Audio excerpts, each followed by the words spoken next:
I do apologize. Am I disturbing you? No, please. Do come in, Mrs.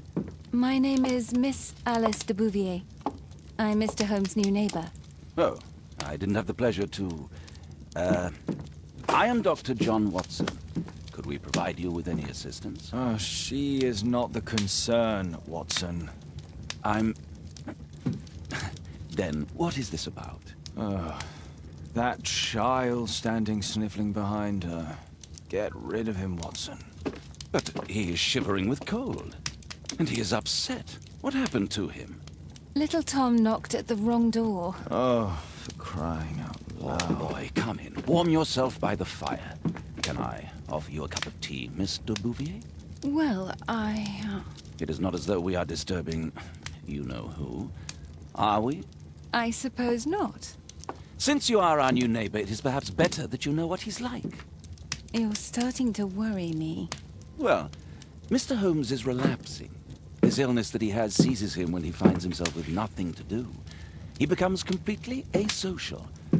And alas, this is a very difficult, medically incurable case. Now, this must stay between us. Of course, I understand. How very sad. But there is a cure, if only a temporary one. A thrilling inquiry. Most certainly. If he refuses this one, then his condition will worsen. Oh, I am still here, you know. I didn't fall out of the window. Very well, then. Thank you, miss.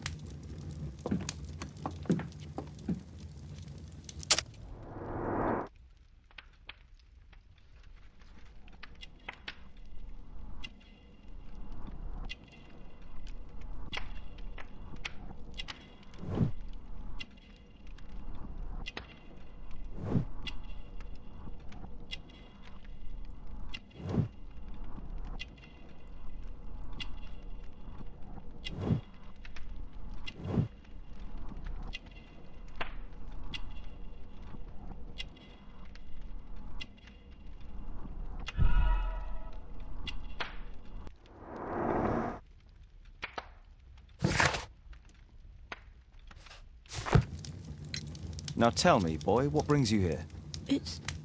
It's my father, sir. He's missing. I don't know what to do. What's his name? George Hurst, sir. Missing, eh? And what do the police say? The police, they don't believe me. They say he's just abandoned me. But that's a lie.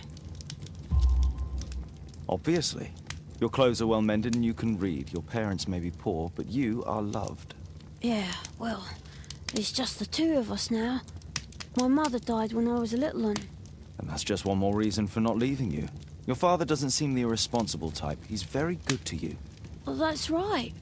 But he has no fixed work, so he often takes odd jobs for the day, because that's all he can find.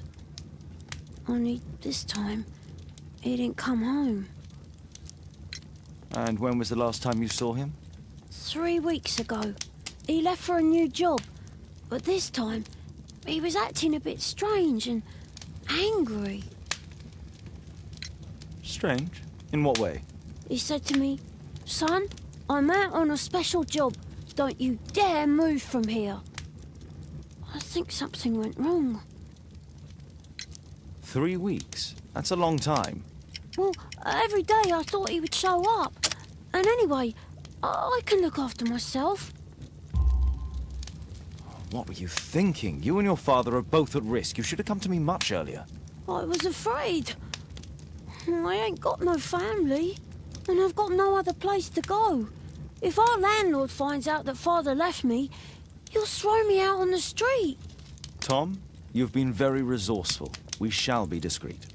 If only my mother was still here. Very well. Your address, please, Tom. 12 Dorset Street, the first floor, door E. It's in Whitechapel, sir. But I ain't got no money to pay. Who asked for money, Tom? Your case seems to be the very medicine I need. I'll meet you there shortly. Oh, thank you, sir.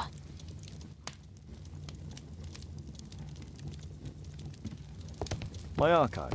I can always consult with it if needed. My analysis table. It's useful. Poor child. Holmes, you should help him. Brave Toby, the best nose in the British Empire. A map of London and its surroundings. Could be useful.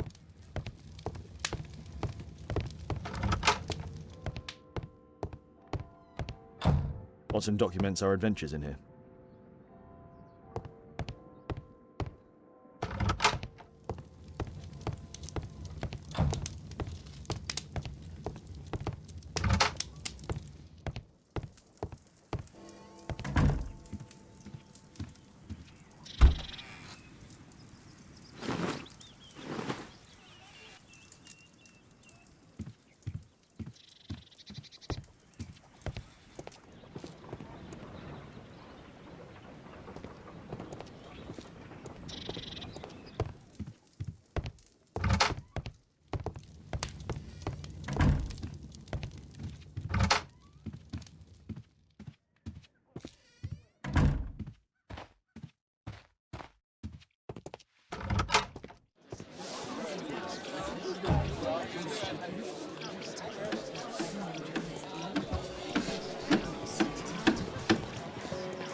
These streets are too narrow for the cab. I'll have to walk.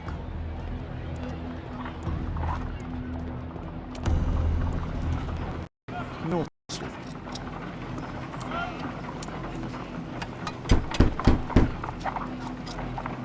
Sorry, I'm working. I can't open the door.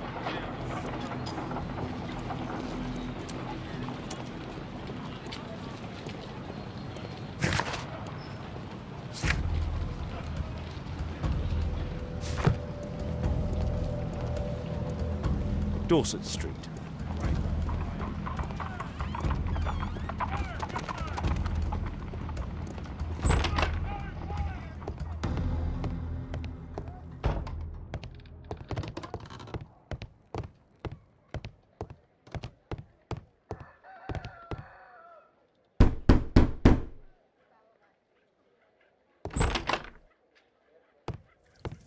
"'Tis our home, Mr. Holmes."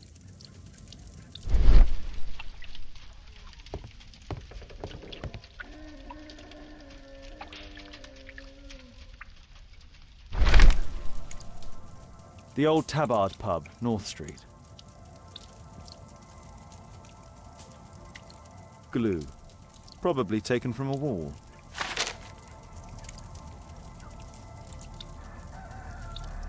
Old clothes, soiled and worn.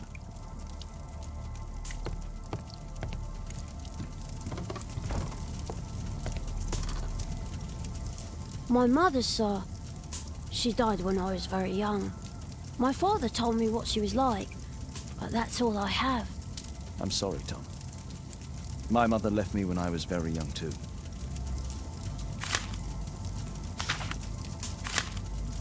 Hurst covered his bills ahead of time, thus providing Tom with security and sustenance.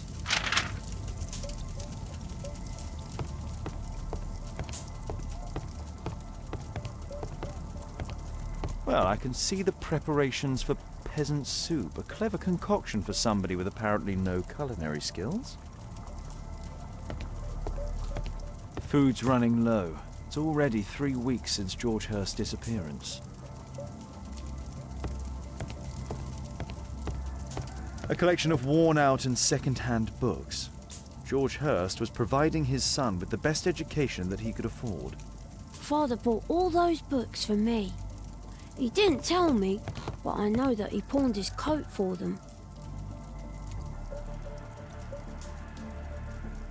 So that's why you came to see me.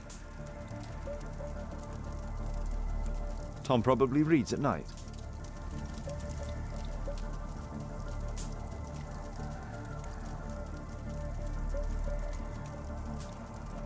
Tom probably reads at night. Please, sir, find my father.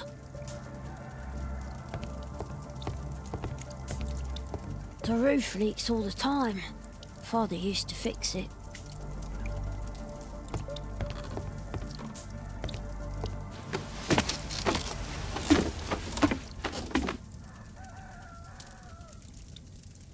It's too dark. I can't see anything.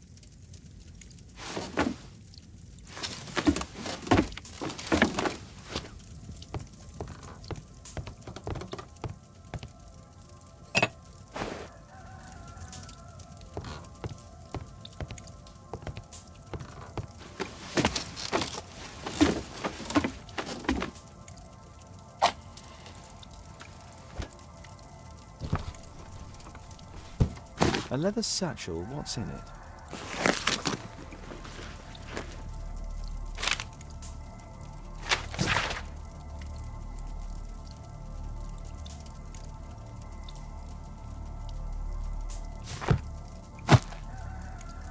Just some old things.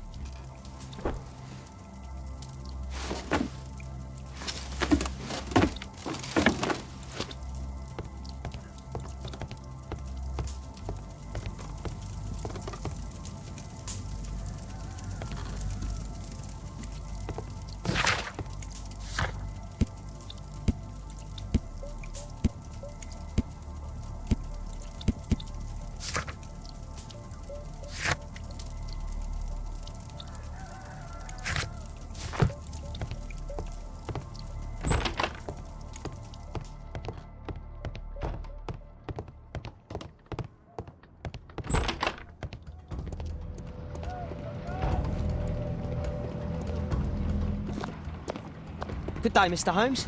Well, if it isn't young Wiggins. And I see you found yourself a job. If you can call it that. I hate it. But if you've got any proper work for me... I just might be in need of your assistance later. Wait here.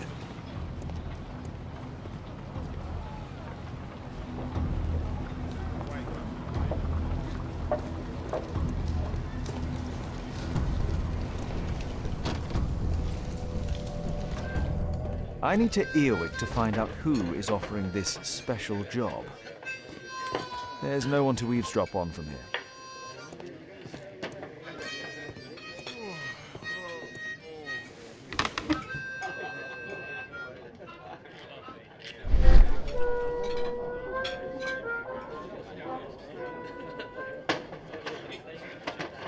No.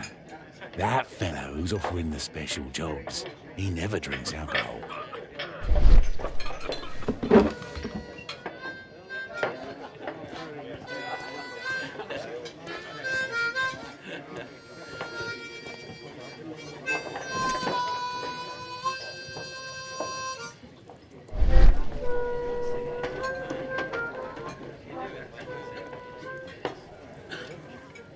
Equality for the working class. I'm glad I'm my own boss. I can complain only to myself. Or to Watson.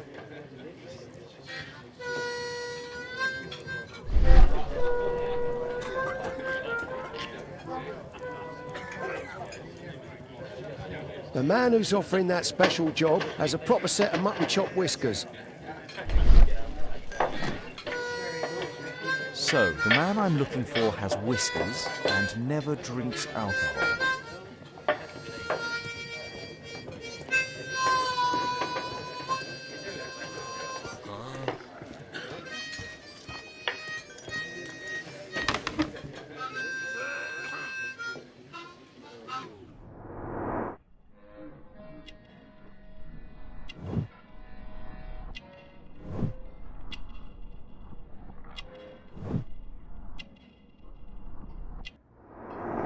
This must be the man that I'm looking for.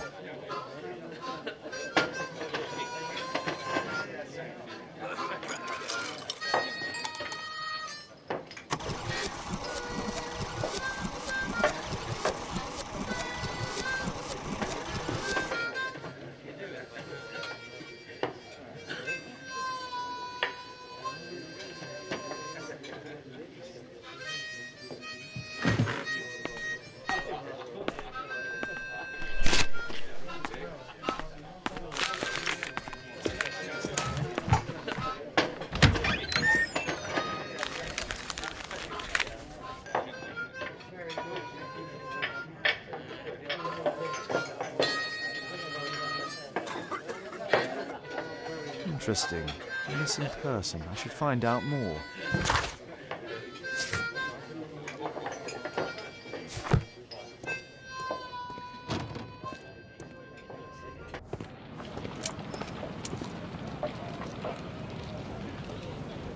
You see that gentleman?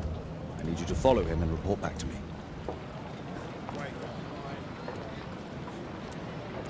All right, Mr. Holmes.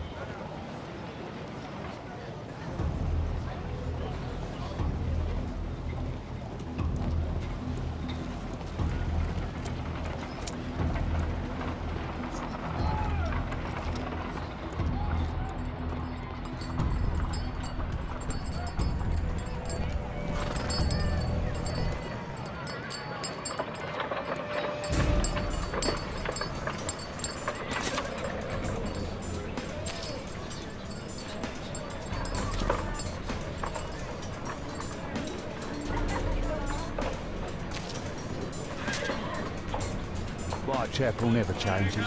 Dirt and beggars everywhere.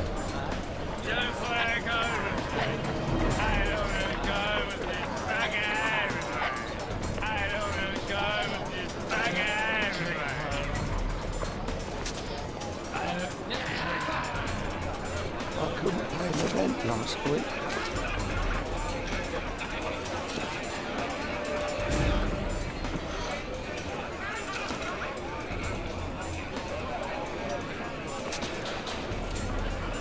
Pumpkin! Cabbage! Cheap!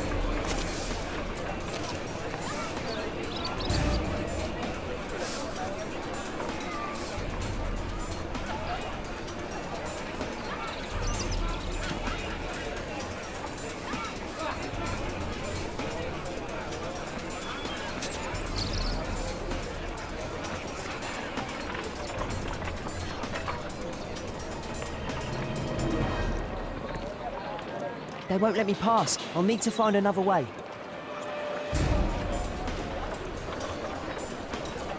Rich folk feed meat to their dogs. Living costs are too much these days. My son has to work down the sewers. He's only...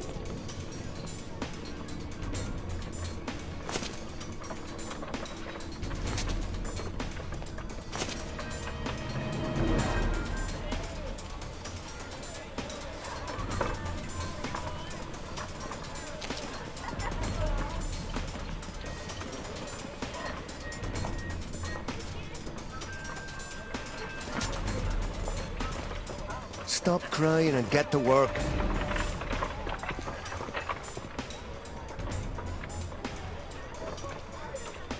Ah, boys from the Bruisers gang. Better keep out of their way. Stupid kid.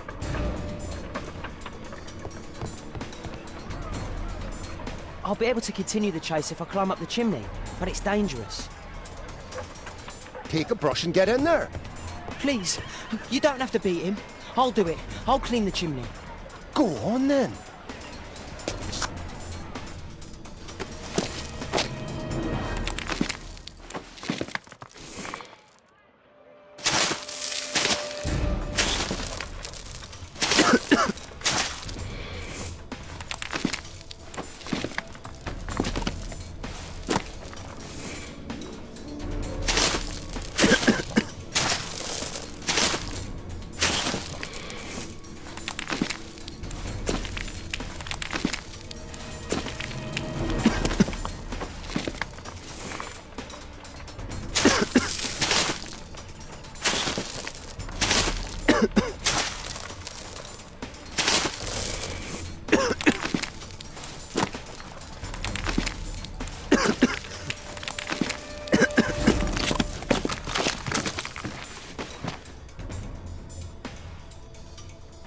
He's still here, that's a relief.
What shall we do with a drunken sailor? What shall we do with a drunken sailor? What shall we do with a drunken sailor early in the morning?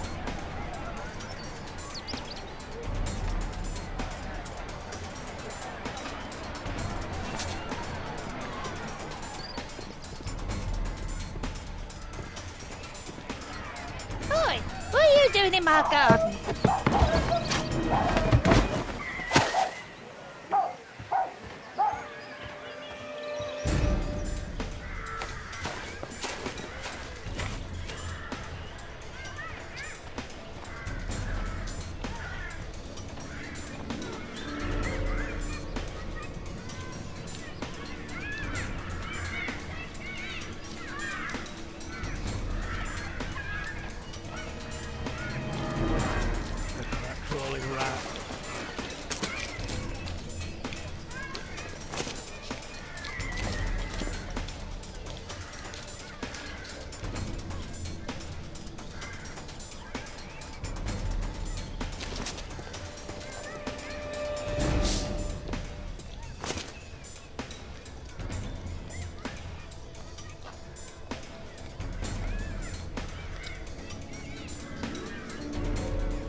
Shoot.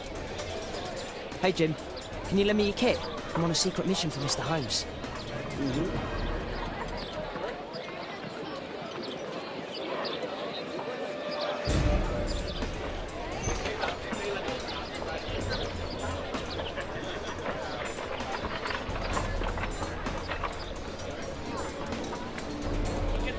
It's dirty. I should use a damp cloth.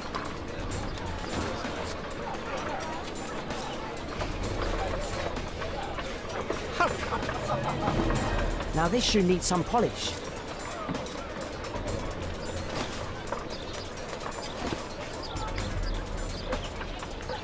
Did you fall asleep? It's ready for brushing.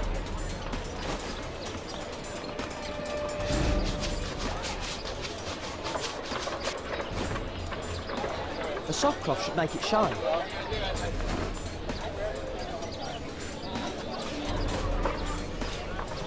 Here's your reward, you little toad. Thank you, sir.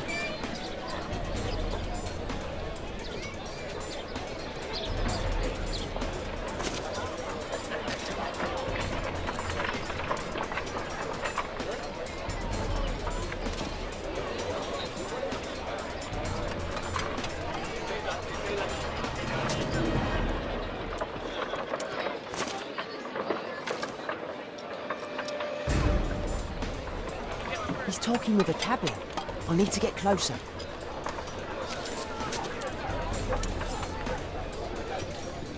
At last the weather's good. Last week was freezing.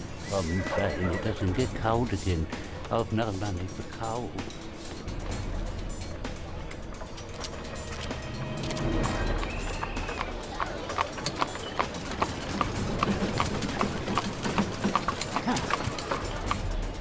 I can't lose him now.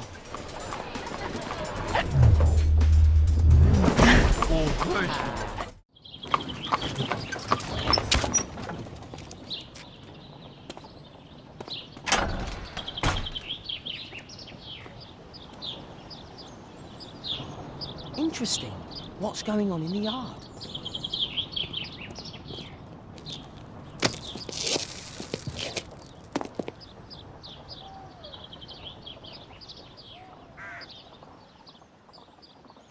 Do only 2 people live here? I wish one was me. Bags of food. I like this house.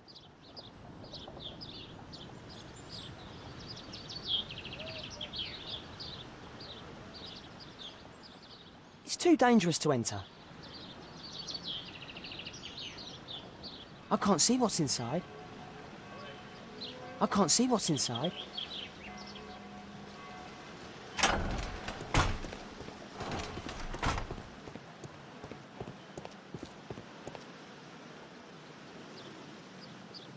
I can't see what's inside.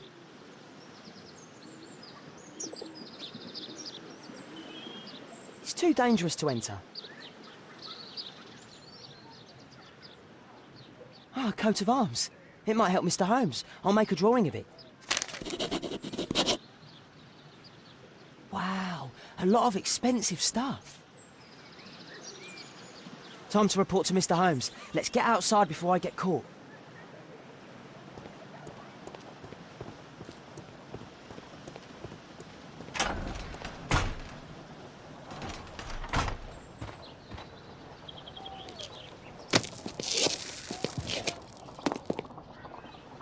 Wigan's tale was quite unusual. What do you make of what he found, Holmes?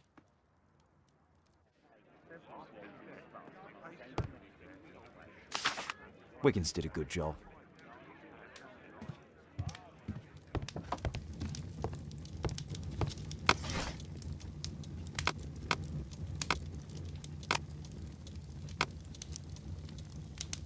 That's not the one I need. Here it is. So this man could be Lord Marsh. Huh. A lord who hangs around in a public house. Let's pay a visit to Lord Marsh. We'll pretend that we're interested in his charitable activities.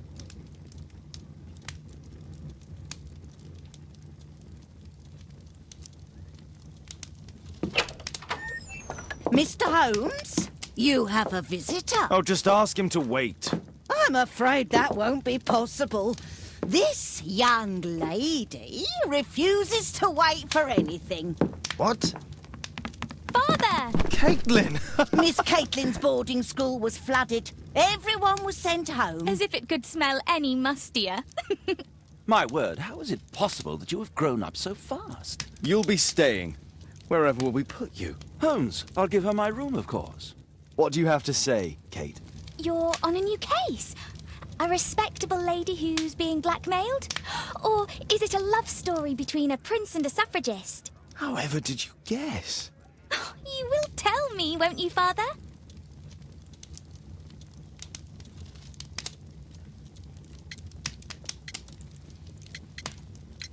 We'll see, if you behave. All right, then. Have fun. I'll go and unpack. Will you help me, Mrs. Hudson?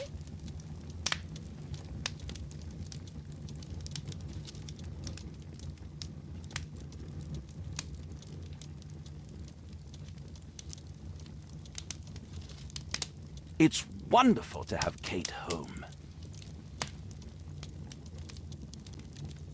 I wonder what connects Hurst and Marsh.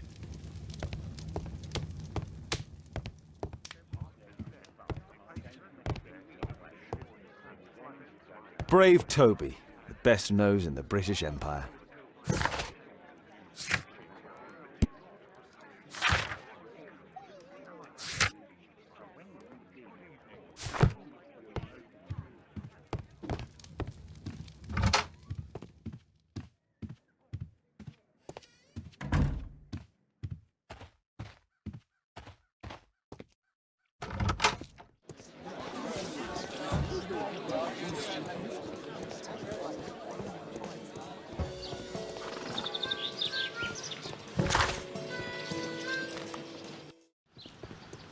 Holmes, about Caitlin. Yes? She has grown up, hasn't she? Don't you think it's time to tell her? To tell her what, Watson? Well, about her father. Never. Absolutely never. Do you hear me? Holmes, you were responsible for the death of her father. You owe her the truth. She is old enough now. I would lose her.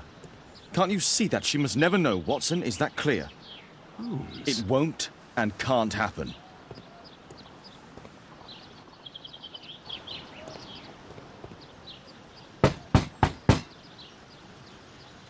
Come in, please.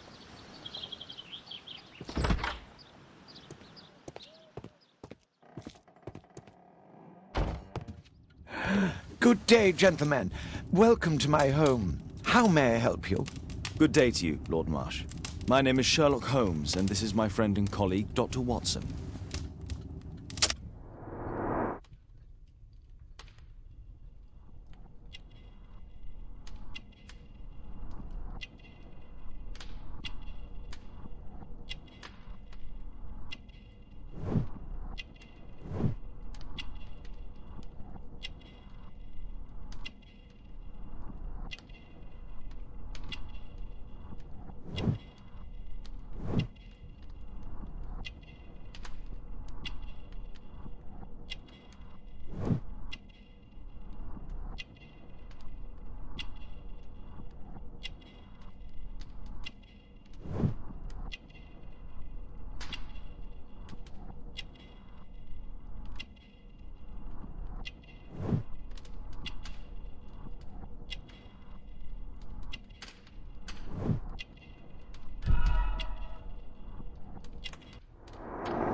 I hope we're not disturbing you. You are with your physician? Yes, this is Dr. Reuben Fisher. But no, please, I'm intrigued by your visit, Mr. Holmes. I'm glad to hear it. The last thing I'd wish is to upset the patient. Lord Marsh, can I just say that I admire all of your efforts in assisting the poor of London? Yes. It is a war that we must fight, on our streets and now, too, from my home. You must surely have noticed those bags full of items, clothing and books for the unfortunate. That is inspirational. At my own humble level, I too try my best to support those in need. I thought perhaps that I could be of some assistance. I don't see why not. I already have the valuable assistance of Dr. Fisher, who happens to be my personal physician. It's curious. Your face seems familiar to me, Doctor. Oddly, I'm associating it with Whitechapel? Well done. You are right. I do occasionally frequent a few hostelries over there, would you believe it? Not that I am a drinker. But there, dressed as a working man, I can approach the other fellows to see if they might be interested in a special job. A special job? May I ask what you're referring to? Certainly. Since Lord Marsh began his special education program in 1889, he foresaw that such people would need an occupation of some kind. And so, with or without education, we propose these opportunities to work with Lord Marsh. It offers the less fortunate a chance to help make London a better place. That's remarkable. Yes, indeed. In order to truly see, one requires vision, yes, but also insight, and Lord Marsh has believed this since he was a child. Oh, Dr. Fisher makes it all sound so romantic. Let's close this topic. Forgive me, Lord Marsh. You're looking very pale. Might I offer Dr. Watson's assistance? That is kind of you, but I feel confident that I can provide Lord Marsh with the care that he requires. How long have you been like this, my lord? I'm fine, Dr. Watson. Don't fuss. It's only influenza. I'll be better in a few days. I can feel it already. In that case, why are you taking such powerful painkillers? Excuse me, what do you mean? Mr. Holmes is referring to the pills on your table. I'm sorry, but that's a medical confidentiality.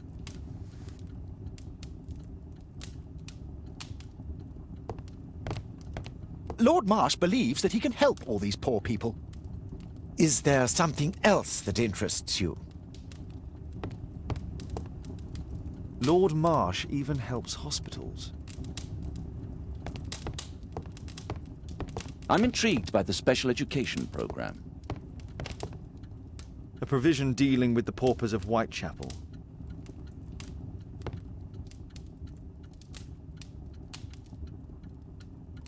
Lord Marsh, hunting with his friends. Ah, my dear comrades, Lord Collins and Lord Harrington. If it wasn't for this godforsaken English malady, I'd be with those rapscallions right now. All in due time, my lord.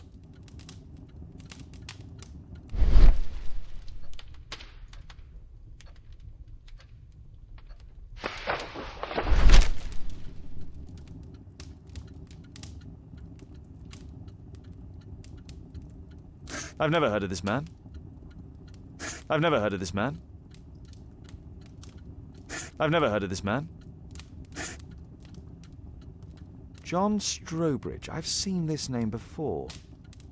It was on a missing persons poster.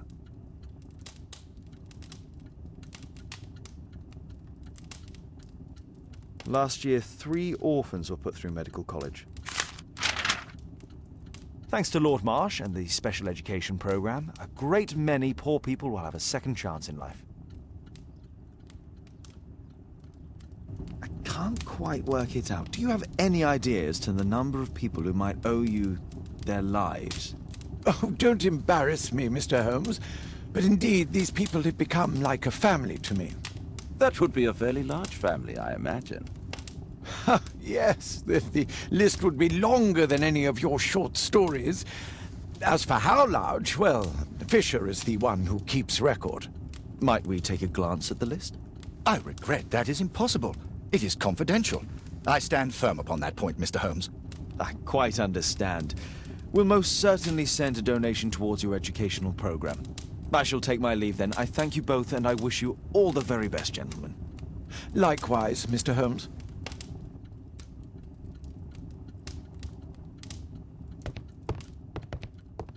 I'm intrigued by the special education program. I've never seen so many provisions for the poor, and certainly not in a lord's house. Bags full of food. Aid for the paupers of Lambeth Workhouse. Humanitarian aid for an orphanage. It's extremely honourable to devote one's whole life to assisting the poor.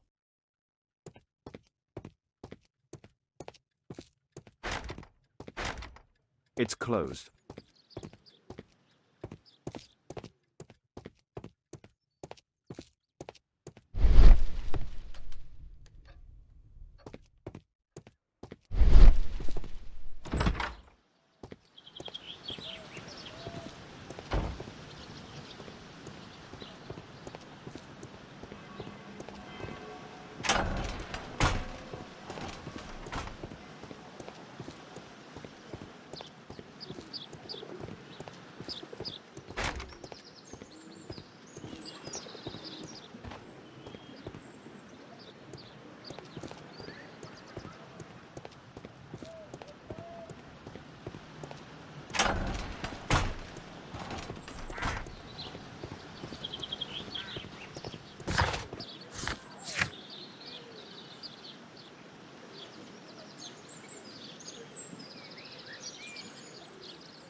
Mr. Holmes, do you have any news about my father? Tom, not so fast.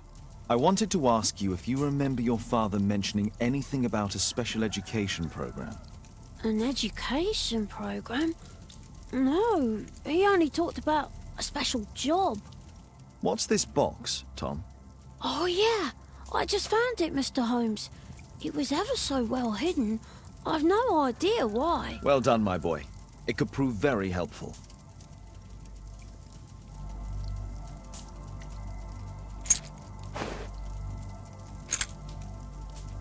Wolfjack. Looks like a military badge. A ramrod to clean a rifle. This oil can also be used on weapons. Tom, does your father own a rifle? A rifle? No. If he had, he would have shown it me. I'm sure that he wouldn't have shown it you. I need to find this rifle. I hope you'll find my father soon.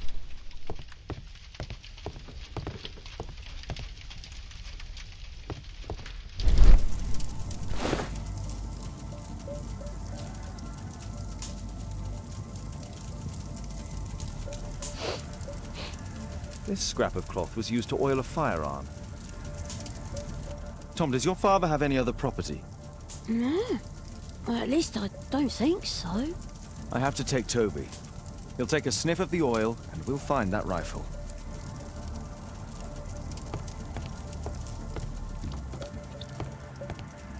George Hurst's work was varied. He was evidently a hard-working and valuable hand.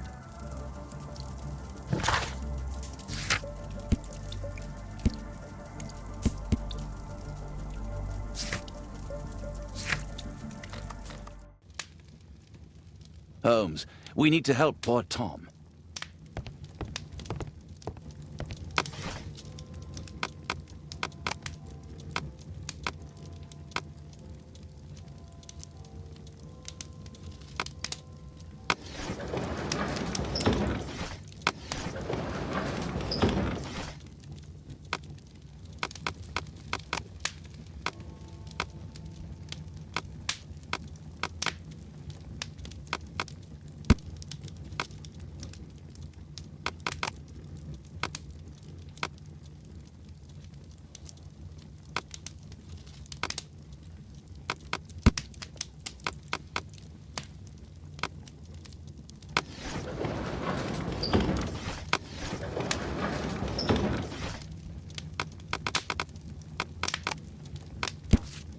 Here it is.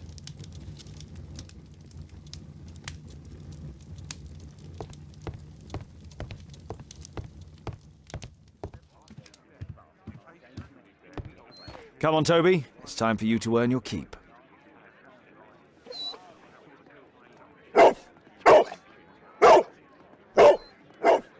Watson? I prefer to visit Lord Marsh. I'm worried about the condition of his health.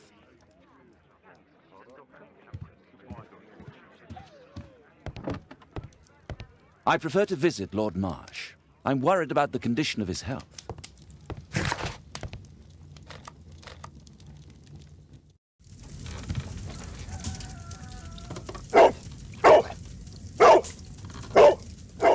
Search, Toby, search.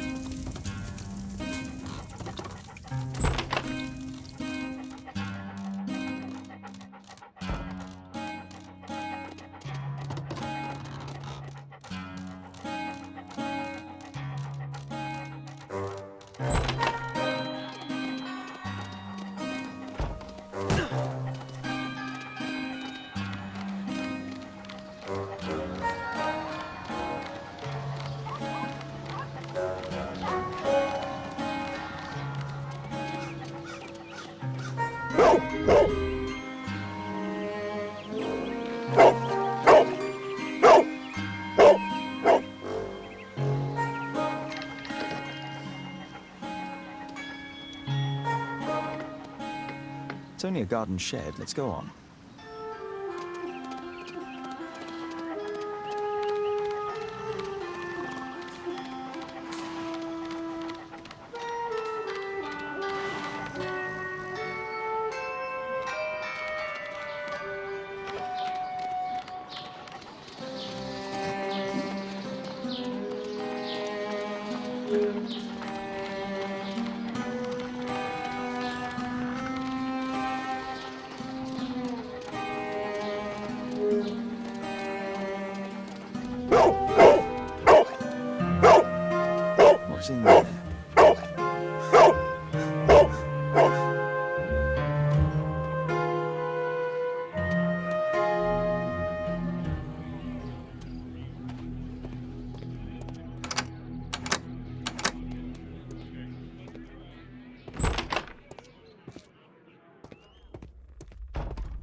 Nothing that could interest me.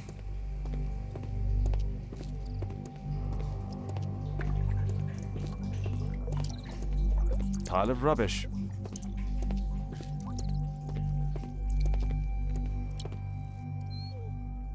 Just some old things.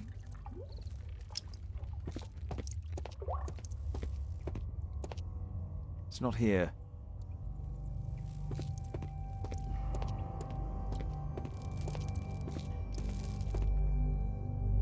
Old things.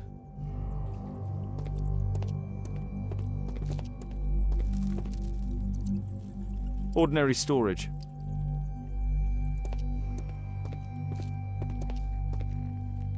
Tom's photograph. Let's try to get inside.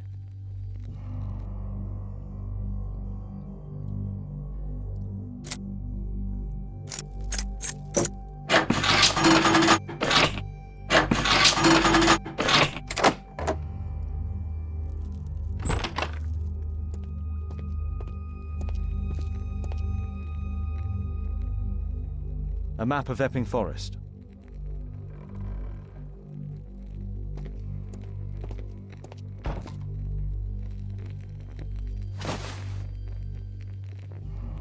This case must have been full of cartridges.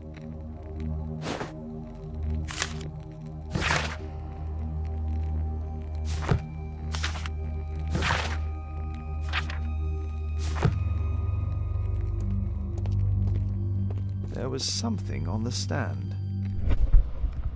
There was a rifle here. George Hurst took it with him.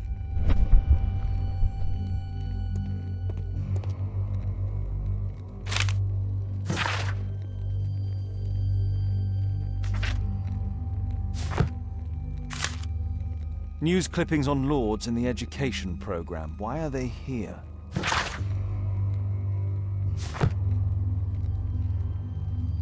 Let's compare this list with the evidence that we found earlier. This is the list of selected participants for October's special education program. According to this poster, John Strobridge is missing. Let's compare them with people from Hearst documents.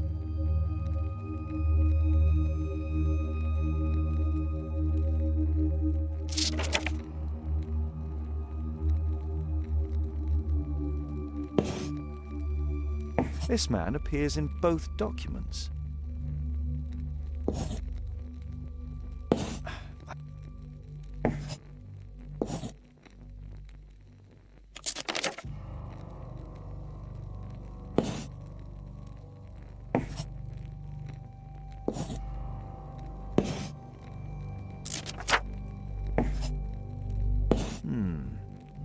All the people in Marsh's document are marked and dated in George Hurst's files.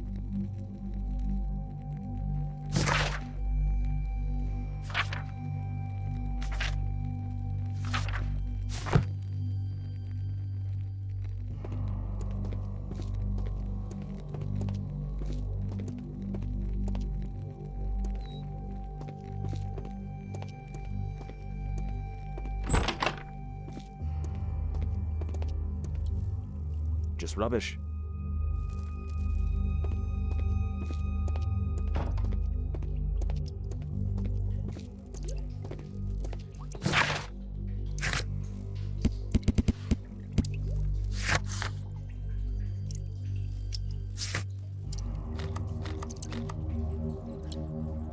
I won't disturb Lord Marsh without a reason.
Holmes, what are you doing here?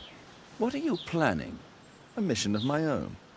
You must play the role of the conscientious doctor while I sneak inside Marsh's house. That's the only way of helping little Tom.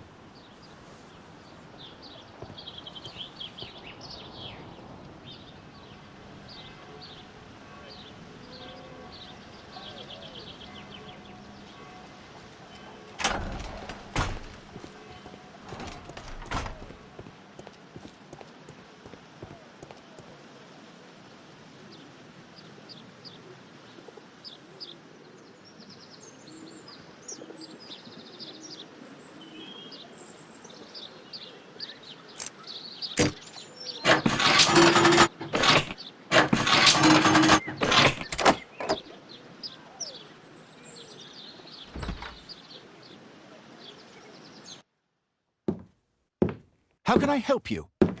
I came to visit Lord Marsh. What for? I would very much like to see Lord Marsh, if you please.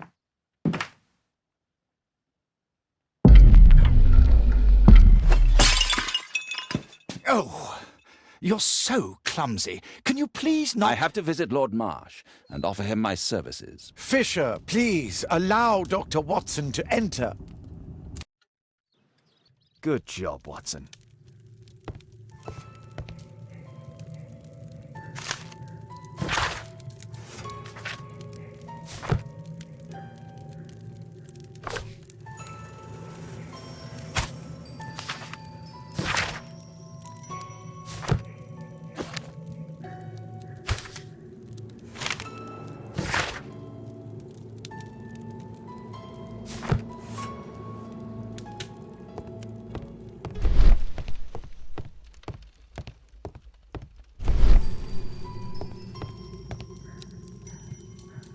Lord Marsh is a keen hunter.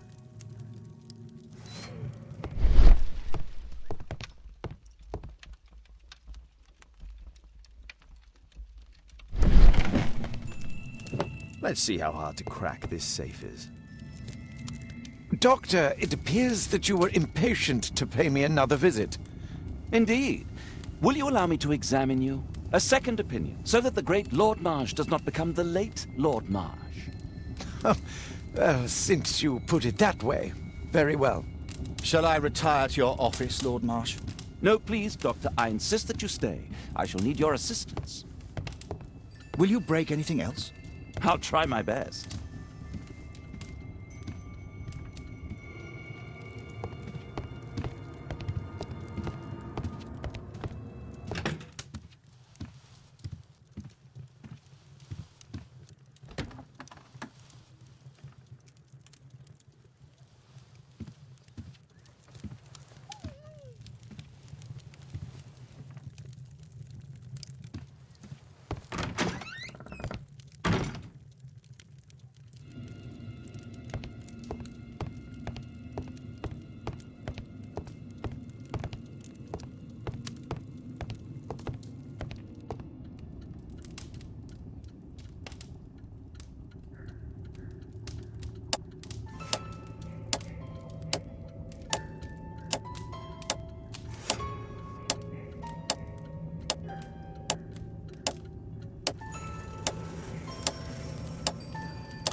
November 7th. This means that the meeting is planned for today.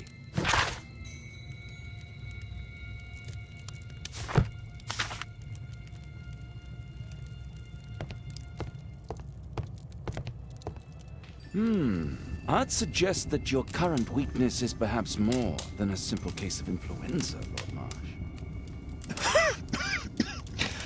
Where might your companion be, Dr. Watson? Oh, he's busy poking his nose into other people's business, I'm sure.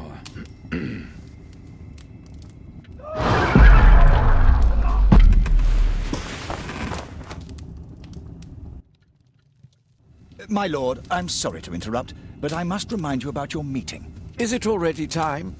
My apologies, Dr. Watson, but we are expected elsewhere. Might we offer you a lift? You are going out? I'm not sure that's wise in your condition. I value your opinion, but misery never rests, and I am needed. Well, do please take good care of yourself, Lord Marsh. I'll send you my diagnosis, Dr. Fisher. Thank you, Dr. Watson. Farewell.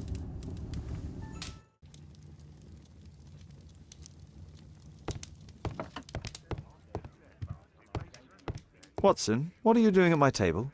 I just need to check one thing about Lord Marsh. My intuition tells me that Lord Marsh is hiding something about his disease. His cough, in addition to his fever and his usage of strong painkillers, leads me to believe that he is seriously ill. Let's study it more closely.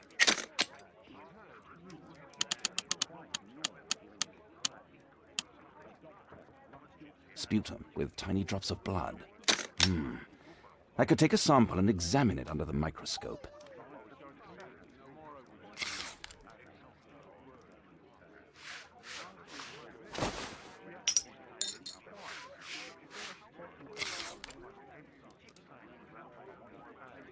Let us apply chemicals to color the sample.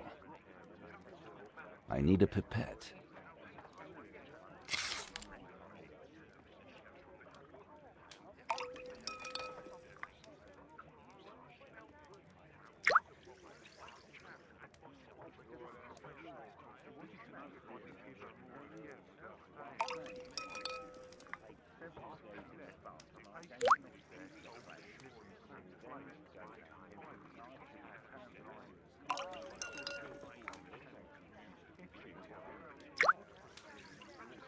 Now, let's examine the colored sample under the microscope.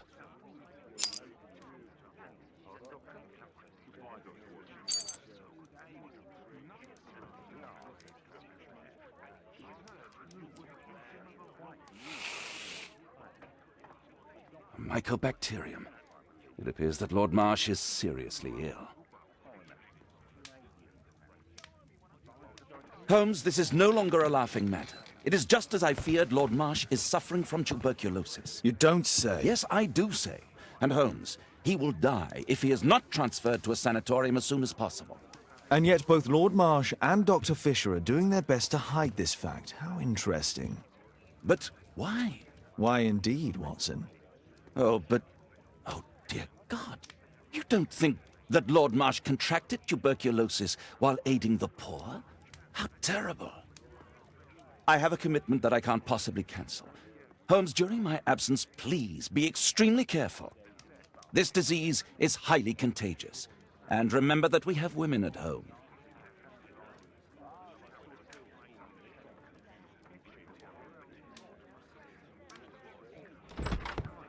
Thank you, Miss Alice. Until later. I'll see you soon, Caitlin. Where have you been? Our neighbour lent me a book. She is so kind. I think she likes you. I doubt that. How is your investigation going? It's going. Dracula? Yes. It's forbidden reading at my boarding school. Did you know? Well, well.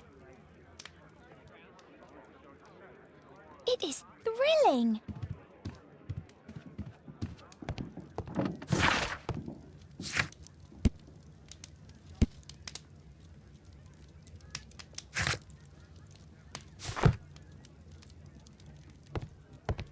A map of London and its surroundings. Could be useful.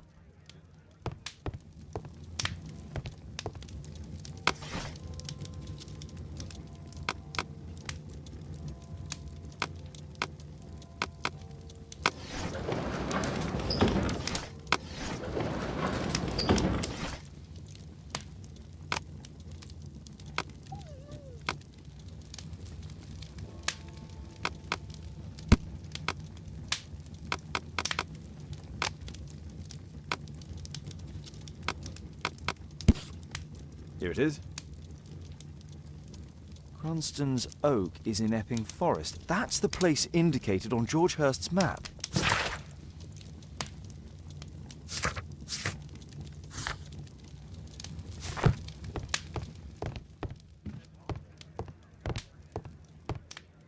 Let's try to find the place from the hand-drawn map.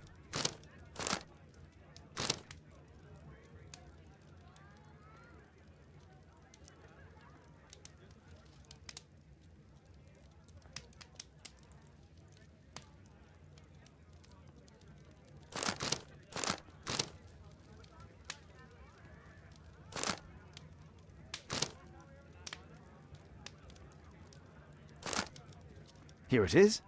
Drat. I'll need to hurry if I want to find out what's going on at the forest.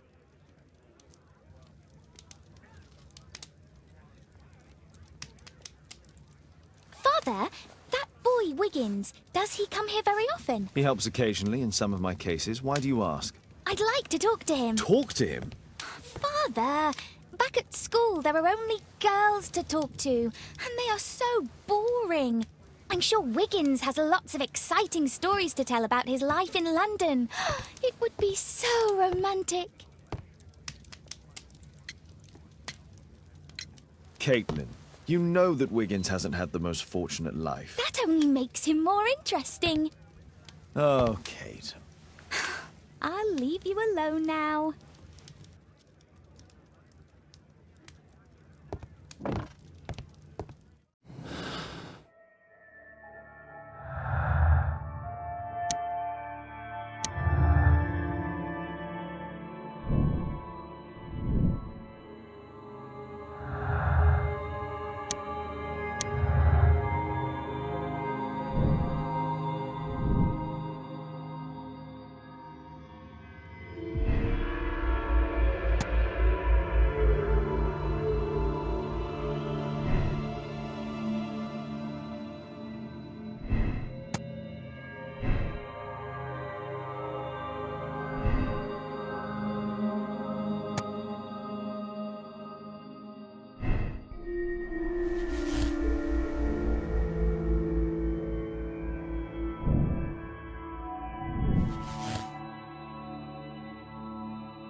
Let's see how long you can stay alive!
that your blood in the snow?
Where is he? He was poor. This man was killed recently. The body is still warm. Find him, boys! Find him!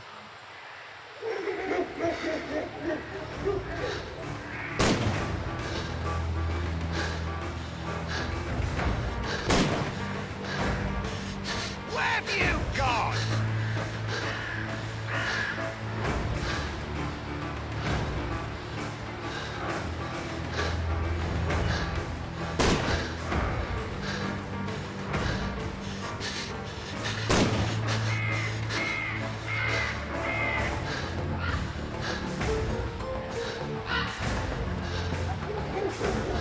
Hungry today!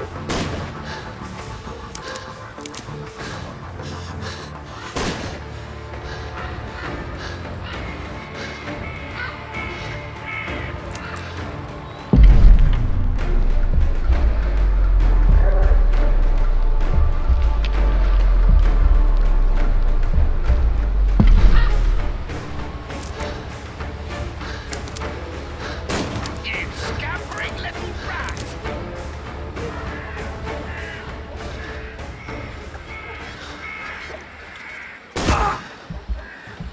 I like to call this the Swamp of Despair!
You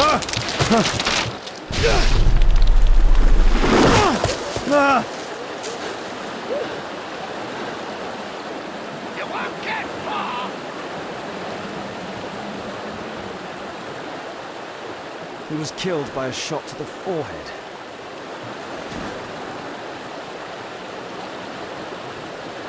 My God, it's Lord Harrington's body. My health is deteriorating.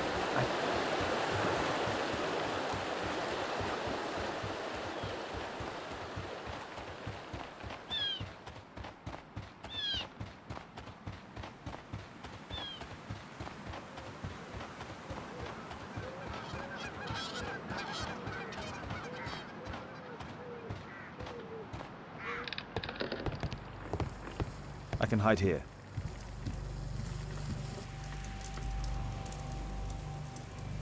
The Quartermain Club. This must be Lord Marsh's cabin. This will help to dress my wound. Someone's coming, I better hide.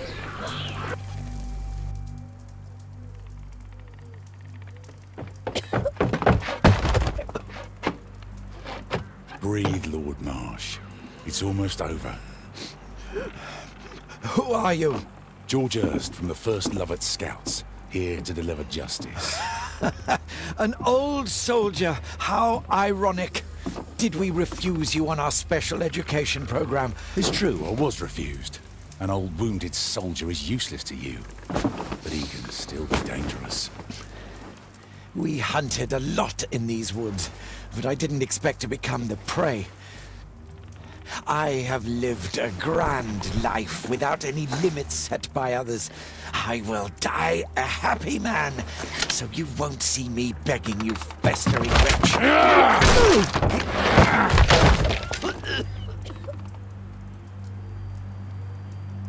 Prepare to meet your maker.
George, lower your rifle, please, for Tom's sake. Holmes! My, an almost worthy opponent. Tom? My Tom? If you've endangered my lad in any way, you will pay dearly. I assure you that Tom is safe in London with a well-trusted friend. And now, it's time to end this. By all means. George, listen to me. If you're seeking an apt punishment and vengeance, killing Marsh will give him exactly what he wants. He would die knowing that he had fulfilled his life through his absolute control of it. But if you allow Marsh to live and be arrested, he will suffer a punishment far greater than you or I could deliver. His ball and chain will be the debilitating tuberculosis. It will drag him painfully and slowly to his demise behind bars. You're mad! You're both mad! Let's go and find Tom. Not just yet. See, Lord Marsh, you will die here, although not by the gun. You'll die slowly. Don't do this, George. Detective, take a look here.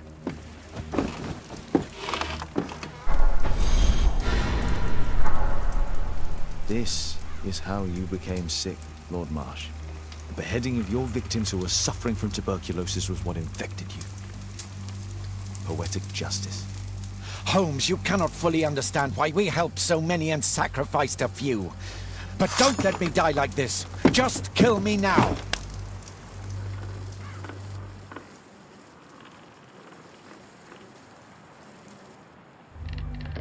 Mr. Hurst, you've already served brutal justice to Lord Harrington and I hope Lord Collins and Dr. Fisher. Taking that into consideration, you may as well kill Lord Marsh and end the Quartermain Club completely. No loose ends.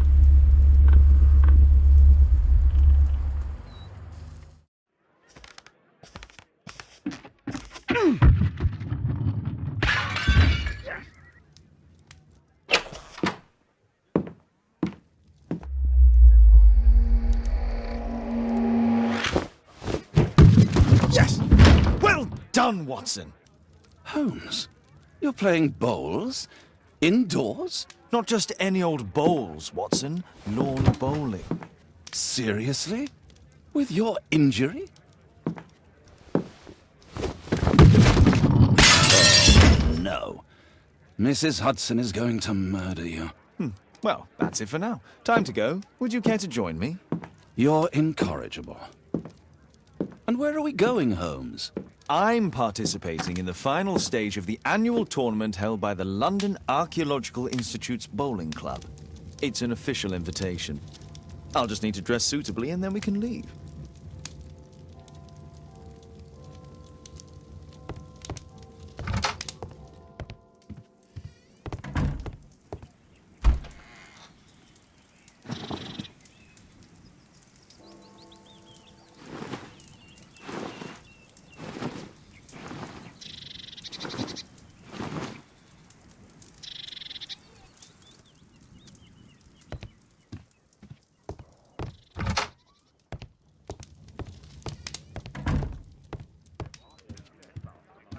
My bag with lawn bowls for the upcoming tournament.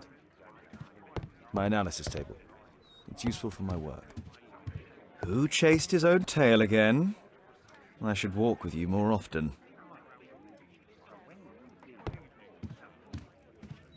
Holmes, are you really sure you want to wear that? This? Everyone dresses like this at the club. That should be a sight worth seeing. I only hope our charming neighbor won't spot you like that.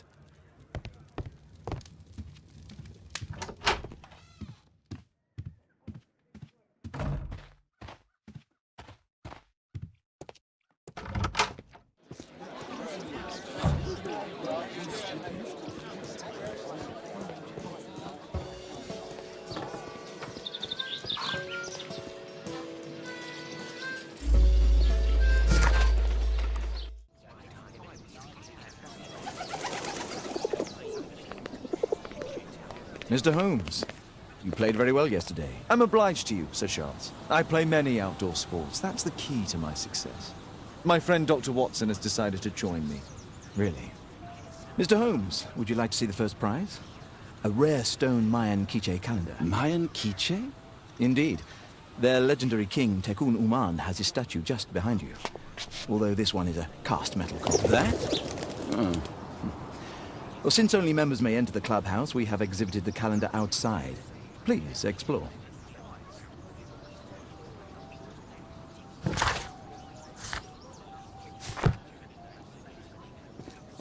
Good luck, Holmes. Good luck, Holmes. The statue of Tekun Uman. This statue is made of metal.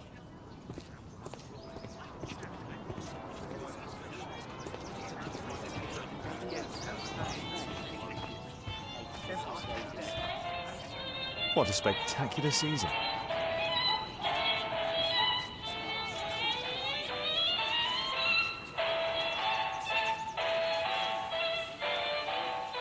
The great tournament of the London Archaeological Institute's bowling club. The first prize, the Mayan Quiche calendar.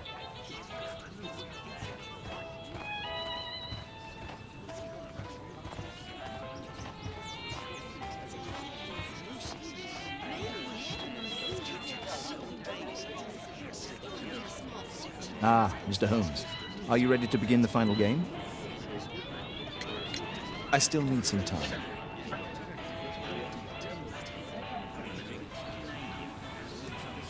Mr. Holmes, I'm glad you are my opponent for the final. People call me Arthur the Invincible. So I wish you good luck. Good luck, Holmes. So, are you ready now? Yes. Let's start the final.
It was an excellent game, Mr. Holmes, but Arthur always wins. The award ceremony for the first 3 places will be tomorrow morning. I hope to see you both then. Unfortunately, I'll be unable to attend tomorrow. Duty calls. Ah, but at least you know the club now. Let's go home.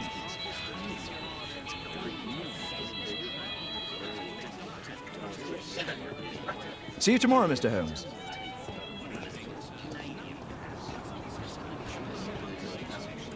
Yeah, you can try to beat me next year.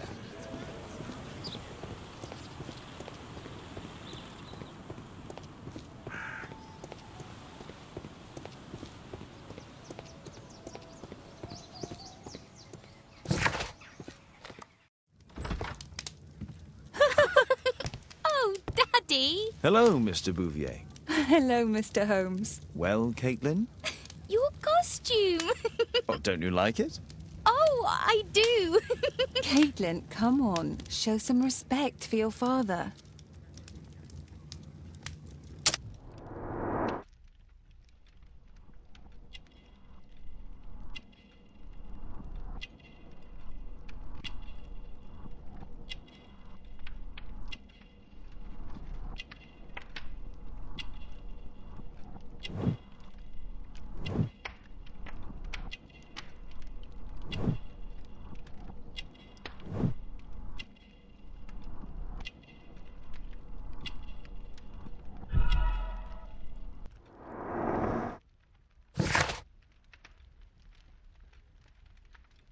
You know, Father, Miss Alice was telling me all about her travels. She has already toured the world with her own father. Your daughter is exquisite. And just to think that she was aboard the Orient Express when it was attacked. What a dream. Indeed. She's so creative and imaginative. And that reminds me, would you allow Caitlin to visit me so that she can practice playing the piano?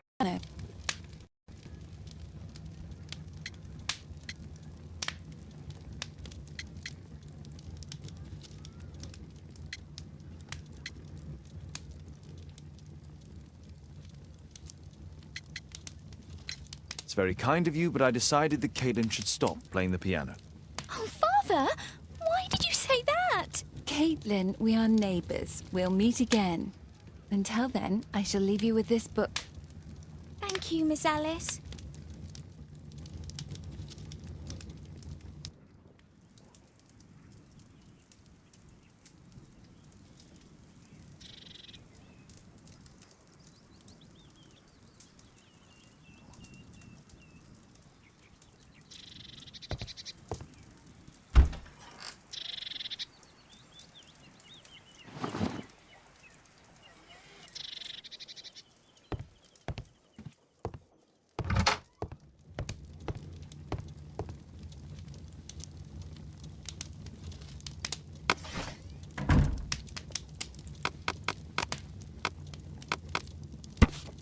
Here it is.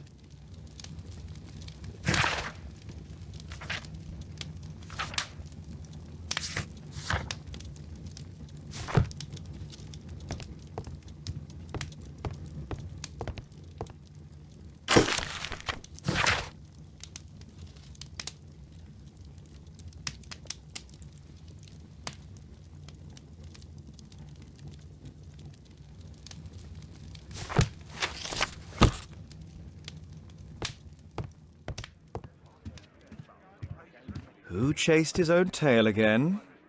I should walk with you more often.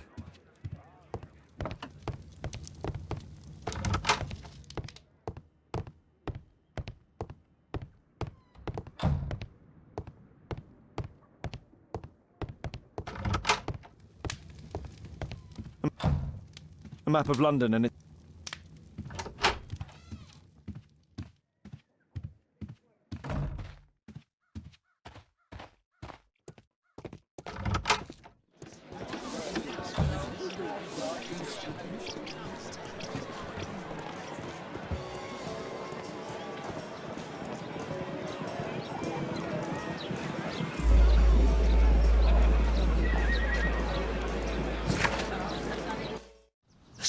Who did it? It killed Zacharias. Calm yourself now, Sir Charles. You've had a shock. Let the police do their duty. What can a mere inspector like you do about it? You don't know anything. A mere inspector? Phew. And now here comes Mr. Holmes. Lestrade, are you here to receive a prize as well?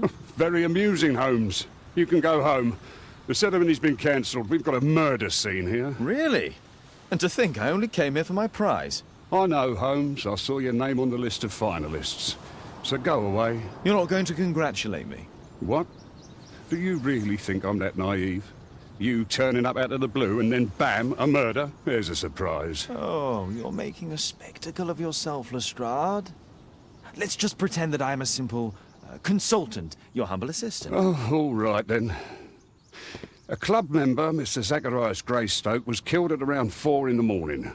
There. Now, don't mess around. I promise that I won't, Inspector. What do you make of the facts? It's quite clear. The murderer intended to steal the Mayan calendar. He was caught by Zacharias Greystoke. He then took up the first weapon that came to hand, the statue's spear, and killed Greystoke. Then he fled, just as Sir Charles was coming out of the club. Unfortunately, we've been unable to find any trail beyond the club's wall. It's as if the murderer vanished into thin air. Well, take a look for yourself. You're still here. Pieces from the pedestal. A piece of the statue's mounting rod.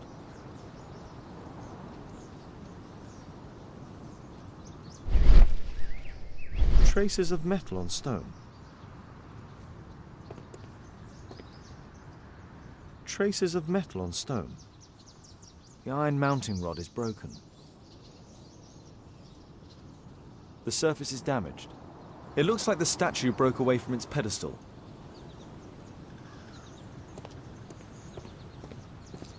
At your service, Mr. Holmes. Scratches on the stone.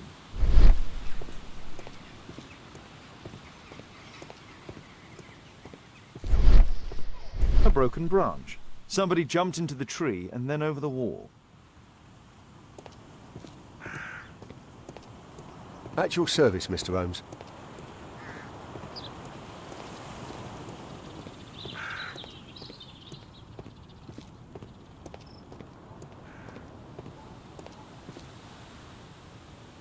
Sir Charles, are you able to tell me in detail what happened? Ah, Mr. Holmes. Well, to prepare for the awards ceremony, I decided to spend the night here at the club. I was sitting alone at my desk when I suddenly heard a loud, metallic sound and a terrible shout. I hurried outside and well, I found the body of Zacharias. And I swear it, I saw the statue of Tekun Uman running away. You saw the statue running? It was dark, but yes, I'm sure of it. It was running, and it was making the most horrible metal sound as it did so.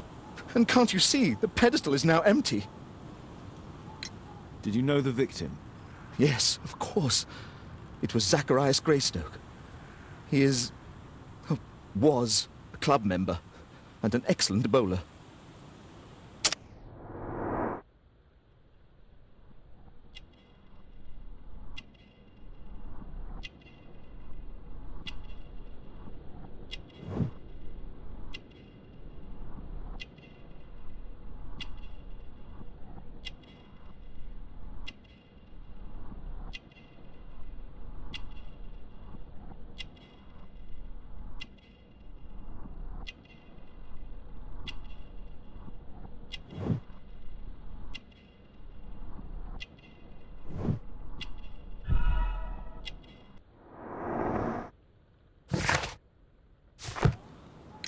But why was he here so early in the morning?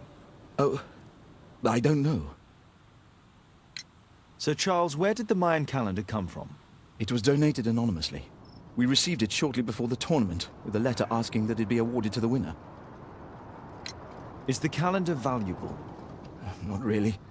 It has historical value, of course, but to be truthful with you, Mr. Holmes, it isn't worth very much. May I go in the clubhouse? It's members only. I cannot authorize anyone unless that person has a written warrant from the police.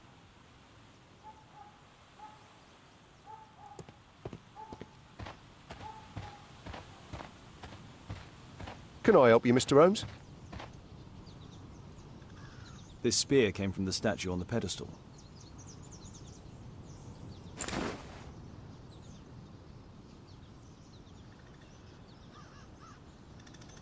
The case is scratched and dented.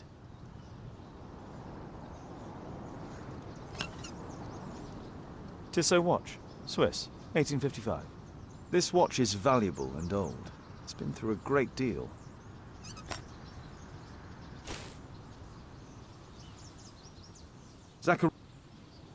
These drawings represent the Mayan symbols.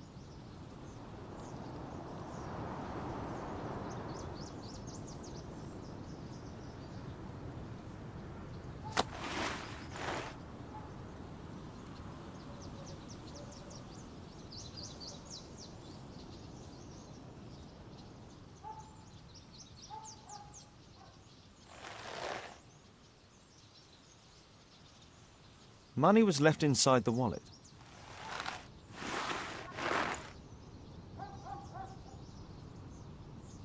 Dry leaves. They make a noise. Zacharias probably walked across them. All valuables were left on the victim. The strike was powerful and well aimed.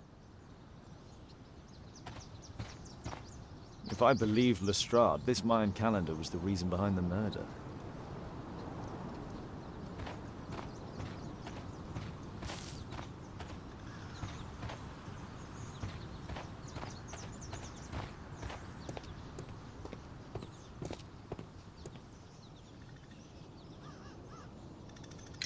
And what about the statue? Well, no idea yet. I imagine the thief must have taken it somehow. Right, so there were thieves, and they were very well equipped? Yes, must have been. Then there's also Sir Charles's version, but... Please, go on. He said this morning that he was alone at his desk when he heard a shout. He went outside and saw Greystoke lying on the ground, and... believe it or not, he said that there was no one else on the green that night but the statue itself running away. You mean that the statue might have killed the victim? Interesting. Absurd, more like. Besides, it was dark and foggy. So, somewhat like your version, then. Did you search the clubhouse? What for? The murder took place outside.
No, it wasn't like that.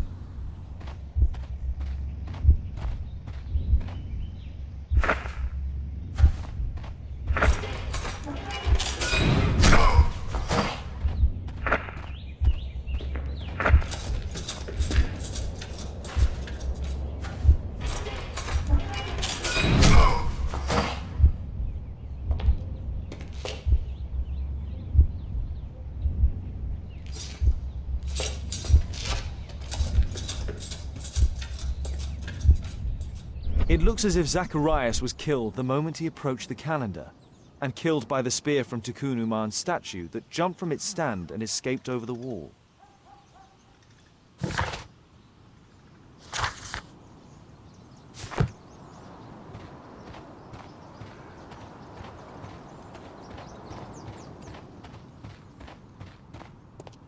A murder at my club.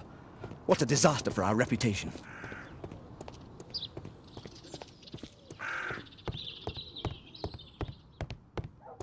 Only club members have access.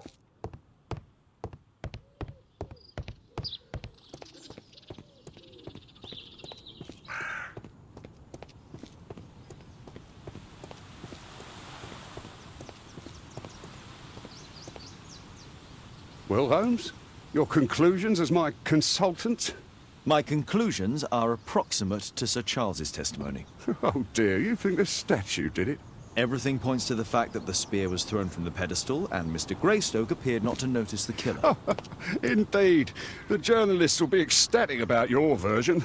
I would like to examine the victim and take a look at his belongings. Oh, you've amused me at least, Mr. Holmes. Very well. I'll grant you authorization for the examination at Scotland Yard, but nothing more.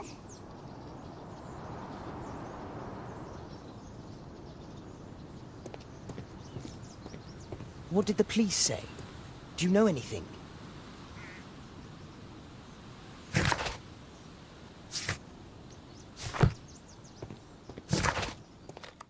Thank you for coming so quickly, Watson. Lestrade already has the victim's body in the autopsy room. Bobby! I'm always ready to help anytime, Holmes. At your service, Mr. Holmes.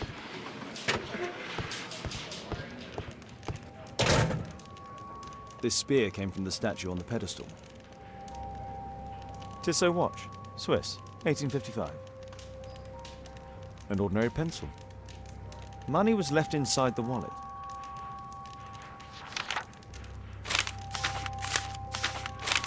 Oh, Zacharias had already translated some symbols. The Mayan calendar. Here's a chance to have a closer look.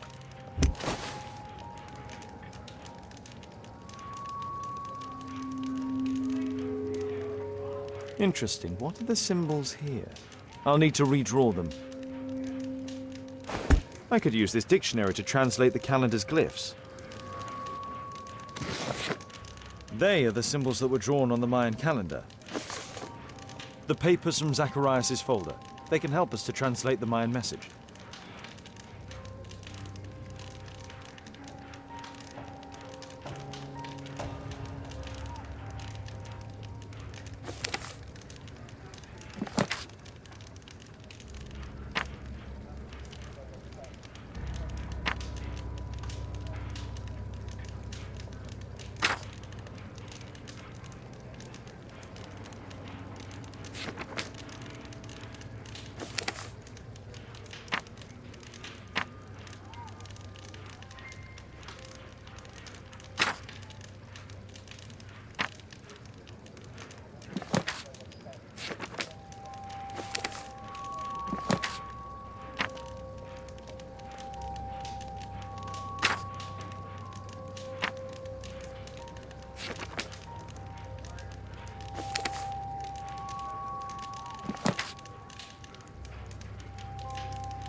Cursed will be anyone who disturbs the sacred temple. They will meet their death by the risen statue. Only the chosen will have mercy. It's not only a calendar, it's a curse. Zacharias Greystoke, a member of the club, was killed as the curse decreed.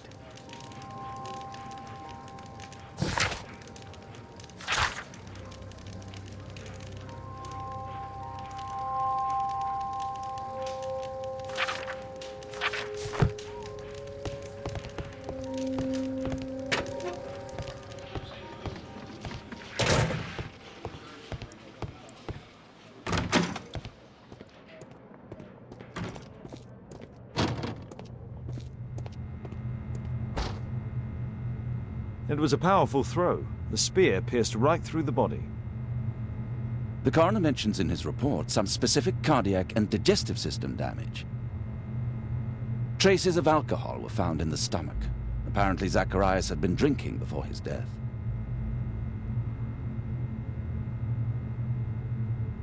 Red eye. It looks like a serious infection.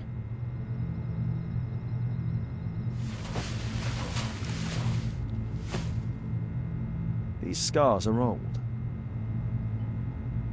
This is where the spear entered the body. The murderer aimed for the heart. The weapon must have been thrown by a strong and skilled person. It's possible that the link between Zacharias and the curse is at the archaeological club. I'll need a search warrant.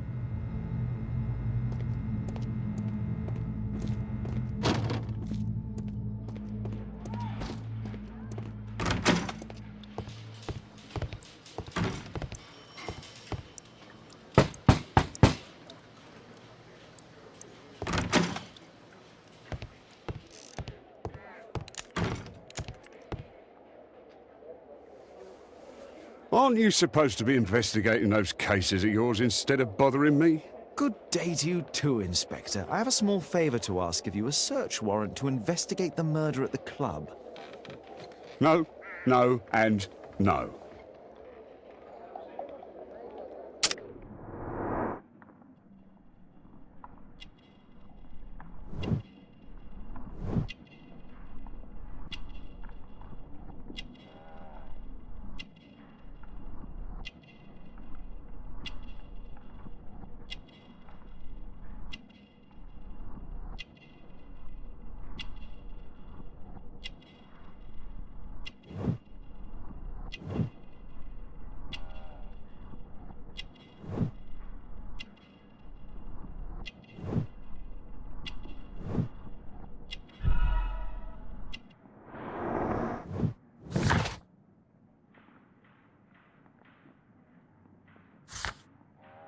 Since I'm without the warrant, I should find something else to do.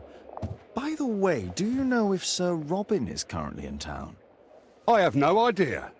And why on earth should you even think that I might know that? Well, I believe I may have solved a case about, let's say, a salacious inspector. No, it's not what you think. Nothing dishonourable happened. Go on then. Take your warrant. So he refused to give you the search warrant? Oh no, I've got it. I won't need you for a while now, Watson. I'll see you later. I'm curious to know how you obtained this warrant.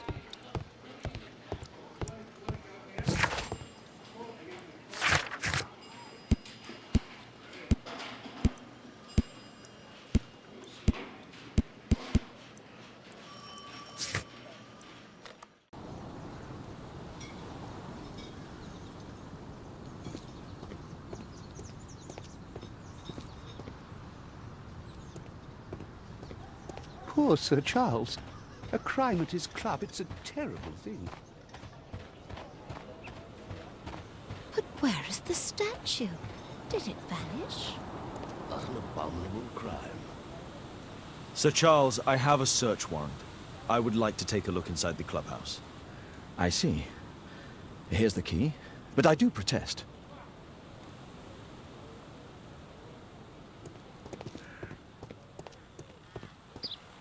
I heard that Zacharias was killed by the statue's spear. Why won't the police say anything? We have a right to know the truth.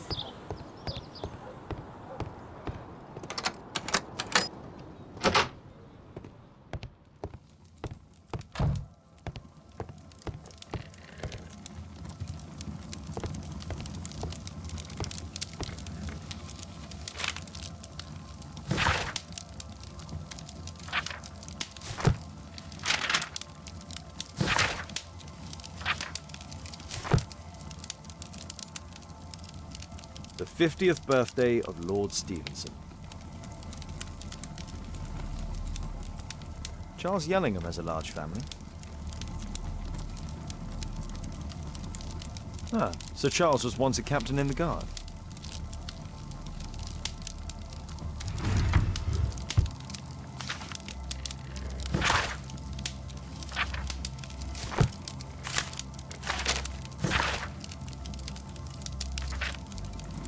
Interesting. It appears that the club is unable to pay its debts to the bank.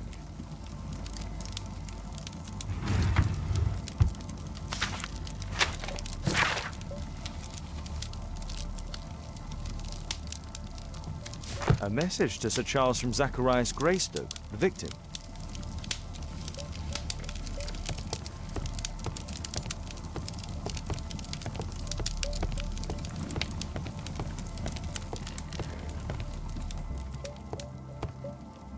Zacharias Greystoke.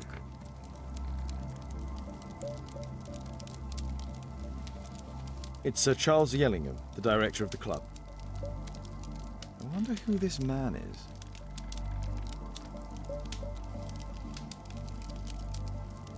Guatemala, 1881.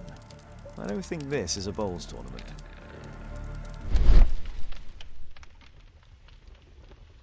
The photograph appears to have been faked or damaged. I'll take it.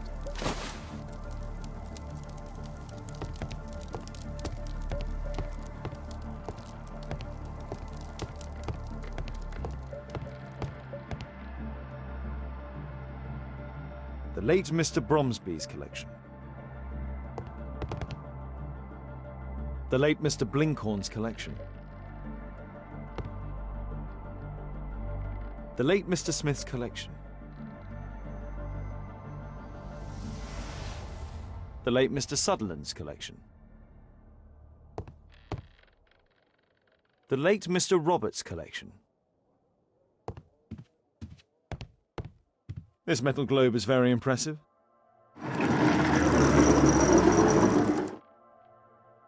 Some bits are missing. Some bits are missing.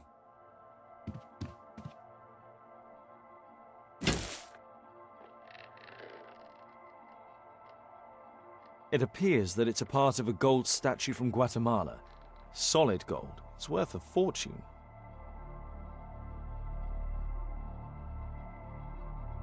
This piece has been cleanly and intentionally cut. These antiques look quite valuable. These trunks have just arrived. They're from Zacharias Greystoke's antique collection. Interesting. The men who own these collections are all dead.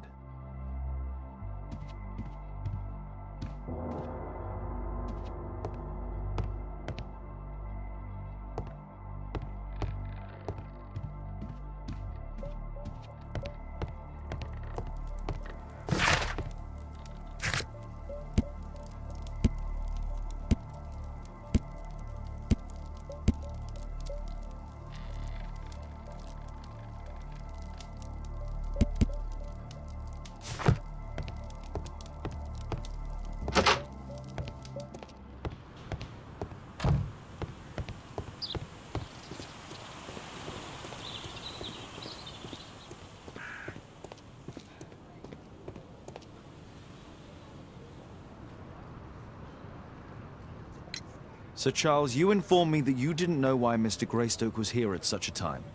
That's correct. I have no idea.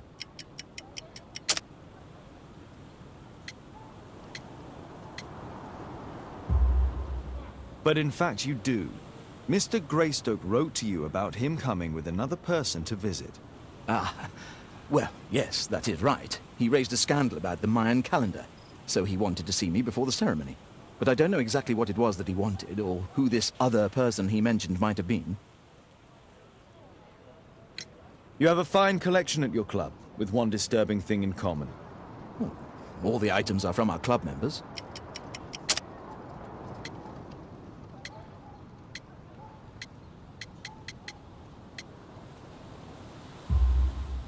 But only from deceased members, including Mr. Greystoke. Yes, but it is a rule of the club that all our members undertake to donate their personal collections to us in the event of their death.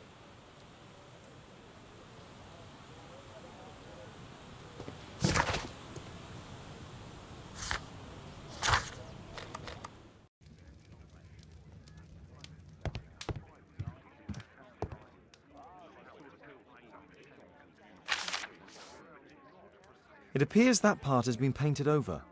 I need to find out what's underneath.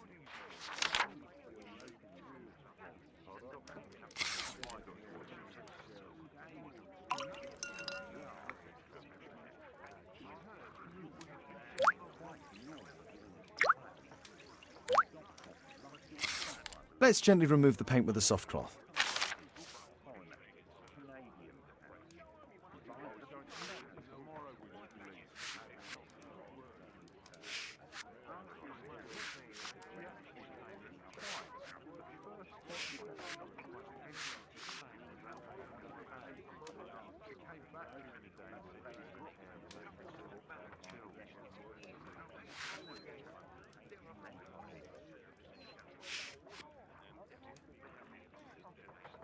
Aha, there's another person in the photograph. Is there anything I can do to help? Look here. There's a person with a swollen eye who was concealed within this photograph. A dispute of some kind, do you think, Watson? Possibly. But it appears to me a characteristic symptom of a rare tropical disease that is found in South and Central America. South America! Brilliant, Watson! Happy to help. Is it deadly? Well, there is a chance he survived. I shall ask Sir Charles, but who knows what he'll say. I have an idea. There is only one hospital for such illness. The Hospital for Tropical Diseases. I have friends who work there. Oh, yes? Well, the chances are slim, but I'll pay them a visit. If he's in London, they would have seen him.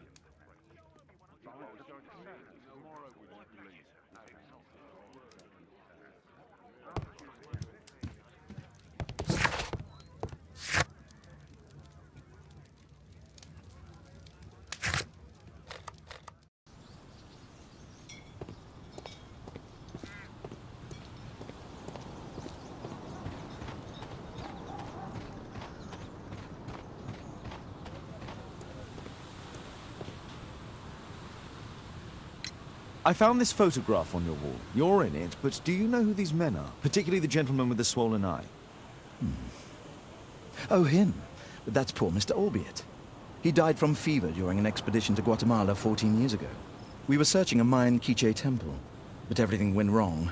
We were unable to enter the temple, and the expedition ended in disaster. I'm here, and here is Zacharias. And there is Bernard Marley, another member. He's over there, near the pedestal. By the way, he's the fellow who built that terrible statue. He created it, must have been 10 years ago. Albeit was a club member. Where is his collection? Well, the devil if I know. We never did locate it.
Poor Sir Charles. The statue A of crime at Takunu his Marley. club, it's a terrible thing.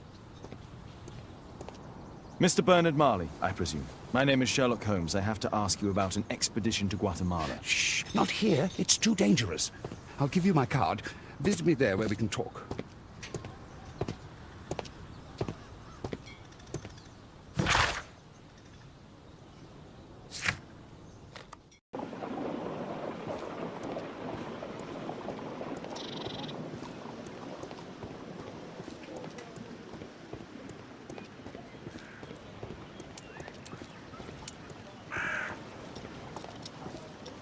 Keaton Street.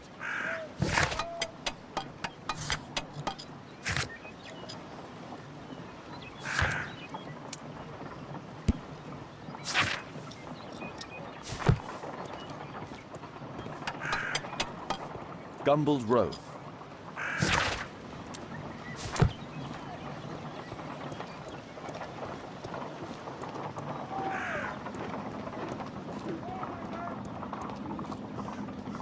Excuse me, where is Grub Street?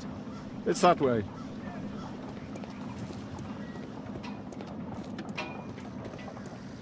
Keaton Street.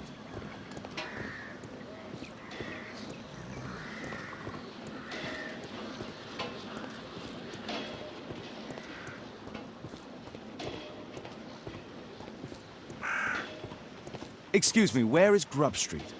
I don't know.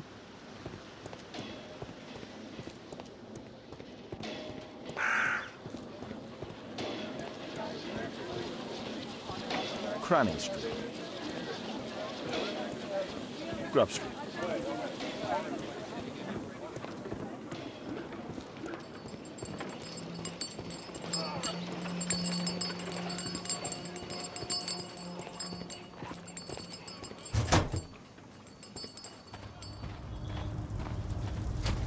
Horse of Pedro Alvarado. He was a conquistador, I believe. Hello there, my man. Is your boss in? Ah, he's in his office. It's the door near the female statue in the corner of the workshop.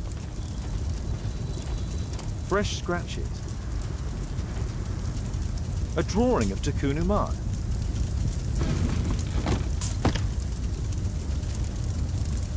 No oxidation.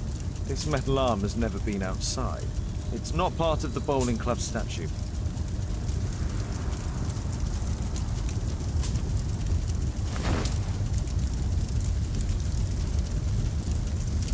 This mechanism is quite modern. All the gears are of good quality. Strange to find it in a foundry. There were 2 large boxes.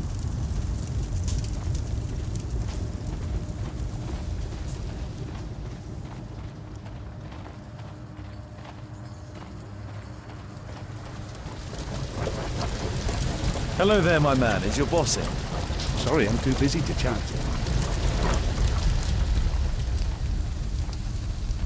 Something large and heavy was dragged here. 2 large boxes which were inside the warehouse. They were taken to Bernard Marley's office. It's probable that the missing crates contained pieces of Takunu Man's statue.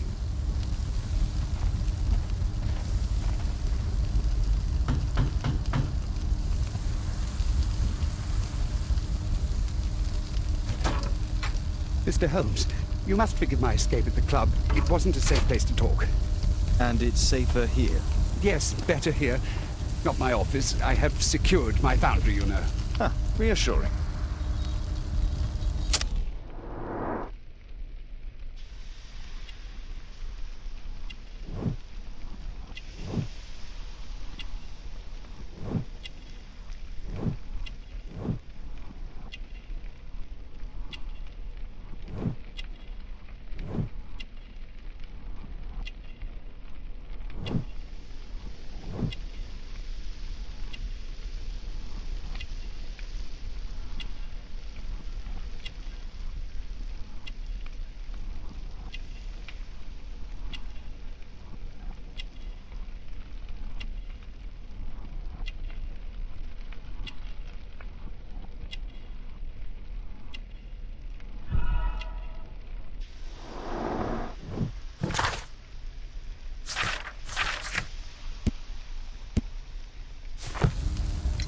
Did you know Zacharias Greystoke, the victim? Yes, he was a brave friend. Such good karma until yesterday.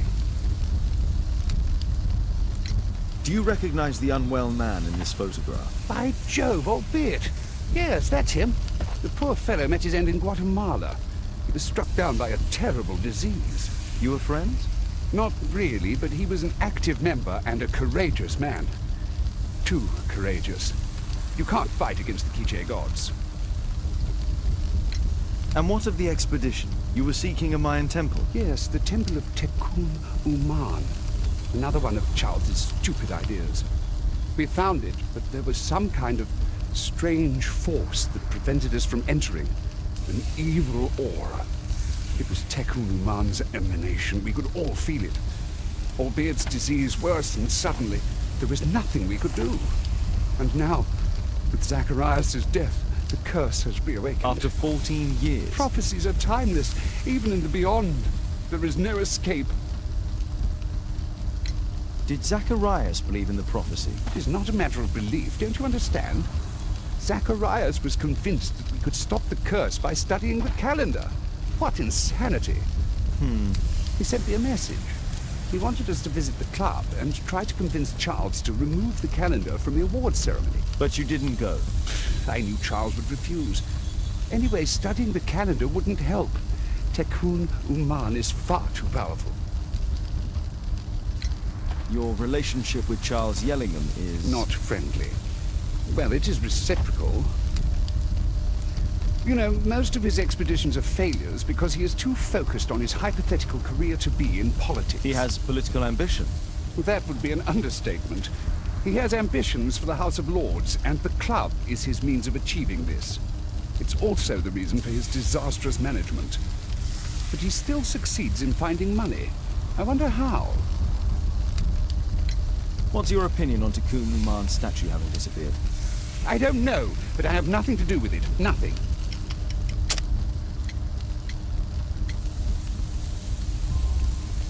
But in fact you do. You made the statue. That's true. But it was 10 years ago. You can't blame me for that. Don't you think so? After all, it is the statue that is responsible for killing. No! It's Tekun Uman. But who could imagine that a simple statue replica would be chosen by Tekun Uman? Nobody. I have to leave you now. I've got paperwork to do. And we've spoken too much. He could hear us. Tekun Uman. Well, goodbye then. Marley is hiding something inside his office. I'll have to visit it, but at night, and with Watson. Apparently, Marley has built multiple statues of Tekun Uman.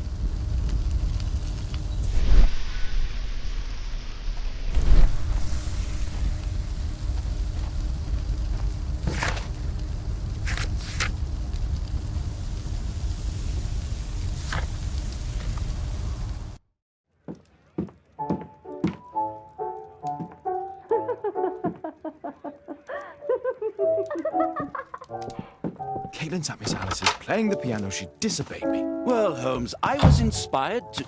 Oh, look here. The postman has made a mistake. He's delivered a letter addressed to Miss Alice. Oh, he mistook 221B for 221C. Give it to me, Watson.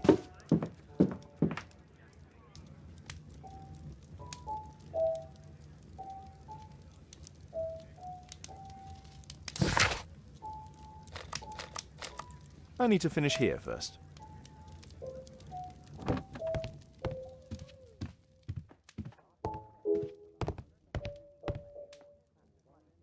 I can't help myself. I must open this letter.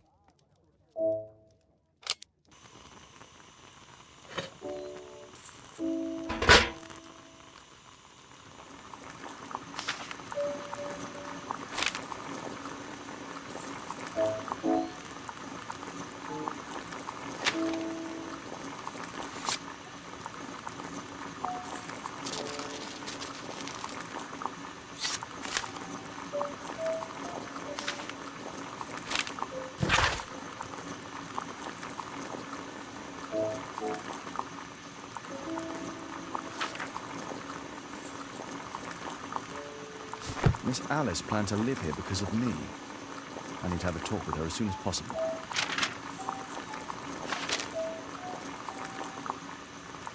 Let's reseal it, as if it was never open.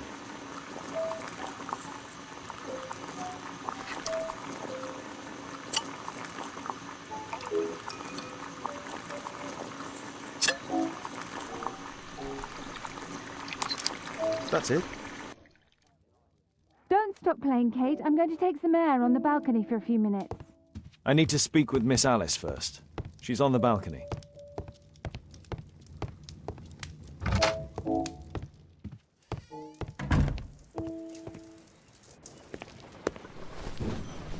How about telling me why you came here in the first place?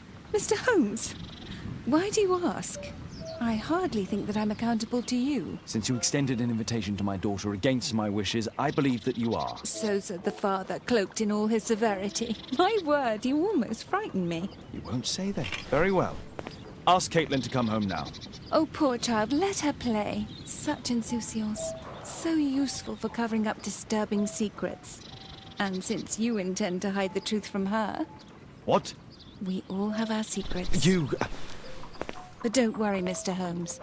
Caitlin is a sensitive child, and I like her enormously. Alice, come back in. I can do it. See? You're wonderful. I like to think that the feeling is mutual. We wouldn't want her to know of your secrets, or for her to be unhappy. I have to go inside now.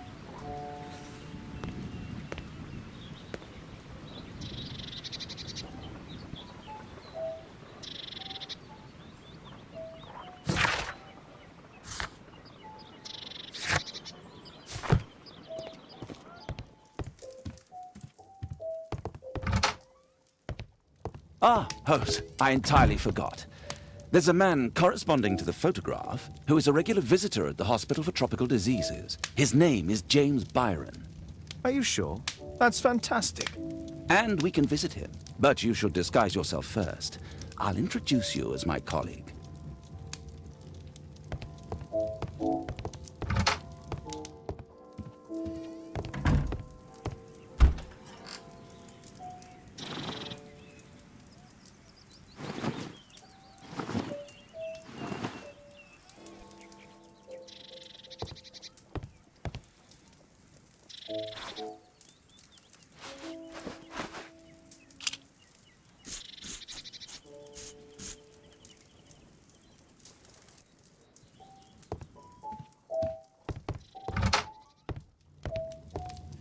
Holmes, we have to go to the hospital.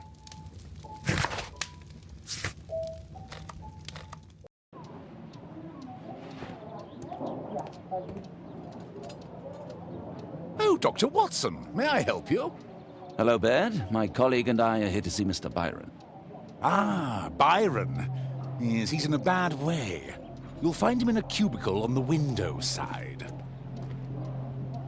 Patients visit this department for treatment and then return home.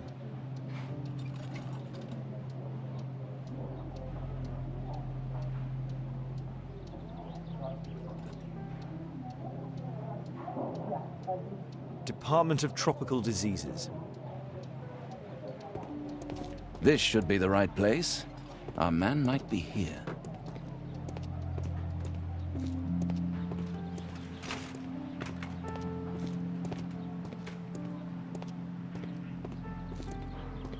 That isn't our man.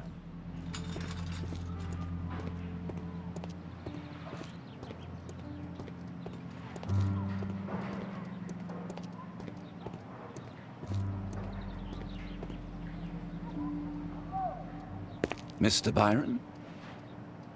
More doctors? Please. I've just received my treatment.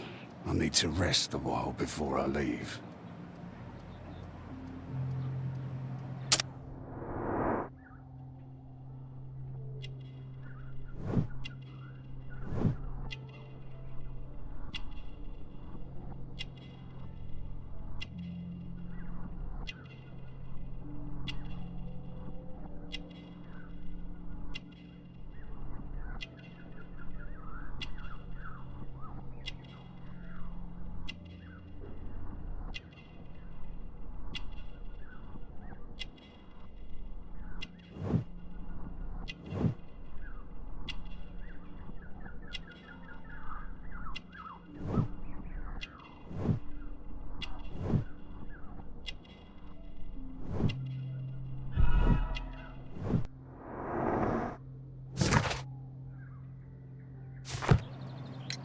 We would like to ask you some questions about an expedition that took place 14 years ago.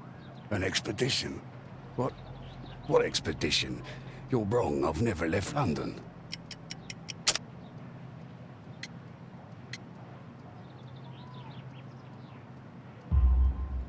Is it not you in this photograph from Guatemala? Guatemala? Tecuna man!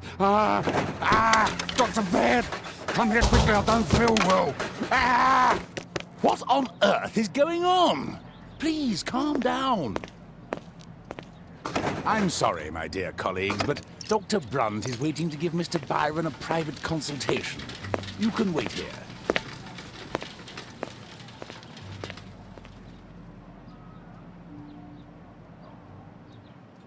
What should we do next, Holmes? Weren't you paying attention? We have to wait, but we'll take advantage of the situation.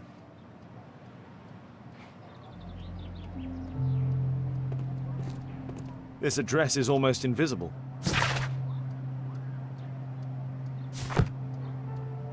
He recently purchased Chinese tobacco.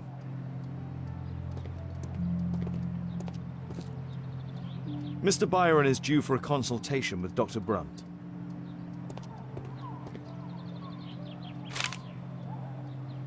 Our man passed by a circus.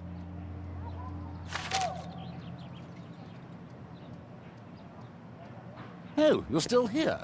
Obviously. We're waiting for Mr. Byron. Is he not with you? No, the gentleman left directly after his consultation. Oh, he forgot to collect his belongings. Holmes, it seems that Albeit has escaped. Obviously. And he knows that we are aware of his true identity. Quickly. I know how to find him.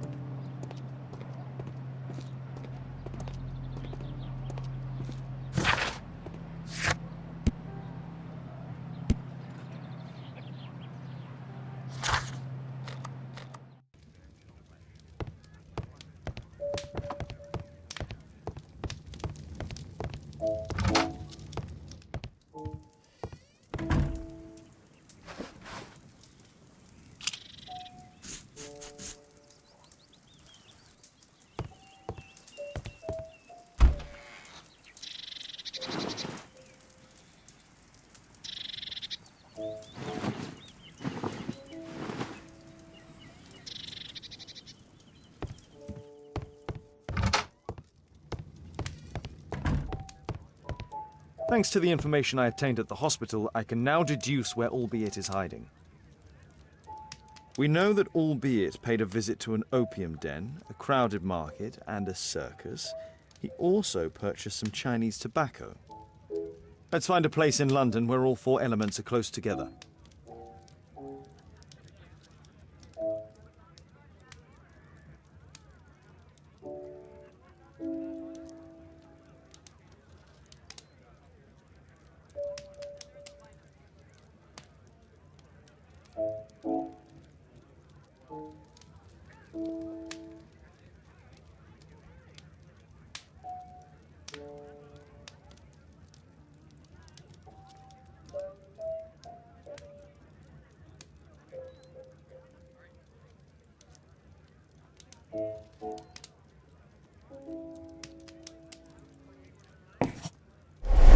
Now we need to find a street name ending in OOK.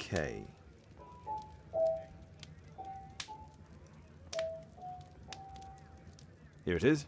21D Brook Street. Watson, I believe we found Albeit's flat.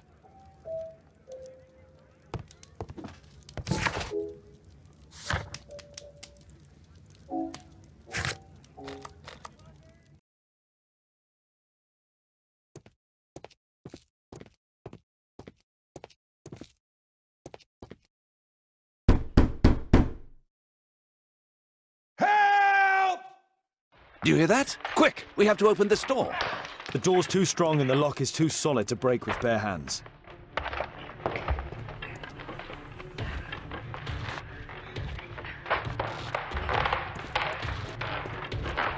No! Please help!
This table could serve as cover.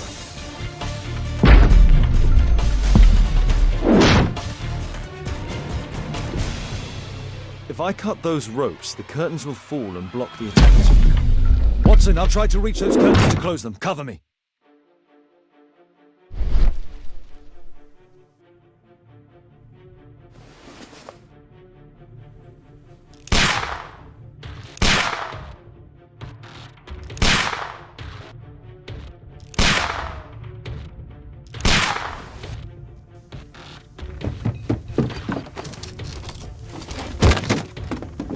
Watson, cover me!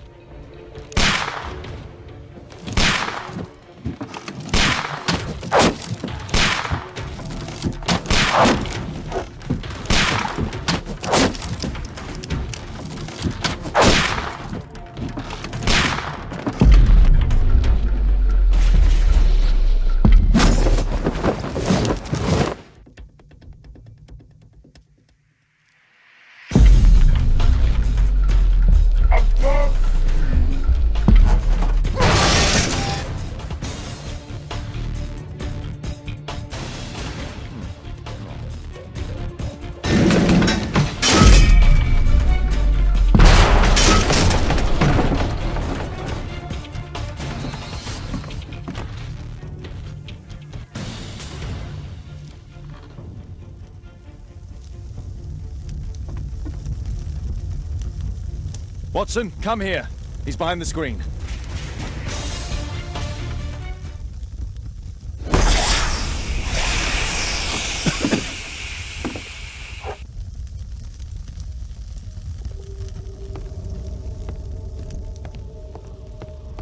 Our assailant escaped using this rope. Our attacker escaped through this skylight.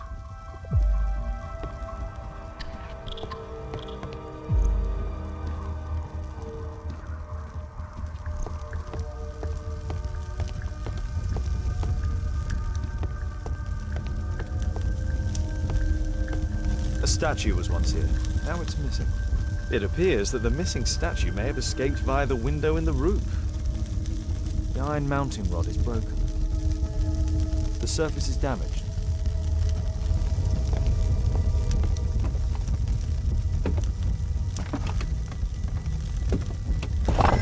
No! Don't kill me! Calm down. It's over now. It's gone. You? Oh.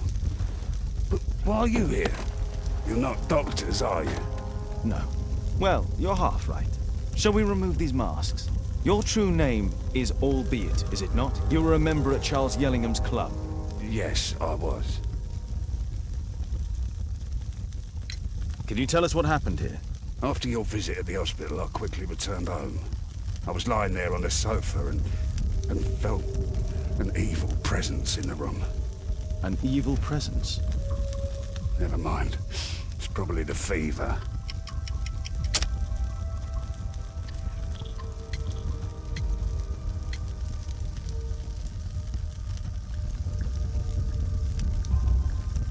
Or perhaps a living statue?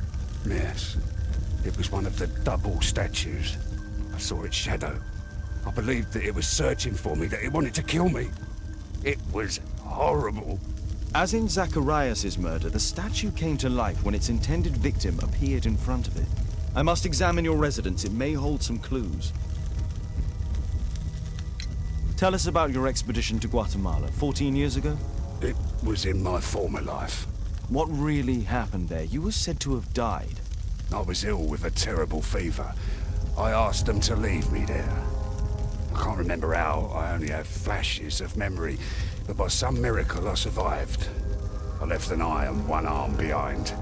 It took me time. But at last, I managed to return to London. Why do you use a false name? That expedition signaled the end of my career. And my very life as I'd known it. I changed my name and my address. Now I'm weak and useless and alone. I'm a walking dead man. Not for long. Perhaps this was it. It was my curse to fade away little by little. Tekun man's revenge. You are aware of Zacharias' murder. Are you not? Yes, and quite aptly I read that he was killed with a spear. Aptly? Well, he practiced archaeology almost as though it were a sport, seeking adrenaline. Imagine his state of adrenaline when he died, him being the prey. And who would have been the hunter? Tekenu man? Whoever, whatever. It'll soon be over for me at any rate. There's a locked door on the first floor. May I have the key for it? All right, but there's nothing interesting inside. Well, thank you again for saving me.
Albiet's wife and son, I presume.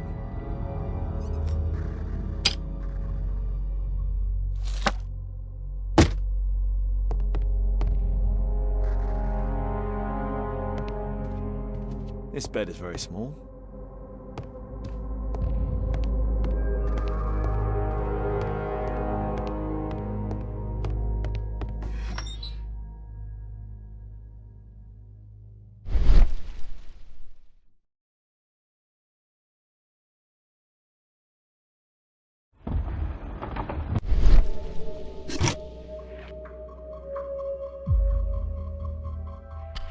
The interior seems well designed, but I cannot see it properly.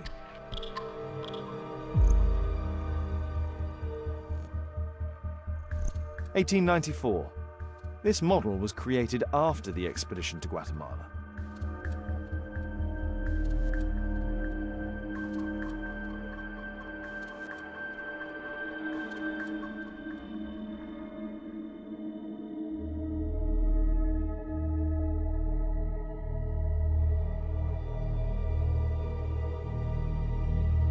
This model forms a part of another, larger model.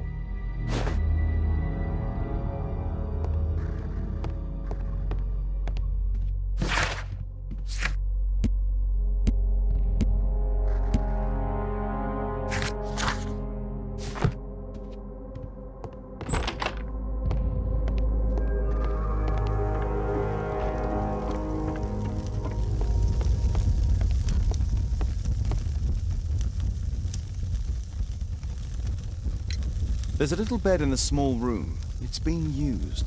Well, it is for my son, Gulliver. After my official death, my wife and he left for Glasgow. Upon my return, I installed this room. So they know about you? My boy Gulliver visits occasionally. But I wonder, what is a life with a crippled father? They will lose me again.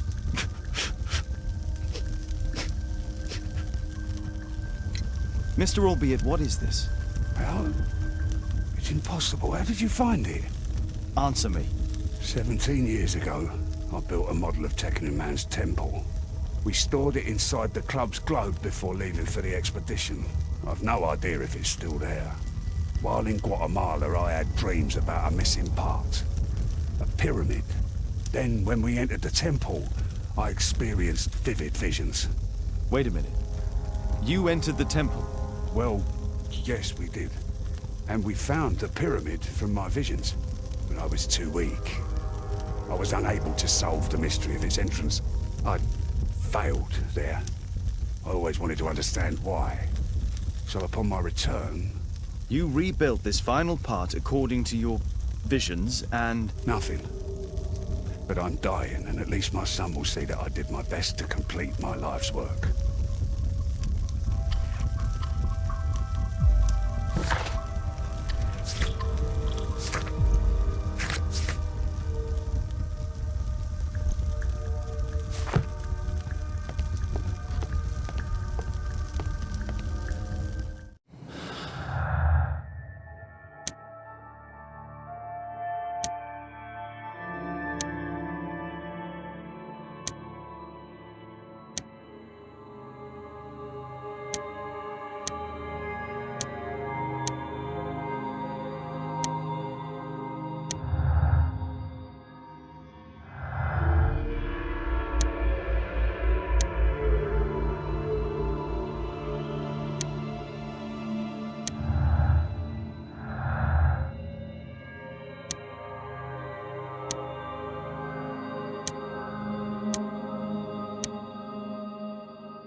Watson, stay alert, and you'll need to be quiet.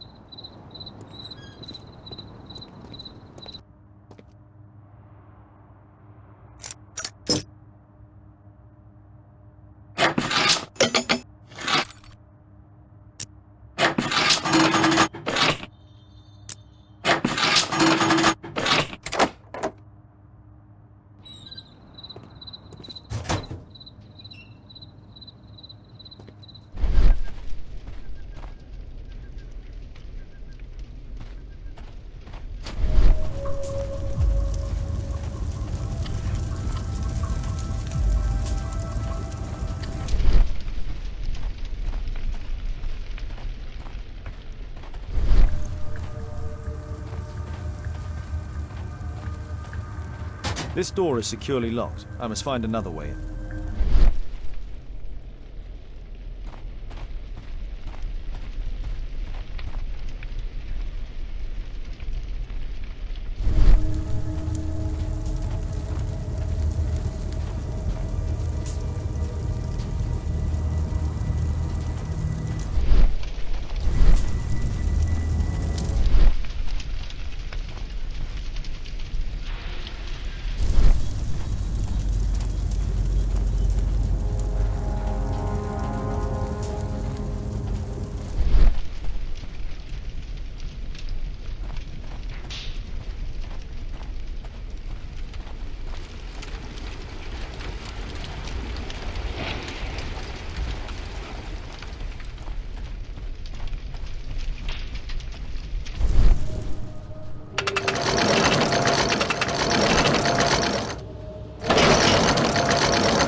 I need a clear path.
only I had access to a free chair.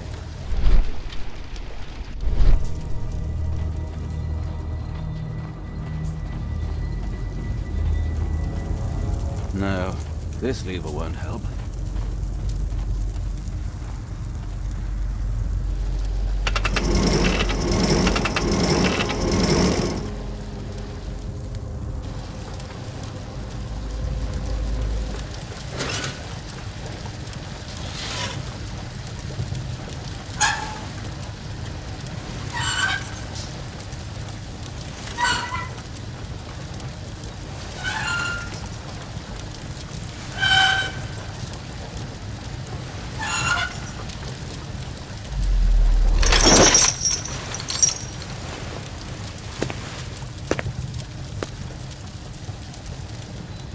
Holmes, I'm here. Can you let me in?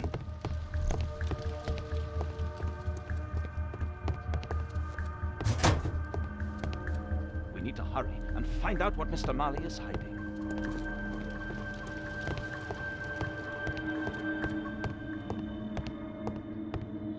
Marley is obviously an avid student of mechanics.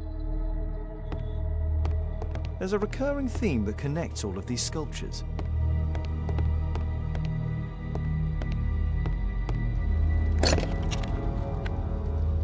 Obviously for a dagger, Mayan period, I think.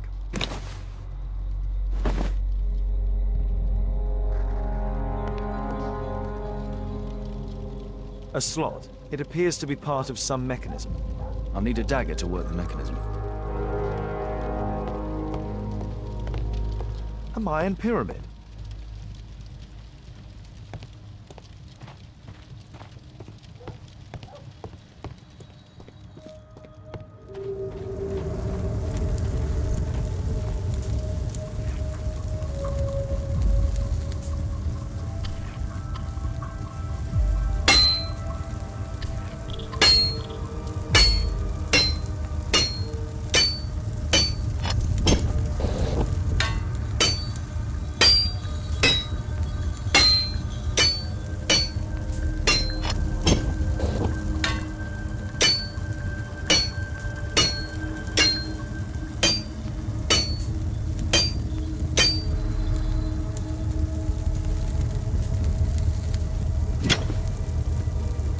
I hope this dagger fits.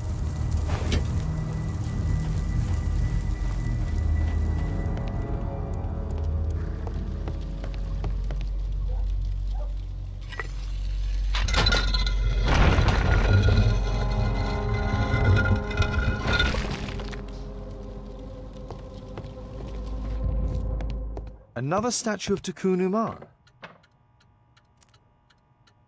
We need to hurry and find out what Mr. Marley is hiding. So, Bernard Marley built a mechanical globe. This globe has space inside. It should be possible to open it.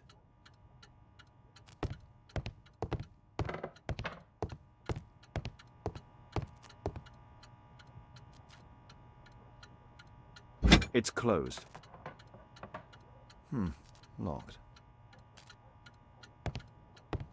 Marley dismantled these alarm clocks for their parts.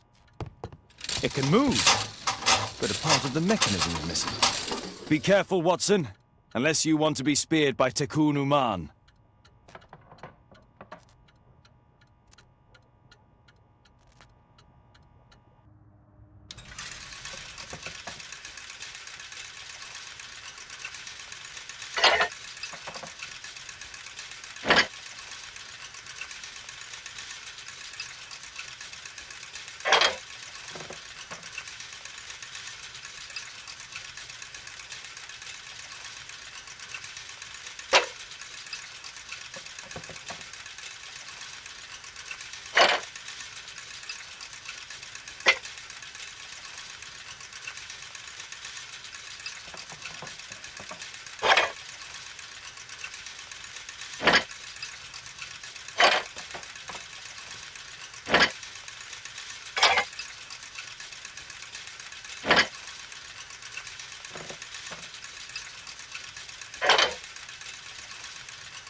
The chain doesn't fit here. The chain doesn't fit here.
The chain doesn't fit here.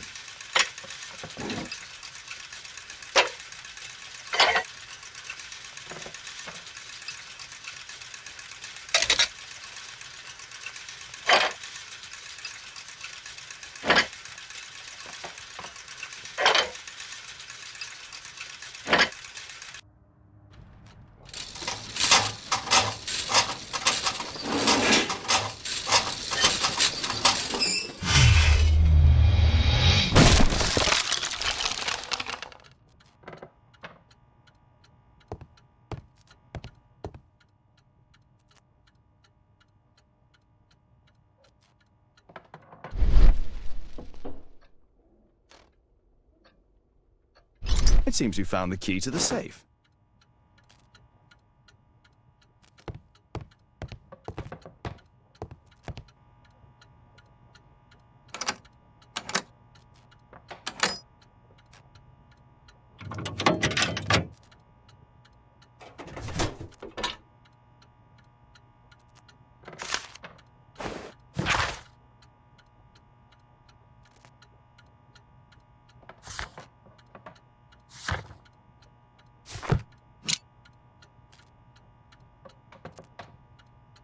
A piece of a map in metal.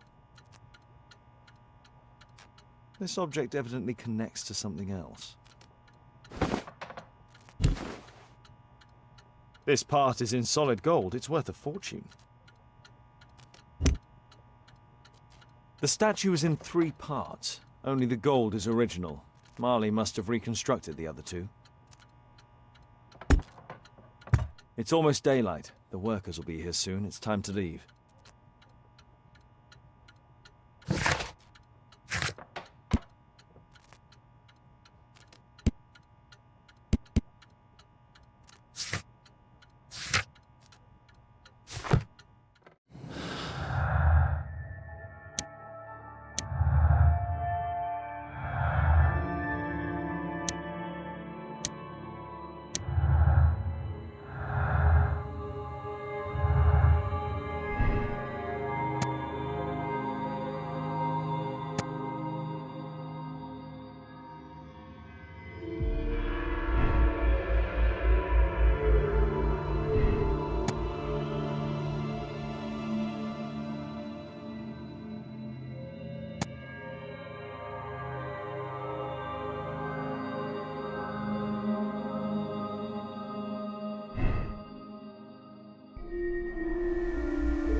What news, Holmes?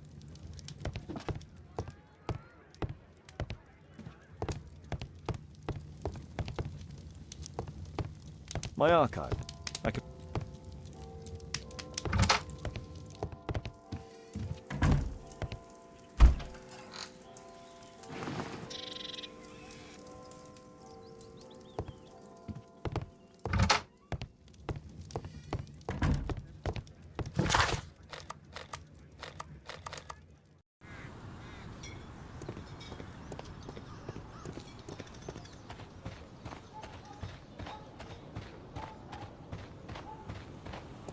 A murder at my club.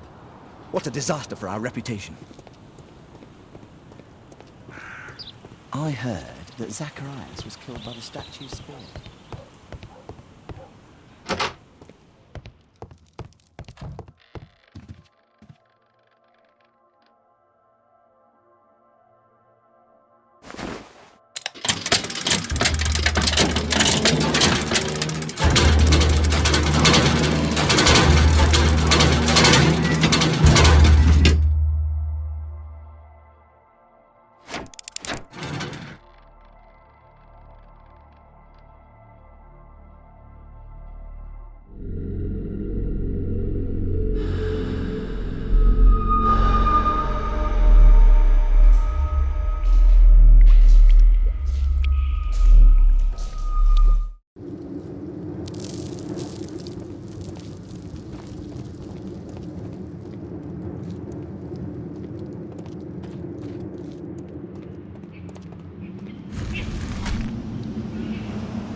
treasure of Tikkun Uman.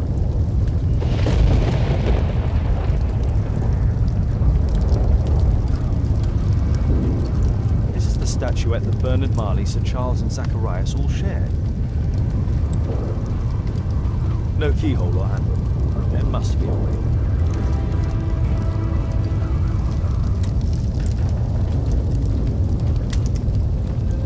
The calendar. It was here. So Zacharias, Sir Charles, and Marley have all known about this from the beginning.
Better not go there.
Mr. Albeit. Oh, you're here with your son. Yes, obviously. We have to talk with you, and it involves the police. I see. Gulliver, go across the road to Mrs. James. This is an adult conversation. Hold on just 1 second, please.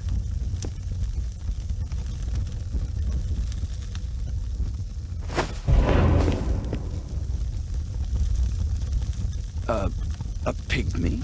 As I suspected. Albeit brought him back from Brazil. You were both slaves there and you escaped together, am I correct? You are. We are companions through life to death. He's more like a brother to me. It's clear enough now. You and your accomplice are guilty to the murder of Zacharias Greystoke. They had to pay for what they did. If only I'd had the time to get all of them. But Gulliver only did what I told him. It's for the judge to decide that. But given the nature of judges, I doubt that he will be lenient towards a pygmy who kills an Englishman. Father, Mr. Orson Wilde is here, and I'm going to stay with Miss Alice. What? Did you forget? Orson Wilde, you know, the star of American theatre. And he's visiting and staying with us. You did forget? No, not that. I meant you wanting to stay with Miss Alice. Yes, that's right. Miss Alice suggested it. She told me you couldn't possibly refuse.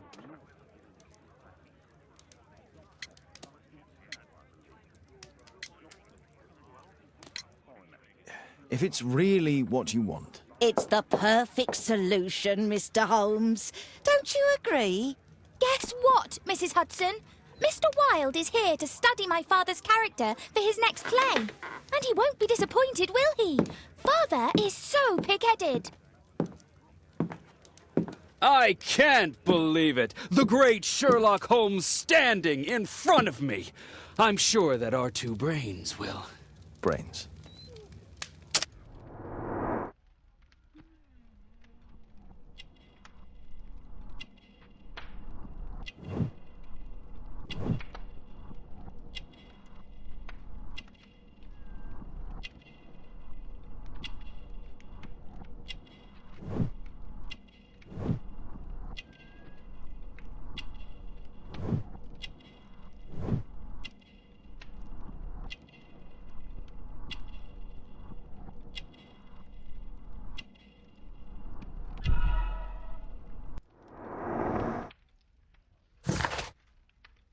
Mr. Wilde, your room.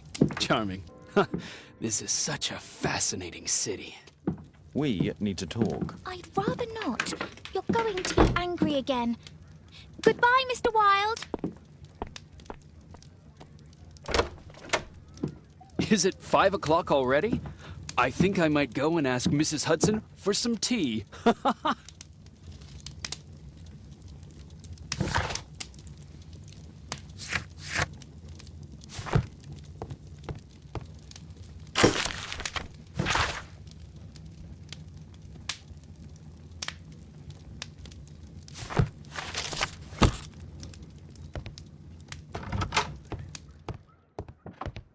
Oh, Wilde's already making himself at home. Wilde truly has a perfect disguise kit. Do actors really need all this? This must be grease paint.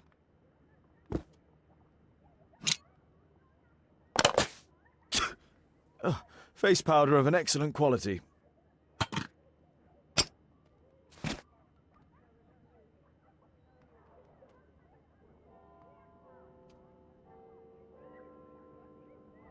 I use the same brushes for makeup. I forgot my hat. Father? I'm just checking, You've got something on your face. Is it makeup? It might be. Practicing my disguises, you know me.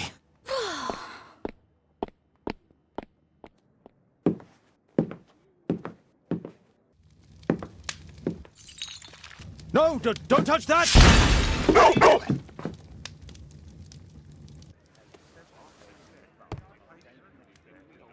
Ah, Mrs. Hudson, with our tea.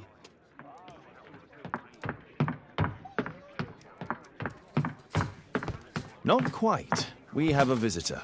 However, the lady is not so much angry as perplexed. Good day to you, gentlemen. My name is Mary Sutherland.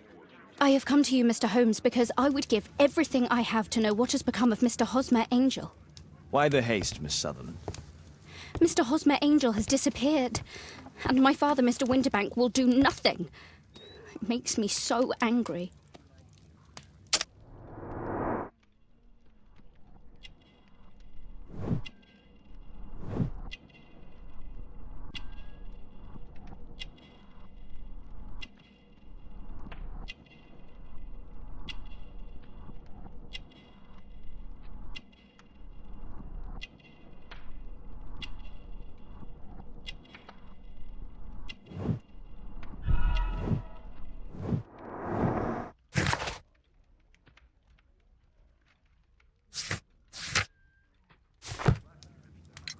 Mr. Windybank is your stepfather, surely, since the name is different? Indeed, I call him father, although he is barely older than myself. And your mother is alive?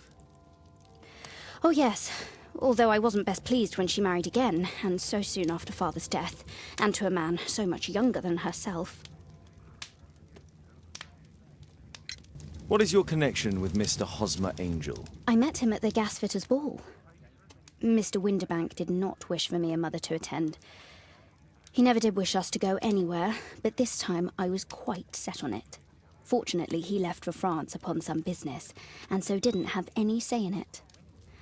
And I met Mr. Angel that night. We met again after that and would take walks together. But then Father returned, and we could no longer meet. Why was your stepfather against your going anywhere? Well, he didn't like anything of that sort. He used to say that a woman should be happy in her own family circle. Did Mr. Hosmer Angel make no attempt to see you? Well, Father was going off again in a week. And Hosmer wrote and said that it would be better for us not to see each other until Father had gone. After that, he stopped writing. Do you have your own income? I do, from an inheritance. It was left to me by my Uncle Ned in Auckland. Then you have all that you could wish for, naturally. Well, I live at home and don't wish to be a burden to my family, so they have the use of the money. Where does Mr. Angel live? I don't know exactly. I address all of his letters to the Leadenhall Street Post Office for collection. Were you engaged? Oh yes, Mr. Holmes. Right after the first walk that we took. Is there anything else that you can tell me about Mr. Angel? He is a very shy man. He would rather walk with me in the evening, so as to be discreet. I put a missing persons notice in last Saturday's Chronicle. Here's a copy, and a letter from him. Haha, a love letter. Yes, I see. As I anticipated, this validates my deductions perfectly. What deductions, Mr. Mr. Wilde. Holmes. Tell her.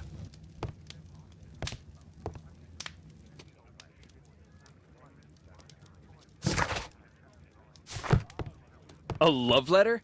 Aren't you dying to read it, Holmes?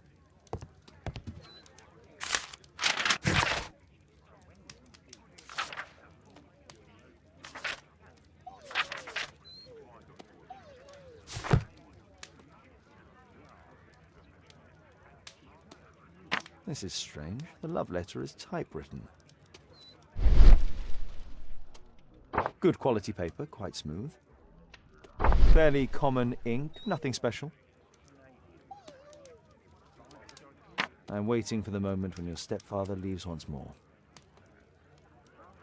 We had a wonderful time together, didn't we, while your father was in France? Miss Sutherland only met with Hosmer Angel while the stepfather was absent.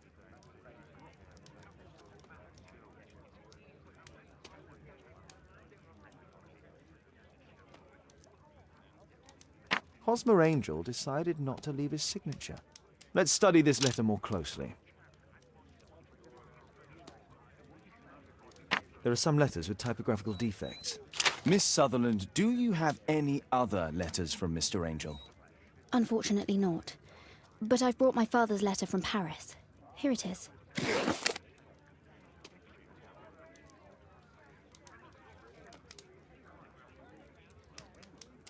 The stepfather's letter is also typewritten.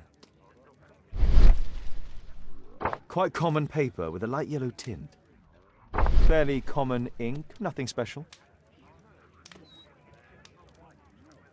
I hope that you'll be an obedient girl. Take my advice, stay at home. Miss Sutherland's stepfather's signature. The stepfather is trying to keep the daughter at home. Let's study this letter more closely. There are some letters with typographical defects. Both letters have typographical defects. They merit further attention.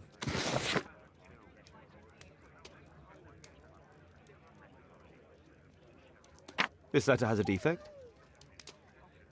And it's the same letter with the same defect in both instances. One more letter with a defect. Another letter match with the same defects. One more letter with a defect.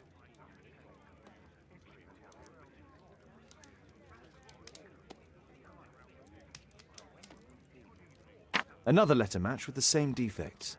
So, based on the specific defects, we could say that these letters were composed on the same typewriter.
You should try to let Mr. Hosmer Angel vanish from your memory, as he has done from your life.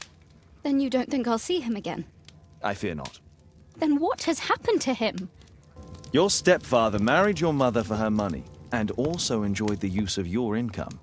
But with your personal advantages, it was clear that you would not remain single for long, even with him keeping you at home. He disguised himself and reappeared as Mr. Hosmer Angel. He brought you as far as the church door and then conveniently slipped away. To bring you to this conclusion in such a dramatic manner that it would leave a permanent impression upon your mind. You have been cruelly tricked, Miss Sutherland. Oh, Mr. Holmes. No, I can't believe it. But we were engaged. Oh, it's horrible to think about. But thank you for all you have done, Mr. Holmes. Holmes, you could have been more diplomatic.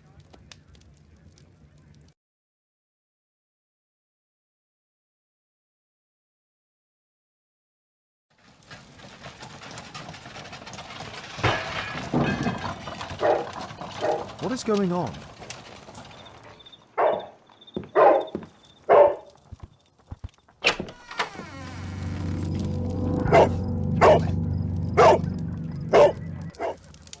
Mr. Holmes, is everything all right? Oh my God. Go back to your flat and stay there with Kate. Calm down, Toby. Now, let's see what this contains. It's ticking.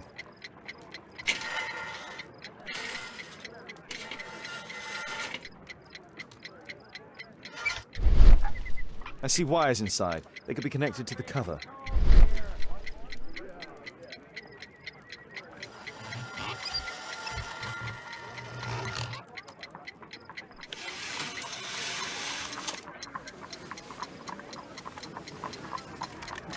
A fancy ticking homemade gift from the secret admirer.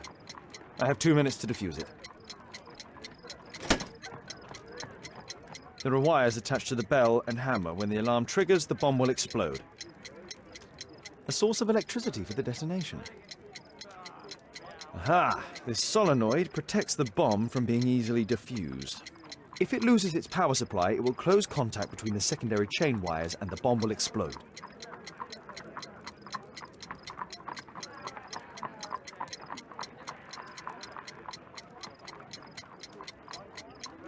A package with explosive material. There are wires going in and out. It's useless to predict how they might be tangled up inside.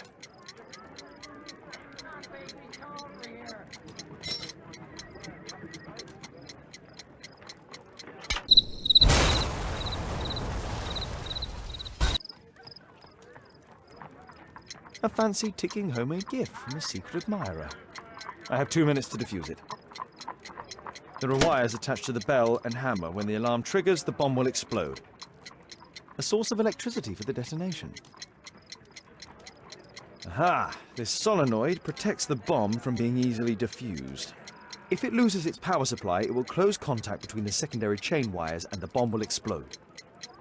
A package with explosive material. There are wires going in and out. It's useless to predict how they might be tangled up inside.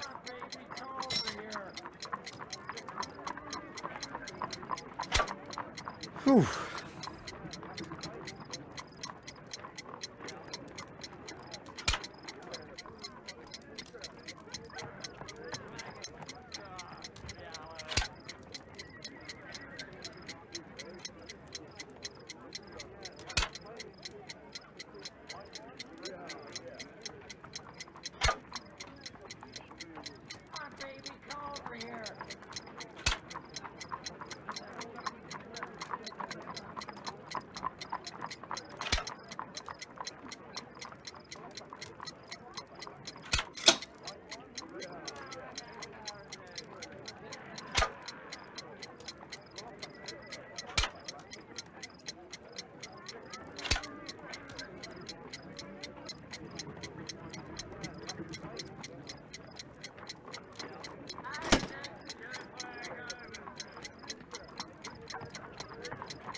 What happened?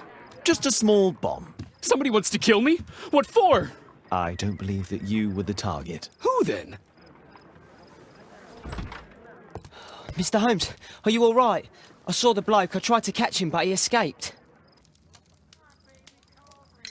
Can you describe the man? He was thin, about 5'5", with black hair and a hair lip. Wiggins, tell us everything you saw. The fellow was watching your place, so I thought maybe he's a client. But then he took something out of his jacket and threw it, smashing your window. I shouted at him and he took off. I grabbed him by the sleeve, but he wriggled out of his jacket and left it.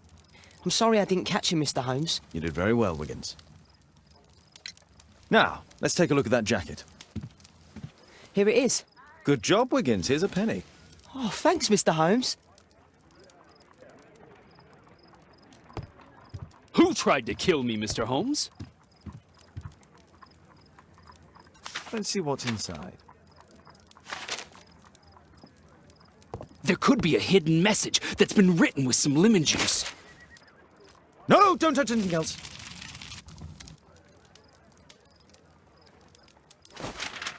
There are ink stains on this piece of paper. I could read the text with the help of my analysis table if Wilde hadn't already destroyed it.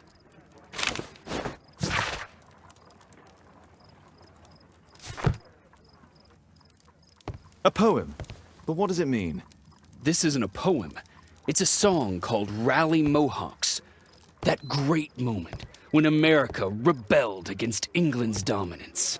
Then rally, boys, and hasten on to meet our chiefs at the Green Dragon.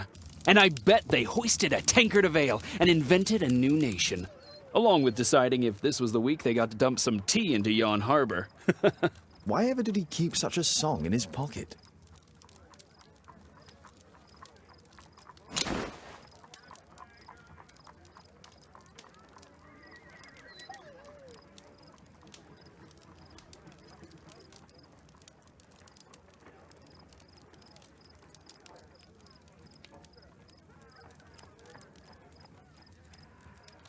JT are the owner's initials.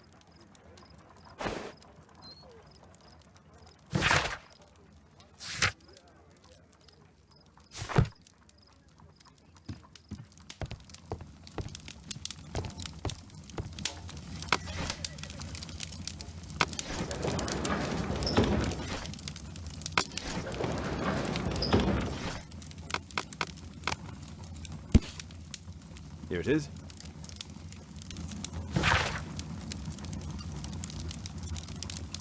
That's all I can do for now. Let's try and get a few hours of sleep. How can you sleep when there is someone trying to kill me? How selfish.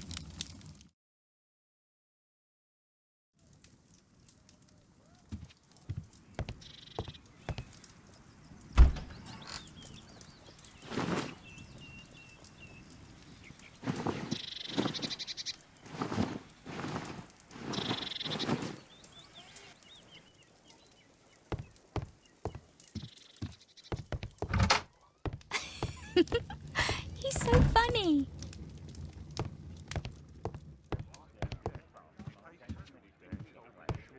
Oh my, I see you and Kate are best friends already.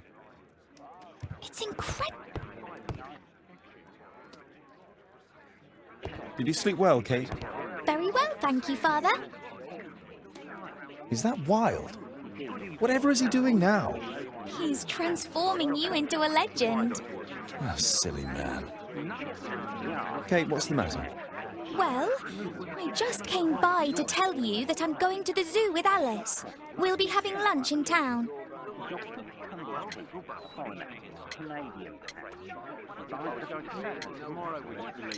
The zoo? What on earth for? Perhaps because it is my birthday today?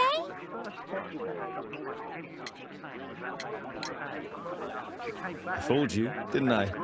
Of course I remembered. Here's some spending money. Go and enjoy your special day. All right. I'll go then. Kate. You never do anything right. All right. Come here. I've had enough of you not caring about me. I do care. I've just had a difficult night. Yes, Alice told me about the bomb, but you wouldn't. Kate, I only want to protect you. You don't understand anything. I wish Alice would adopt me. Don't be ridiculous. I don't know why my parents entrusted me to you. Did they really know you? Kate, come back! Damn it. Such a waste. This Alice, I have an odd sense about her. It's as if she's playing with Kate's feelings. This would be a good opportunity to investigate Alice's flat while they're absent. And anyway, it'd be better to visit the Green Dragon Tavern during the evening.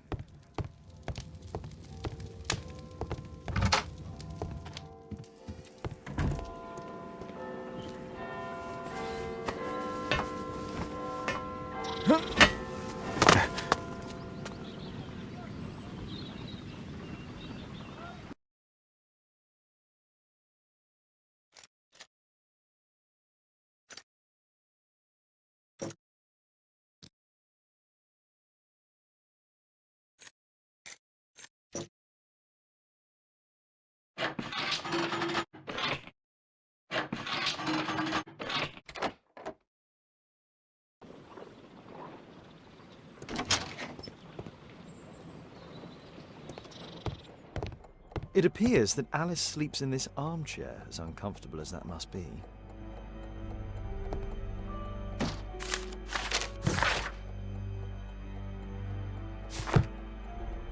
Alice has recently used this.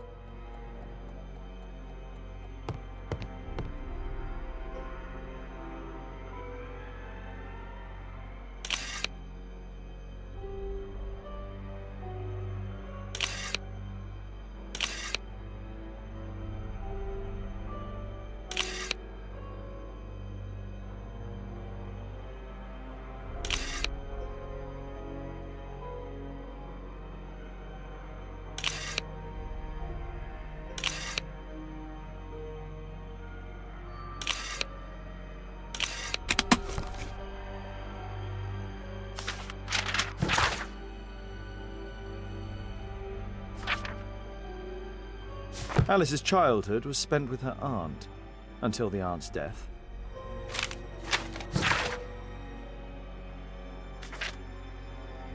Alice was unhappy with all of her adopted families.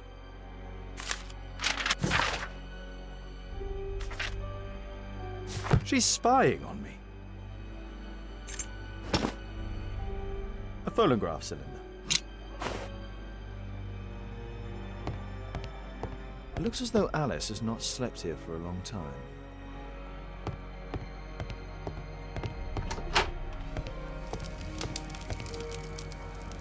Sarah de Bouvier is Alice's mother. Strange taste in literature.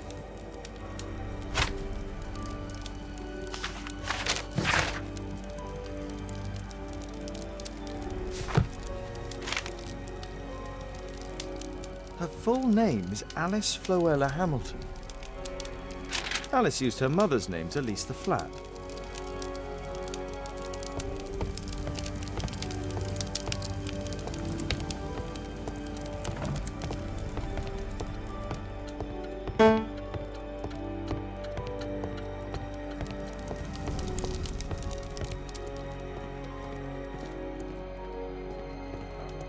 This lock is quite new.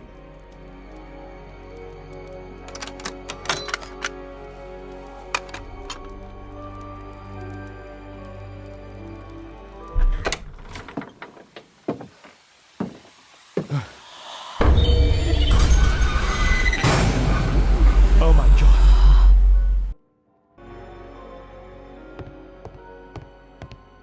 The wheelchair is the same as the one in the photograph above. Louis Napoleon Bonaparte.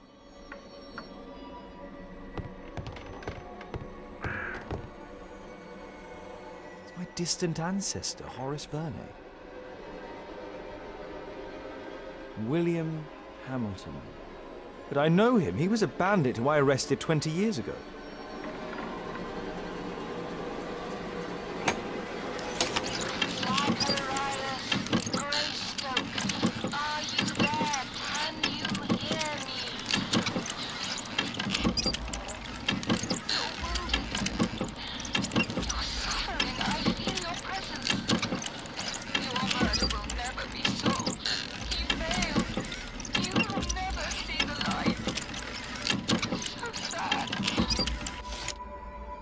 Alice knows about Zacharias Greystoke, the victim from the bowling club. I solved that crime.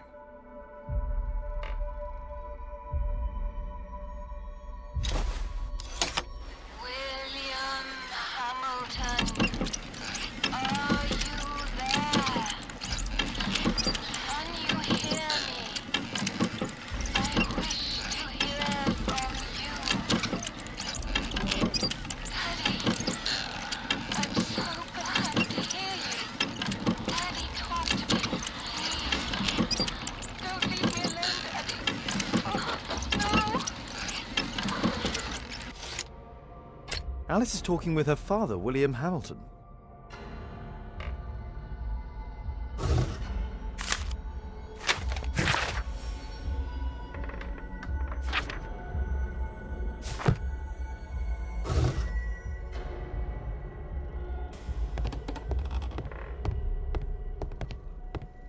Charles Darwin, English naturalist and geologist.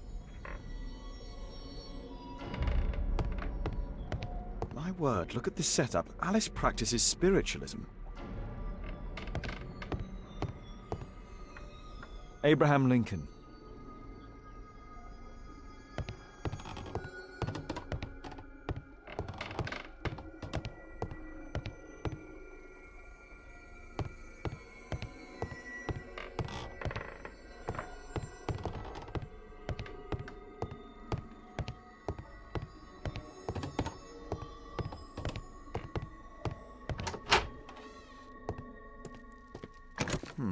Locked.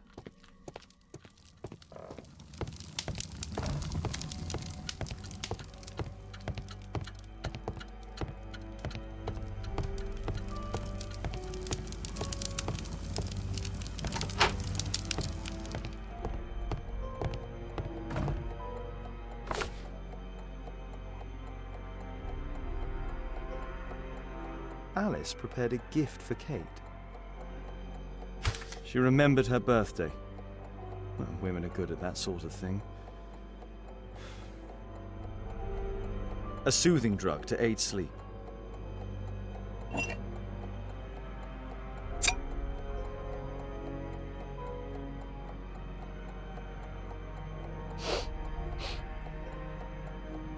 It has no smell.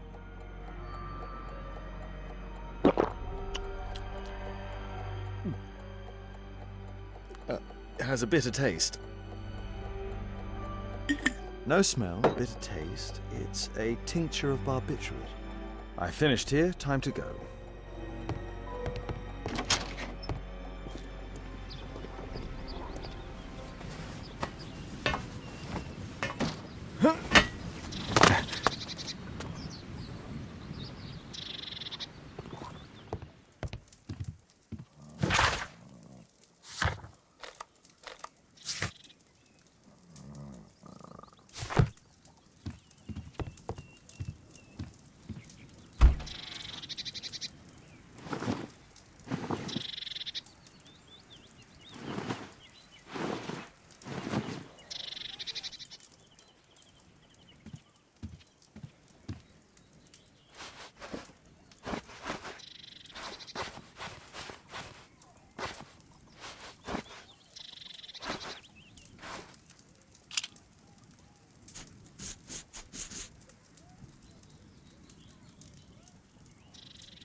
What can I do for you, Mr. Holmes?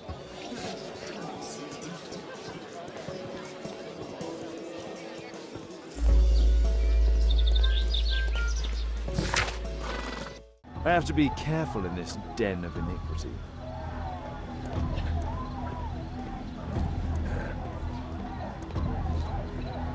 Come on, Bobby, push back! Hey, you, shut up! Well done, Tuppence Bobby! on Adam! I put a penny on Adam Wynn.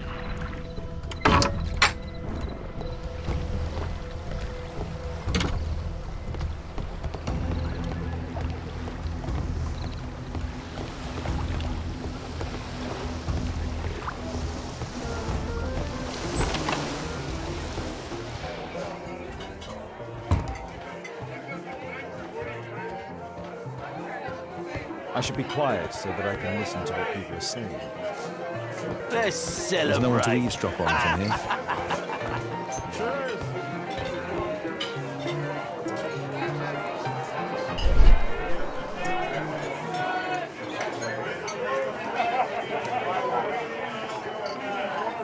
Good beer. Strong. Perhaps I should try. I'll drink to forget that I'll drink.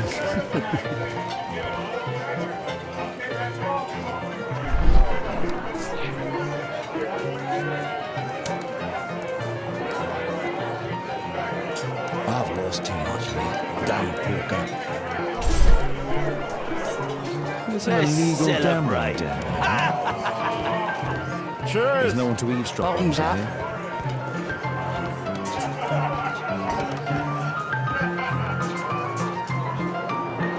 I can hear nothing from here.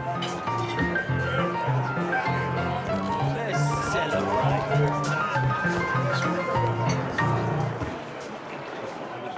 I can hear nothing from here.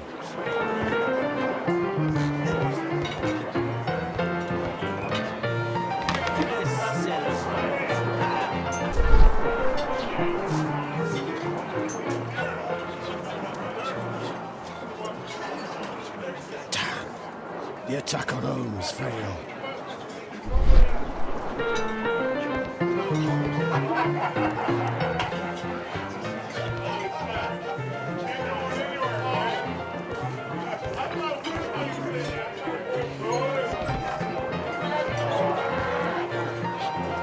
Interesting. I need a They have refill. some kind of pass for getting inside.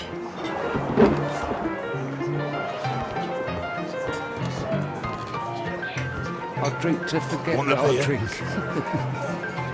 Bottoms up. Let's celebrate.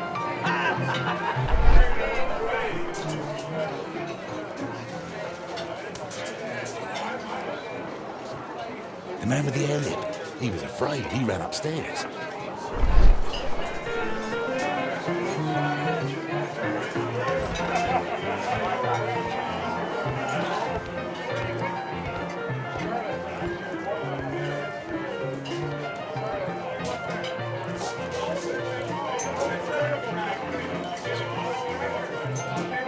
man with a hen. Let's He could be my attacker. celebrate. I should find a way to go upstairs. Cheers! Bottoms up.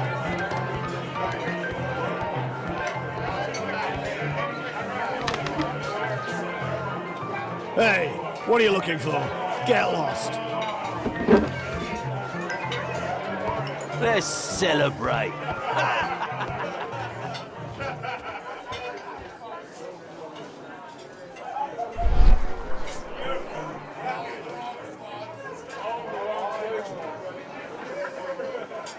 Pour me a double. I'm going outside for a cigarette.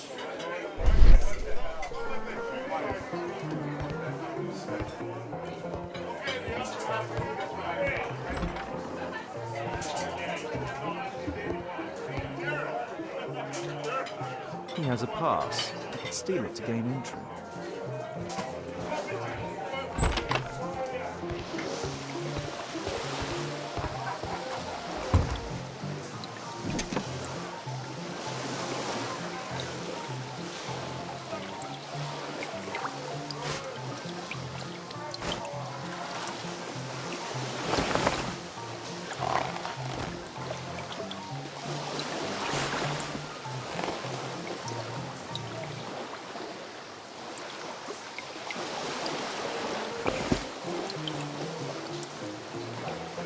A neat job.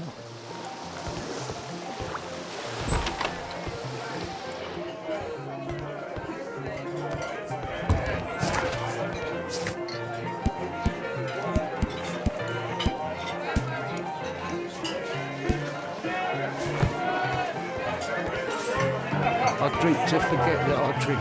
You can get in. Bottoms up. Scotland Yard dogs.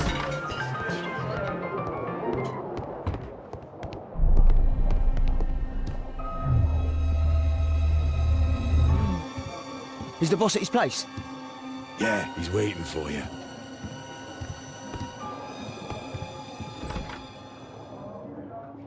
Our man. I should find a way to follow him. The door to the gambling room is there. It's not a gambling room, so get out of here.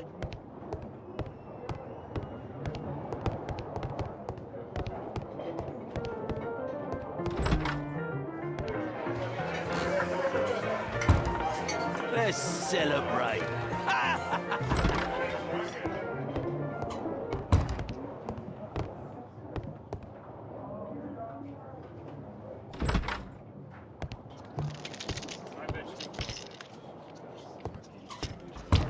Luck is on my side. Bid out for a shilling. All in. Hey, what do you think you're doing? That's private. Gamble or get out. Wicked snappy. Think faster. I have to get across to the other side. Perhaps from there I can reach the guarded area. I have to create a diversion that will move the guard away from the door. It's my lucky day. Wicked snappy. A well cared for hat. They allow knives here. It's my lucky day.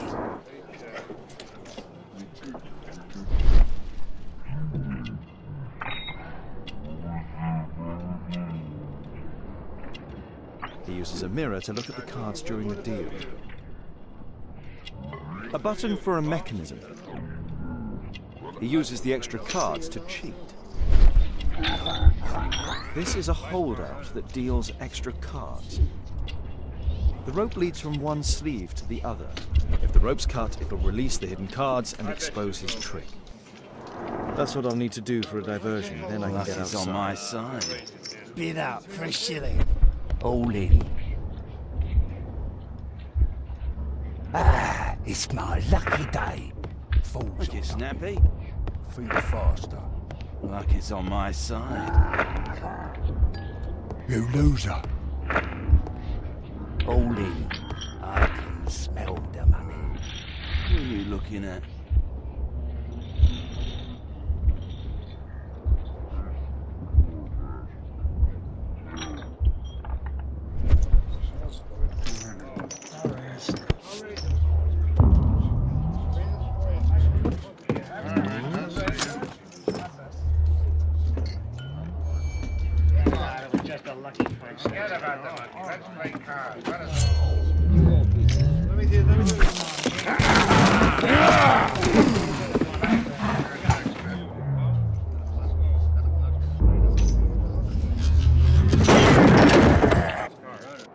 try and go around. Take that.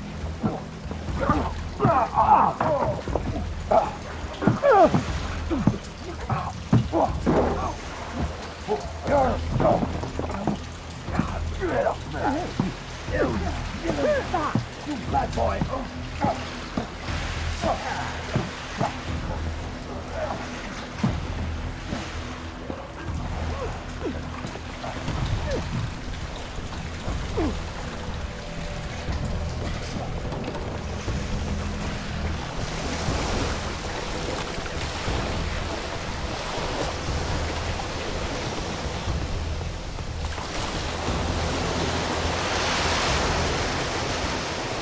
Those must be the windows of the guarded rooms.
Clever invention for hiding gambling items in the event of a police raid.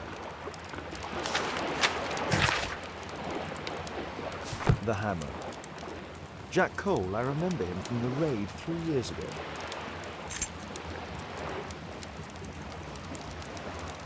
Doesn't look like a key from an ordinary door.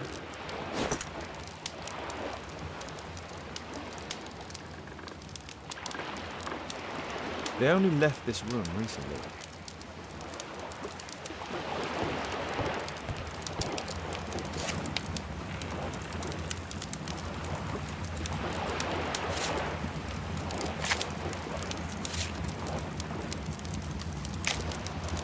The man from the gambling room is the same card cheating accessory.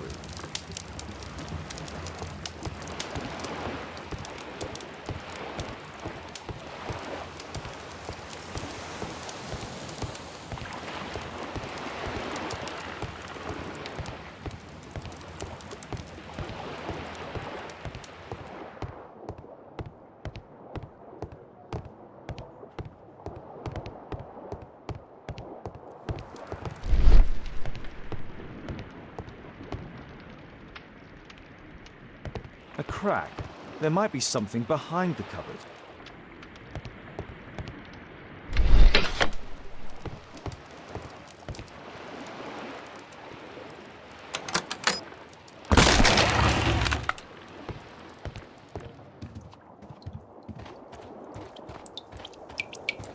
Damn, I'm late.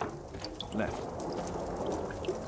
It's evident that all of these items were stolen by Jack Cole's gang.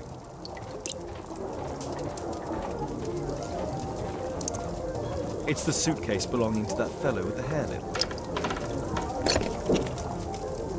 No doubt these things were stolen. Our man, most likely with his family. After moving into our new home.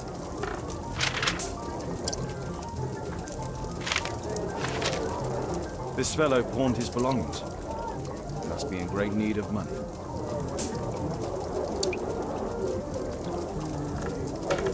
Butler's pawn shop on Lambeth Street. He apparently lives near this pawn shop. What's going on in there?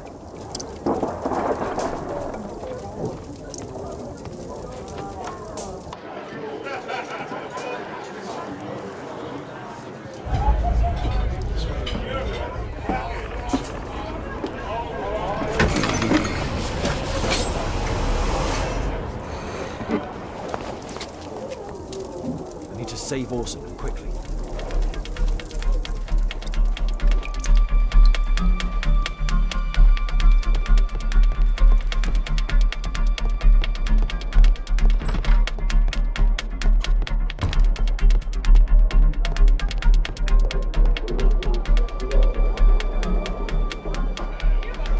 Holmes! You sneaky bastard, I'll kill you!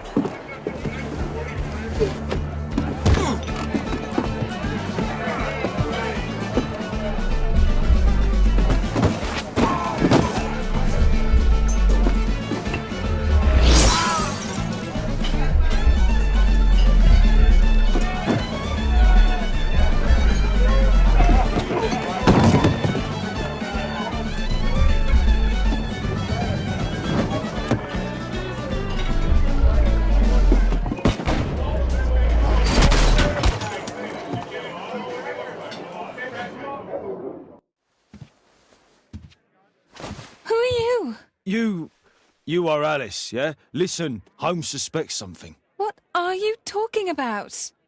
You must be more discreet. Your little game with his daughter. No! Too soft, Holmes.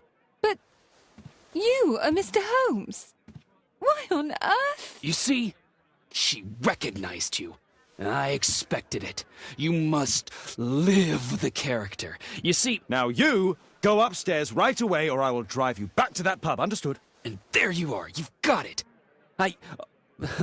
All right. But seriously, you should take acting classes. I know that you came here to avenge your father. You moved into my building, you've spied on me, and now you prepare your revenge through my own daughter.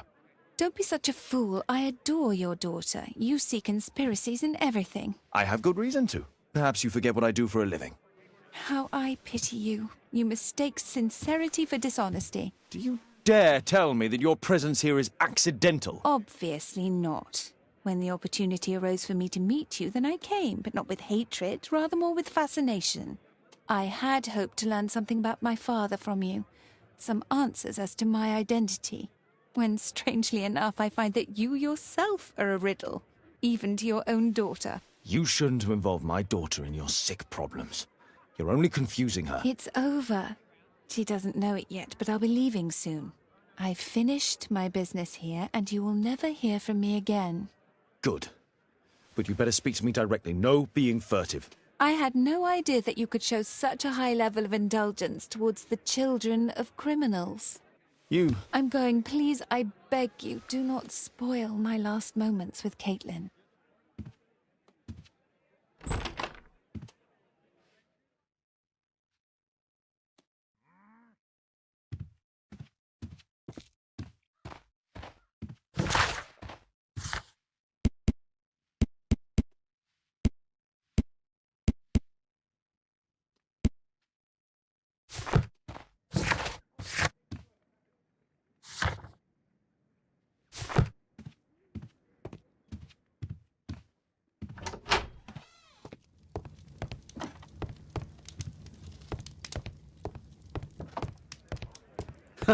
It's a good thing that I came to help you at the tavern, Holmes. Actually, I would far rather you stop helping me.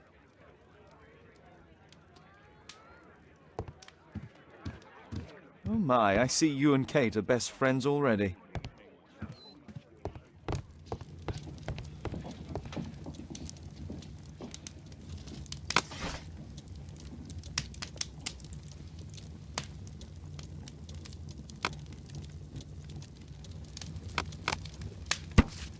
Here it is.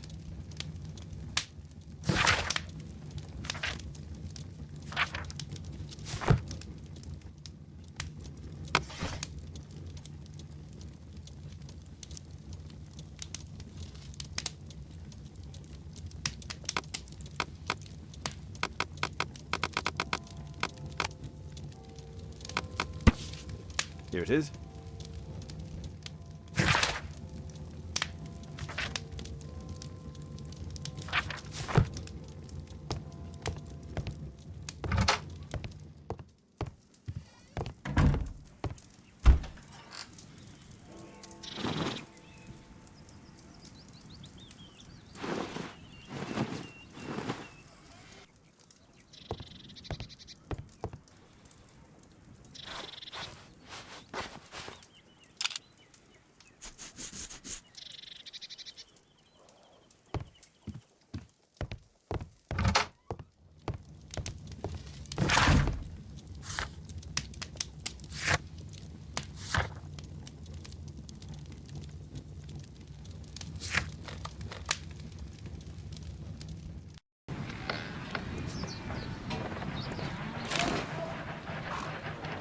Our suspect with his family near their house.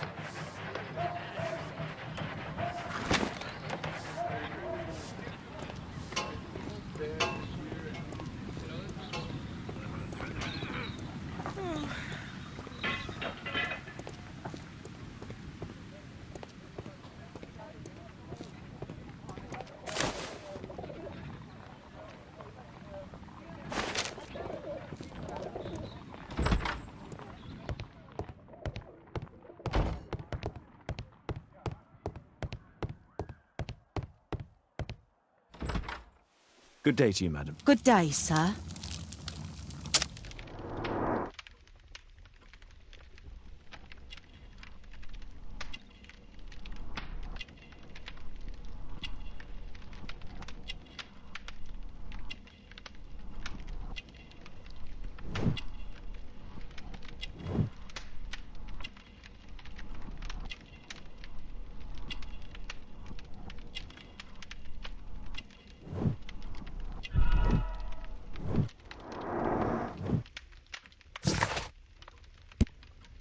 I'm here to see your son. Jeremiah? He's not at home now. Might I ask you a few questions about him? Perhaps we could speak inside. I don't know who you are, sir, but I'll have to ask you to leave right away. She won't speak with a stranger.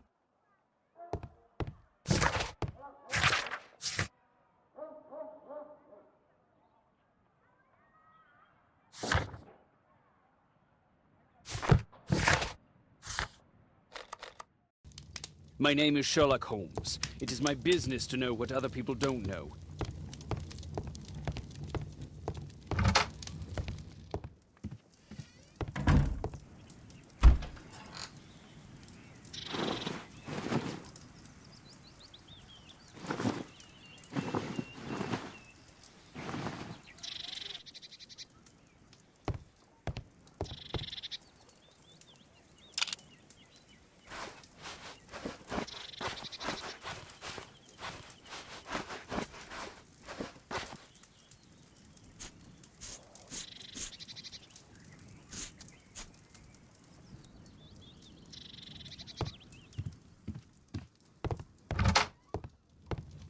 There is nothing more deceptive than an obvious fact.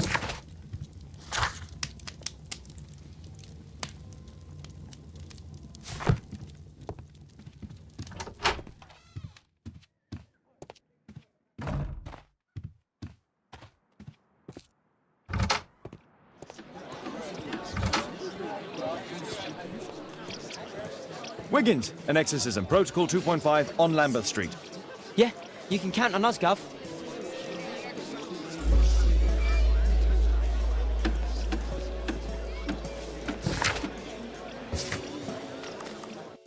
We're ready, Gov. We're ready, Gov.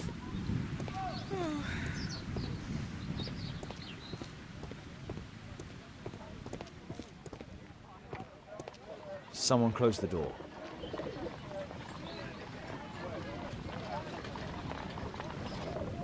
I should find a way to attract the attention of Jeremiah's mother.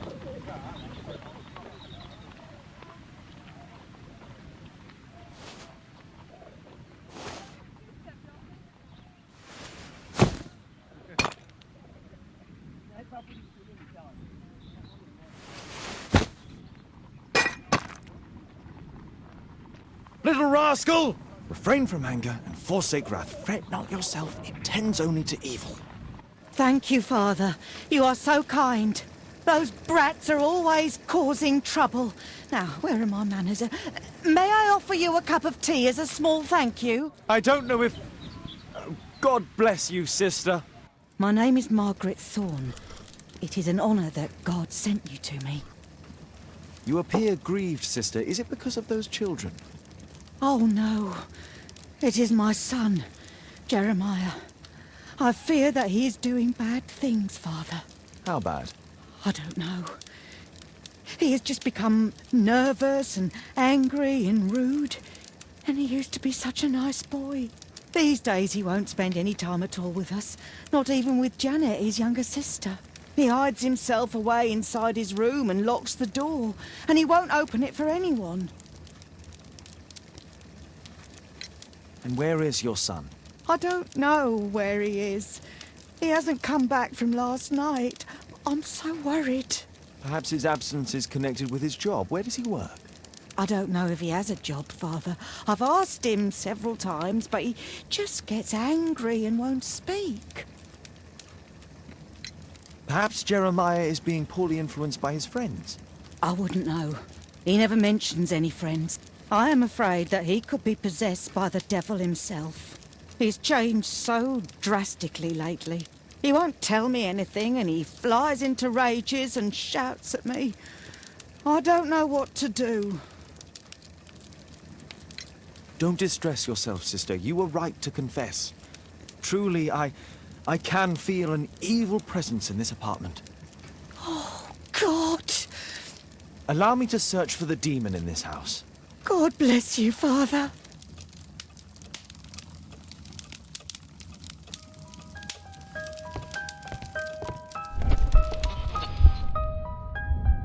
Bookcase and books, possessed wood and words, expel your literary demons!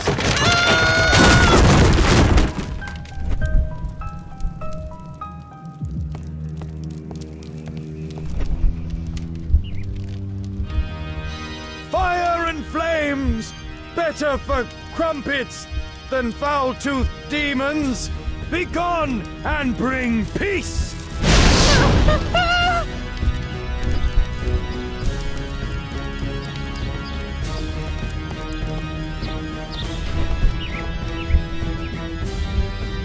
Oh, Holy Spirit, save your pans from demons and poor musicianship!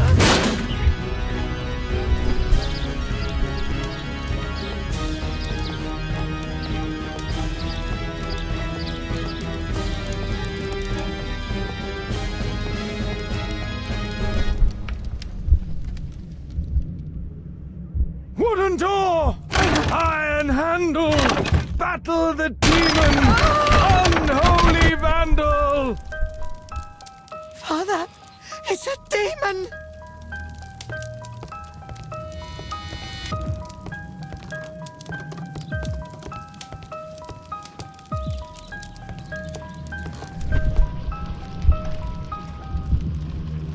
Window! Window frame! I must protect you from demonic pain!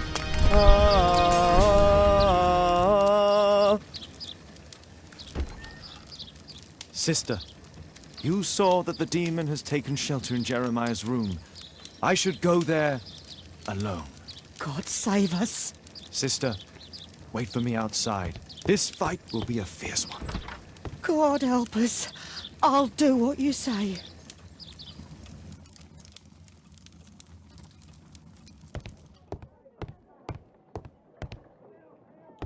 Does he plan to escape from London?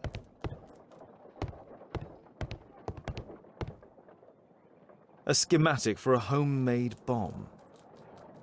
One of the solenoids for creating a bomb. This is evidence enough to put Jeremiah behind bars.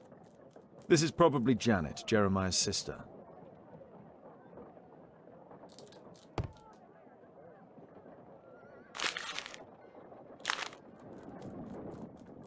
It looks as though this letter was torn up in rage. I should reassemble the fragments to read what was written.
It appears that Jeremiah received a threatening letter from somebody known as the Dart.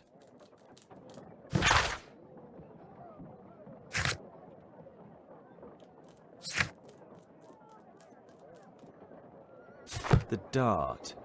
He was at the center of a notorious case from 1888.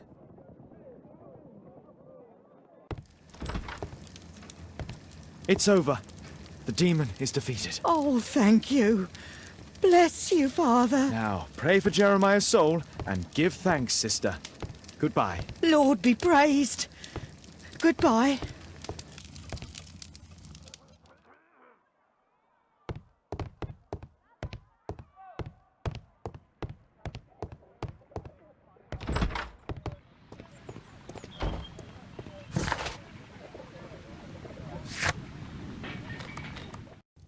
The game is afoot. Not a word. Into your clothes and come.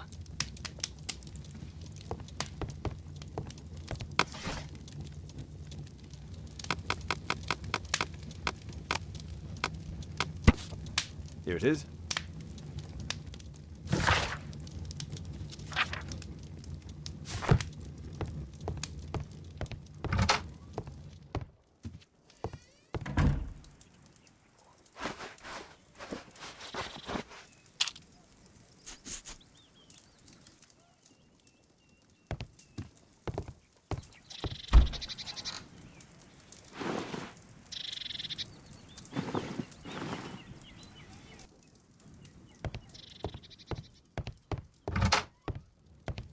The game is...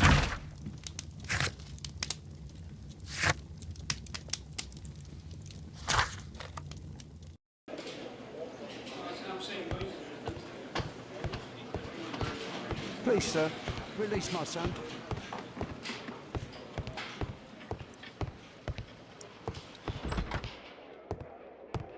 Mr. Holmes, you're still alive. I can tell that that displeases you.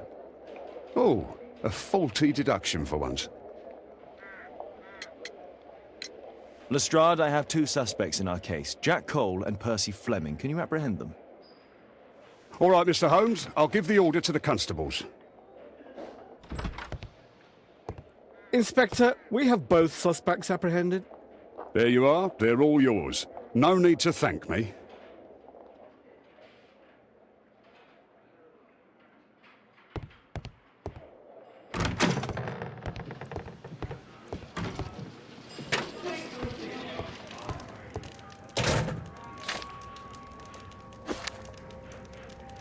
It looks like encrypted records.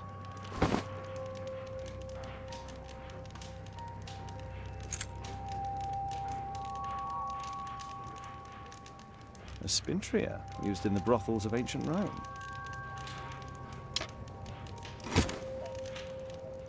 Well, that's rather tasteless.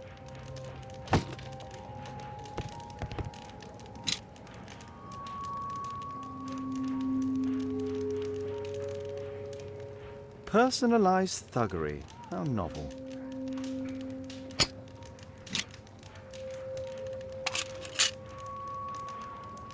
Expensive cigarettes.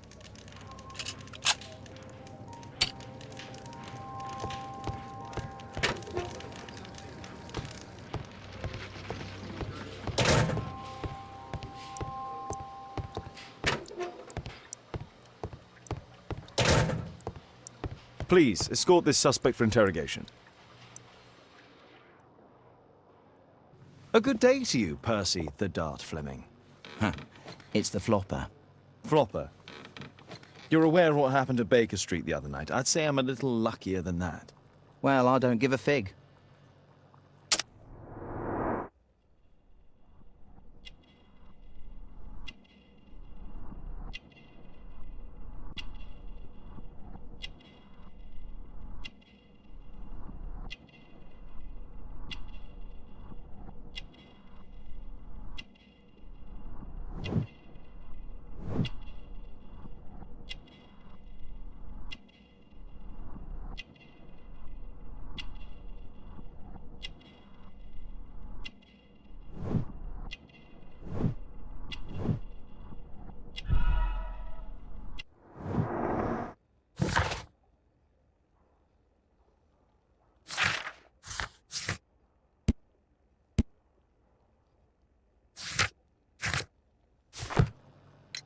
What were you doing 2 nights ago around 1 a.m.? I was at the White Swan. The White Swan? The brothel that you own? That can't be counted as an alibi. What do I need an alibi for? Does the name Jeremiah ring any bells with you? It's the first time I've heard it. How about this threatening letter that bears your name? Oh, I remember now. A threat? Come on. Just a reminder for him to pay his debts. It's just a small one, and it's a matter of principle. How do you know him? Ah, he's always coming around, begging for odd jobs. But he just talks rubbish. He's off his head. Do you have any business with Jack the Hammer Cole? I have. He sometimes provides my business with girls. But he's stupid. A hot-headed clown. Yeah, I'd be worried about him if I were you. Yes? He told me what you did to his brother, and... well, let's just say he hates you. What's this note? I don't know. It was among your belongings. So what?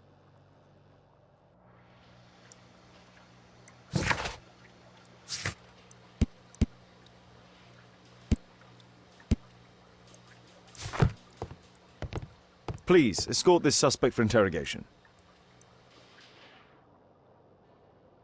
So, Jack the Hammer Cole, we meet again. Why am I here? Don't pretend that you don't know. You're a suspect in the case of an attempt made on my life. Rubbish. Just like the old days, eh? Arresting me on suspicion. You've got nothing. Oh, no? How about the revenge for the trouble that I brought to your gang? And also your brother. Don't you dare mention my brother.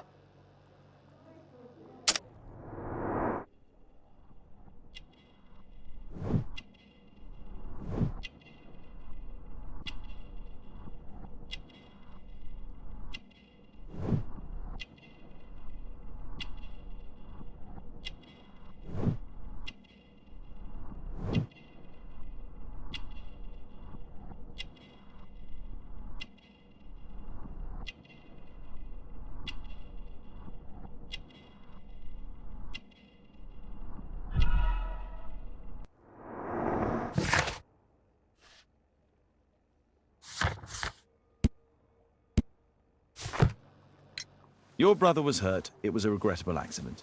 He was in the wrong place at the wrong time. I can hardly be blamed for that. What? You bastard.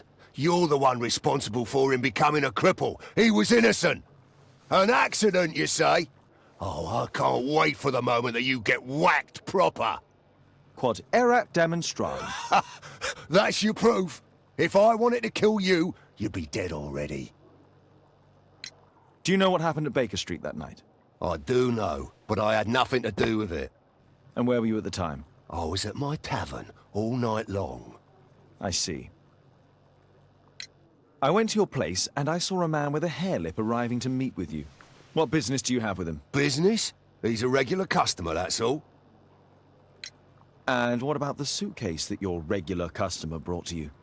What? What are you talking about?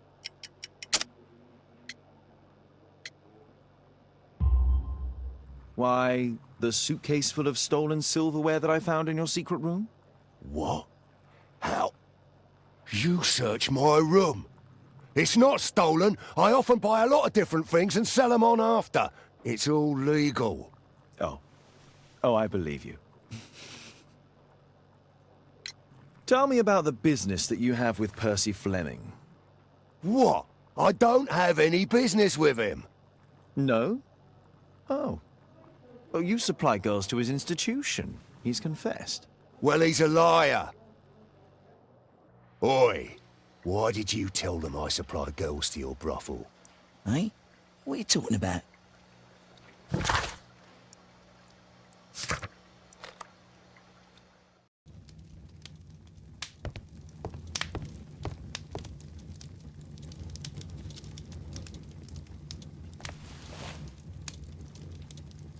The text is encrypted.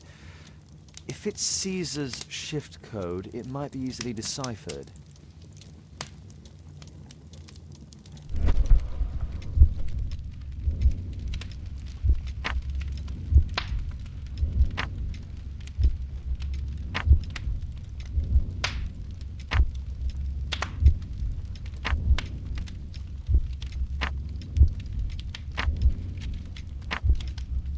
Elementary.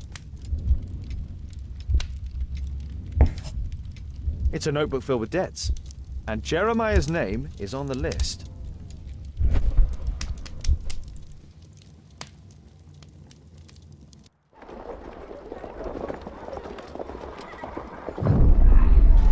Get into the cab, quickly!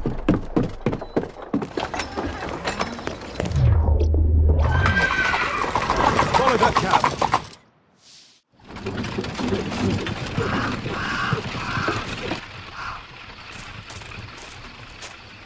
I should find a way to get inside.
An ancient Indian ritual knife, tuning. I think I'll keep it for the...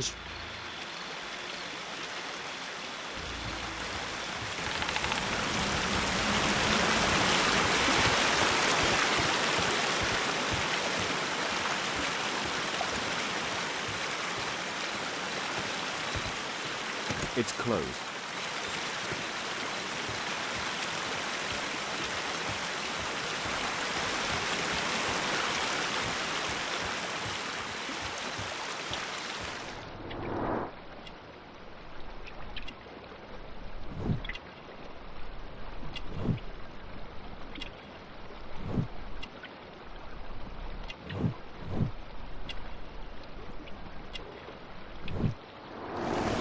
There was a fight here. Orson attempted to resist, but someone or something convinced him otherwise.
Ah, my cousin's out fighting bobbies and stealing antiques, and what do I get?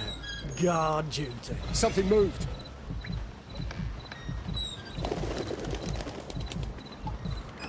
Huh?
The sound of a gong will attract the guards. I need to be careful. Boys,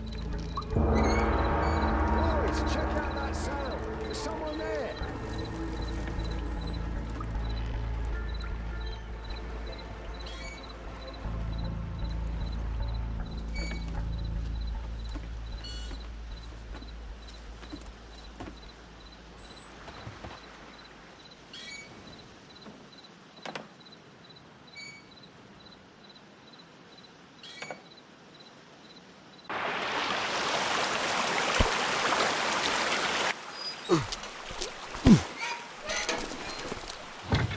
Hey! But what? No!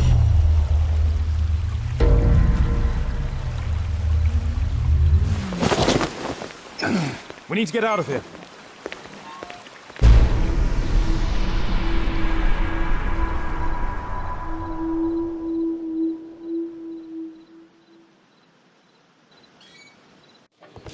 Lestrade, I'm glad you're here. What's happened, Mr. Holmes?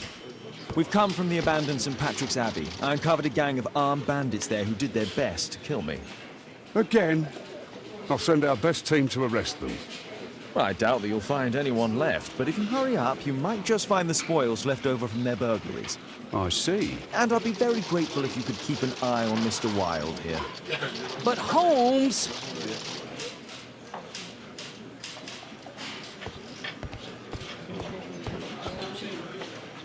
Wilde, please try to remember. Yeah, the slightest detail, etc. Well, apart from the smell of those bandits who kidnapped me, yeah, nothing special.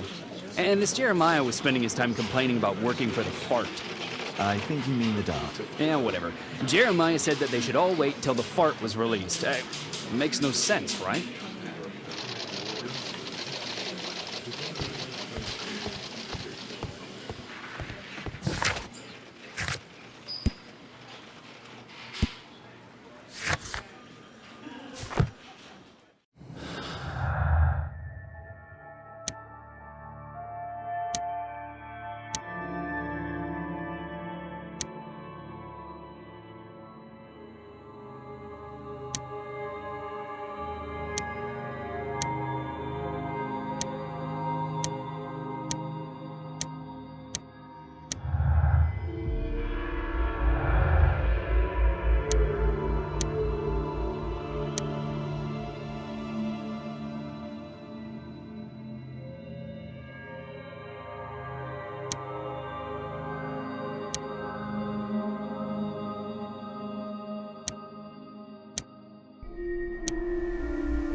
Percy Fleming, you are charged with conspiracy to murder. What?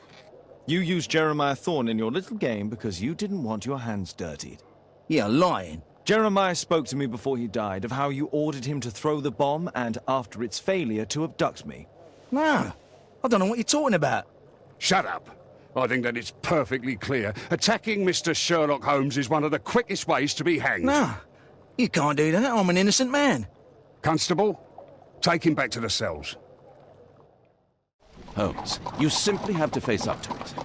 You need to have a serious discussion with Kate about her origins. I can't. No more excuses. She will learn soon enough that Alice is leaving.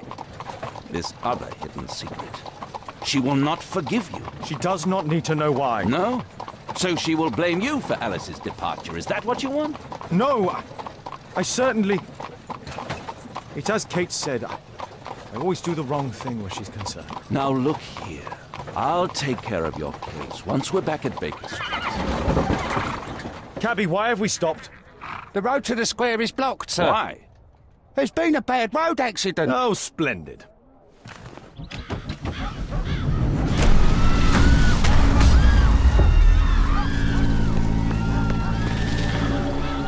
We'd better hurry. There may be injured who need help.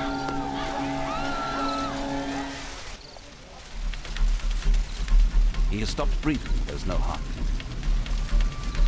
His pupils are constricted, but they are moving. He is still alive. I must act quickly to save him.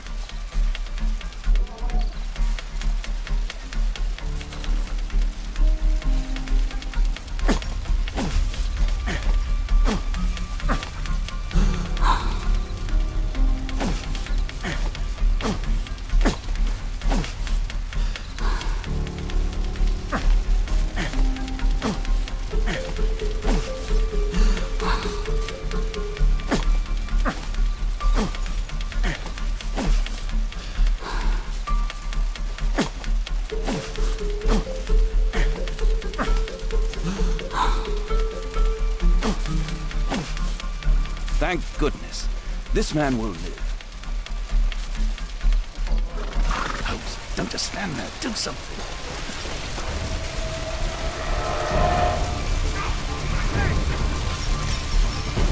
Please move to a safer area, sir.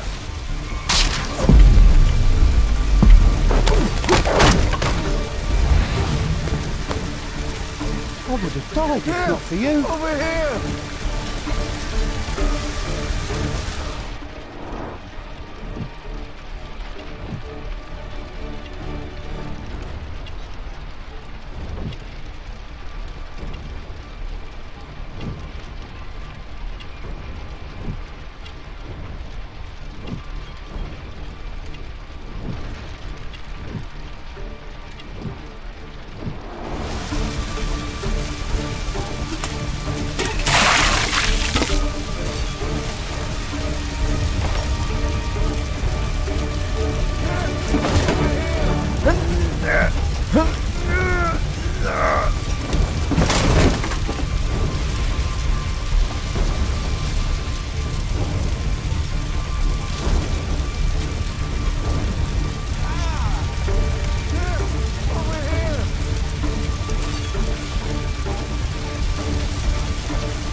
Thank you so much. Here! Over here!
finally.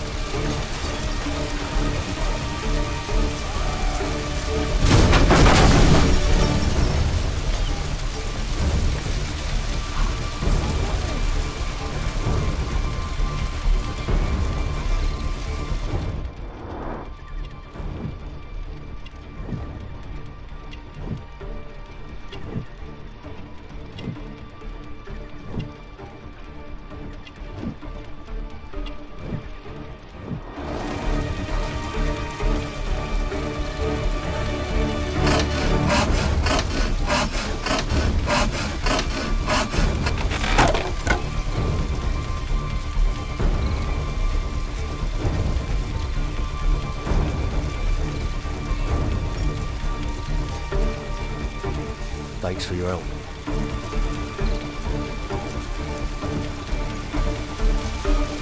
I need help!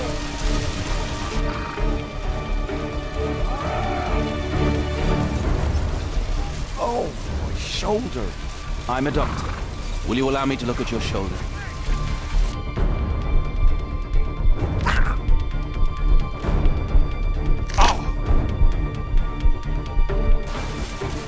Thank you for your help.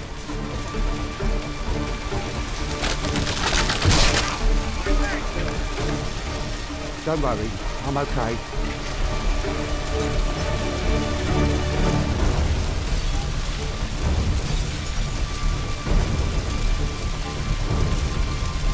I see no visible injuries. Perhaps I could use a Merlia. Oh, my head.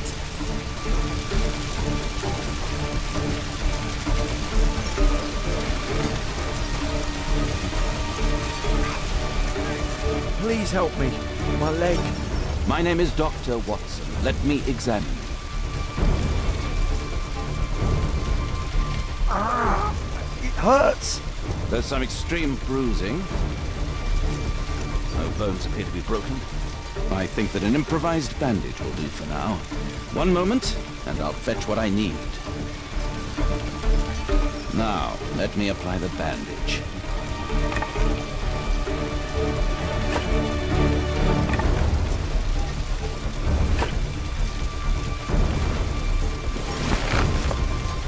Thank you, Doctor.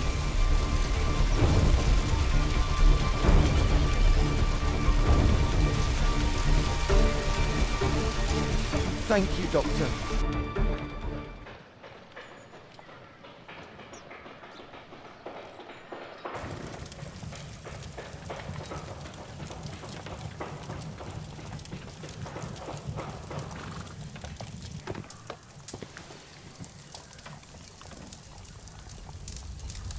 Holmes, it appears the police have arrested someone. Perhaps it is the person responsible for this disaster.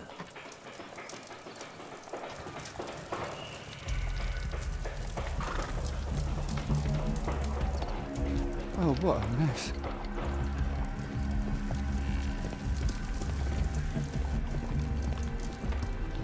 Let me go.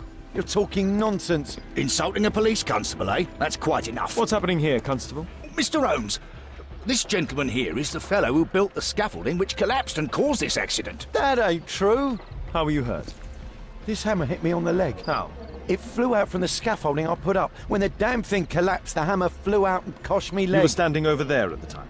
Oh, aye. Yeah, that's right. So it would not have been possible for him to bring the scaffolding down, Constable? Perhaps it was poorly constructed. Oh, right. Yes, of course. And what made it fall? Perhaps it was you, waving around that rotten stick of yours. You'll wind up getting a taste of it if you carry on like this. One moment, Constable. The scaffolding here has been entirely dislodged. It is unlikely that this disaster could have been the fault of this gentleman. Allow me to inspect the area. And if you could possibly be of use, close off the surrounding section. Do not grant anyone access, nor allow them to leave. Is that quite clear? Absolutely, Mr. Holmes. This accident is a little unusual. I need to concentrate on the details. I must include all the participants in the accident sequence.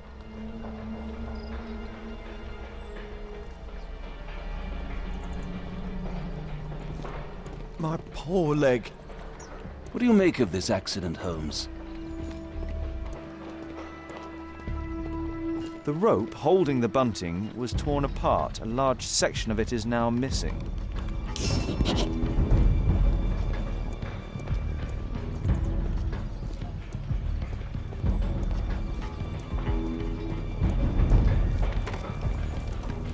A common phaeton. An uncommon location. This cab hit the scaffold and caused it to fall.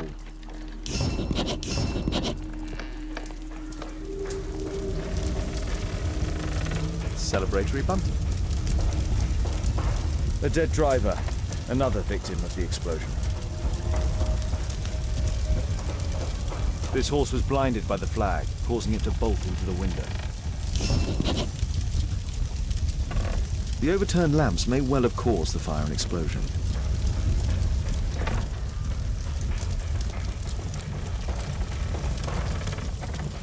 The driver is dead. He was killed by the explosion. Might I ask you some questions regarding the accident? It all happened so quickly. There was an explosion and my horse startled and threw me back against those wardrobes.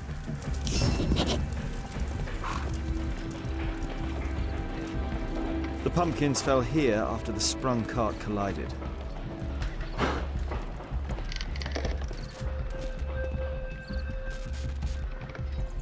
Good day to you, sir. Would you mind answering some questions? I'm investigating this accident. Are you the driver of this cart? Yeah. I was transporting vegetables from my farm to the London market. What can you tell me about the accident? I don't know. There was a collision, I felt the ground, I come over all dizzy. What did you collide with? That contraption up in front of me. He stopped all of a sudden and I tried to avoid him, but I wasn't quick enough. Do you have any idea what might have caused this cab to stop so sharply? No, no idea. An old sprung cart, which has seen better days. This technical cab was involved in this tragic accident. This carriage was struck by the scaffold when it fell. This mechanism played a part in the accident, I'm sure of it.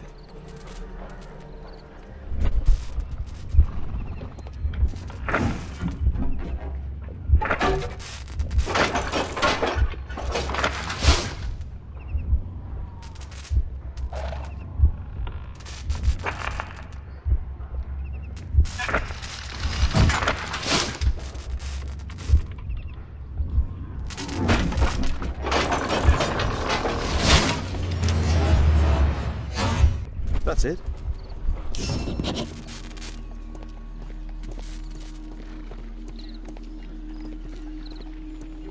Might I ask you some questions regarding the accident? Please. Not now. I'm in shock. The axe was catapulted by the scaffold and it landed here.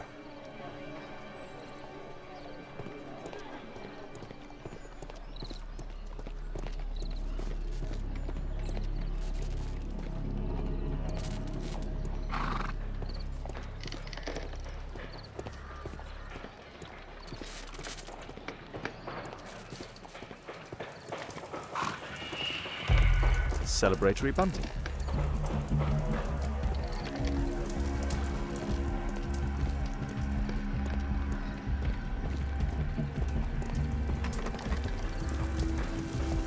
This jaunting car would be capable of travelling at great speed. Might I ask you some questions regarding the accident? No, you can't. Go away.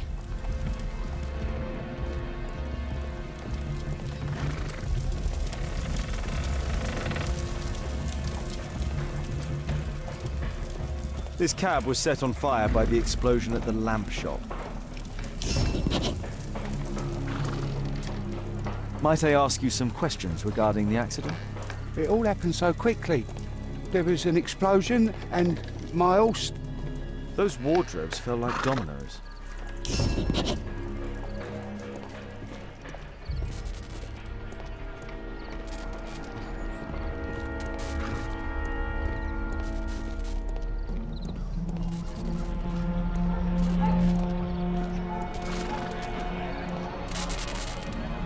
The old gas lamps in this square have been upgraded to electricity.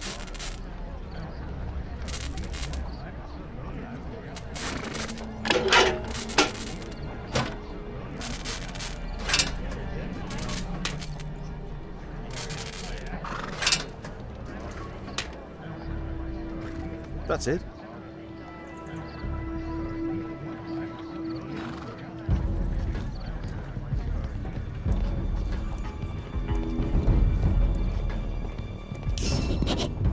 I believe I've enough information about this accident. Now let's recreate the sequence of events.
That's it.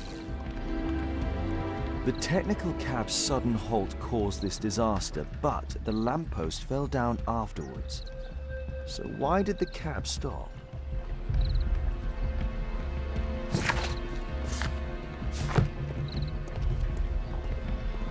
My poor leg. My poor leg. Mr. Holmes?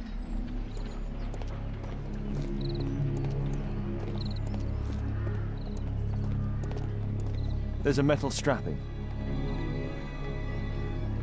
This crank has been turned.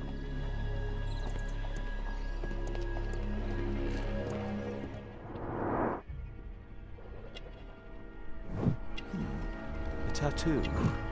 I suspect it's from a gang.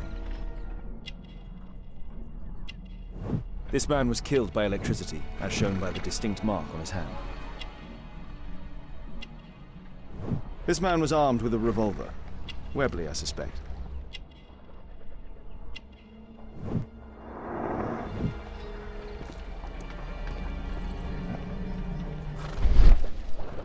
There is some text underneath the paint here. This cab was painted recently.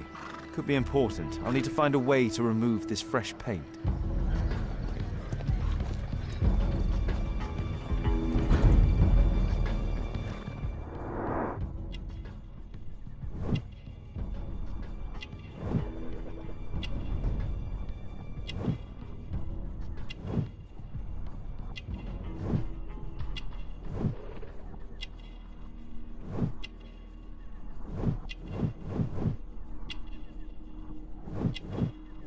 Rasco. Yes, I know him. He's a small-time local criminal. Some kind of solvent. A piece of fabric drenched in solvent.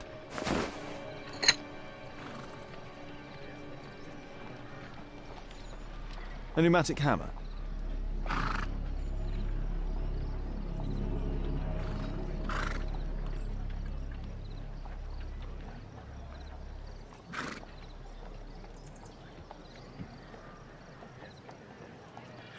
Mud. Smells bad.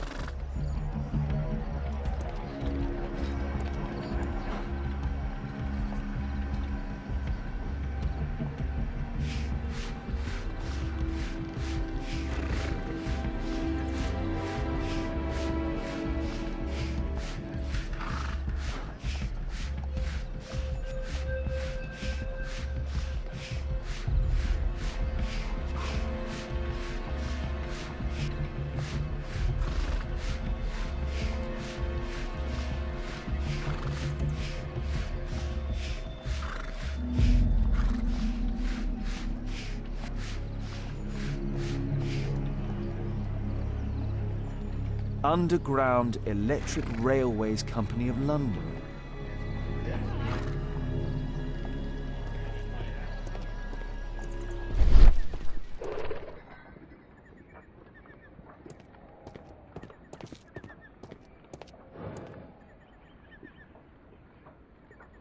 There is some electrical wiring here beneath the manhole.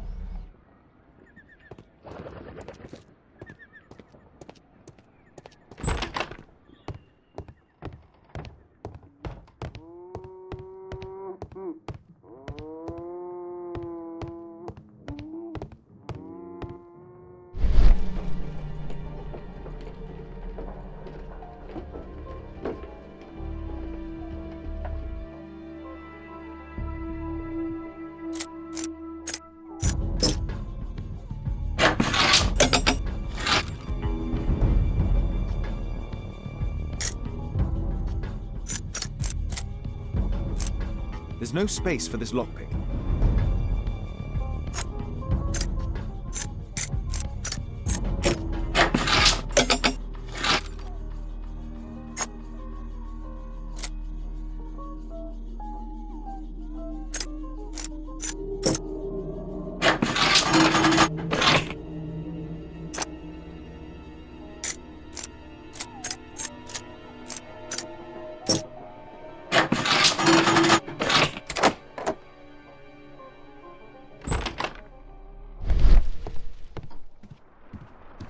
I've not seen such a device before.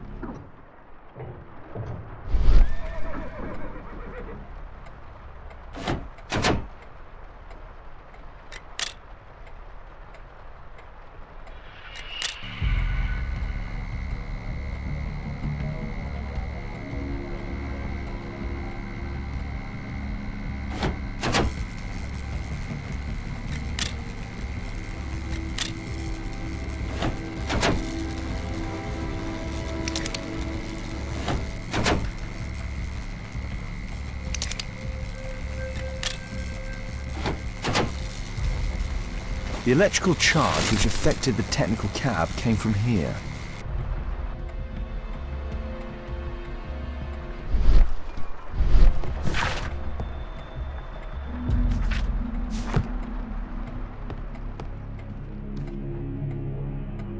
A single glass containing traces of alcohol. An open bottle of cheap wine.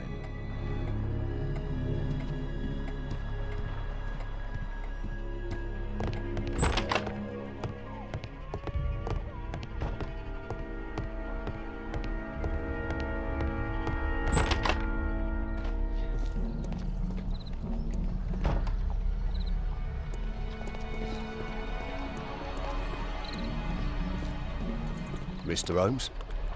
My poor leg. I've not seen a traffic accident like this before.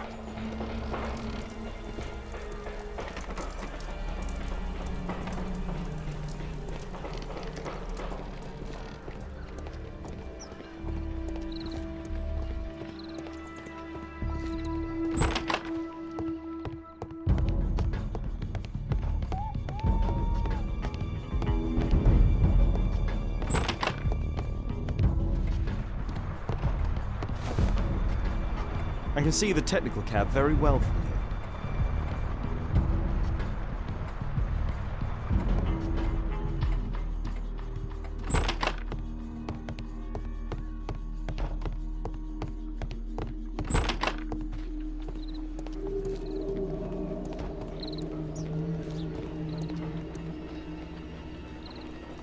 Holmes, I was looking for you. I have an idea about the accident. Never mind. This one is murder. What? What? You? You're the murderer, You're eh? off your head. Are you sure, Holmes? Oh yes. A murder and an accident, because the killer, by electrocuting the cab, created this chaos. And so this multiple crash is now our great chance. Our great chance? Of what, Holmes? The culprit could not have planned for this to happen, don't you see?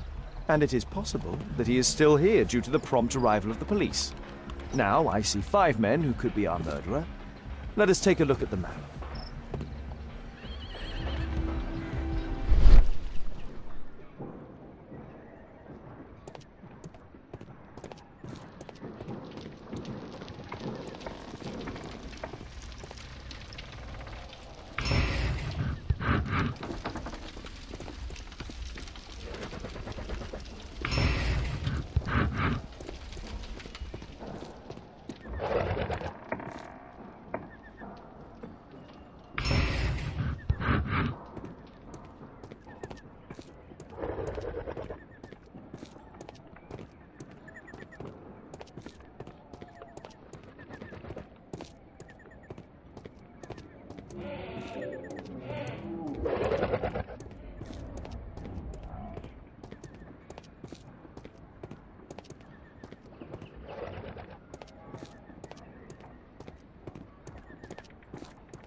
That's it.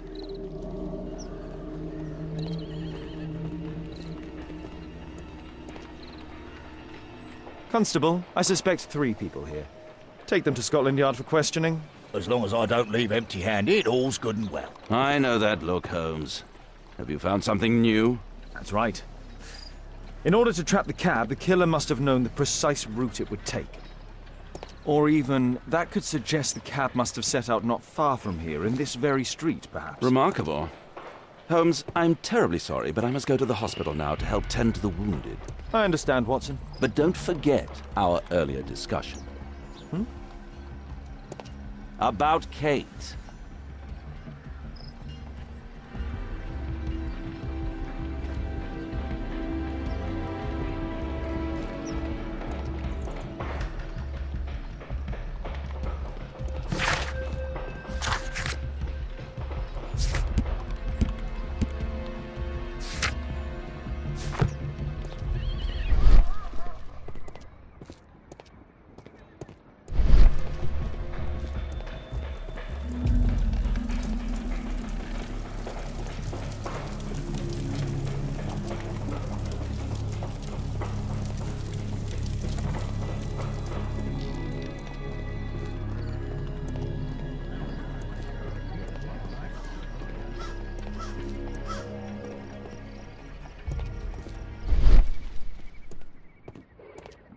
Mud. Oof, smells bad. The lock was forced.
A workshop.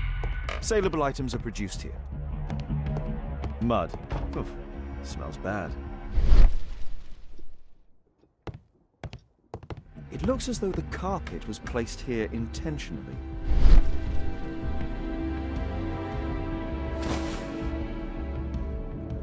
An old access point to the sewers.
A red powder.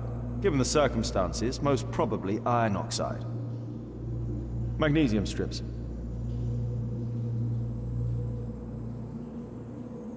Metal powder. Looks like aluminium.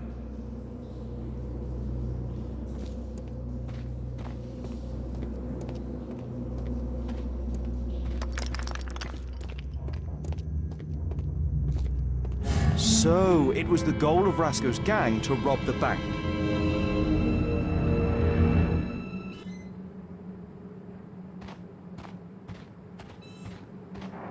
The thieves have opened almost all of the deposit boxes. They must have taken a great many valuables.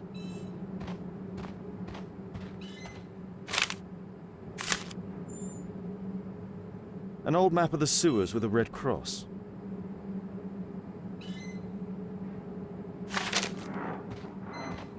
This vault belongs to the Bank of England.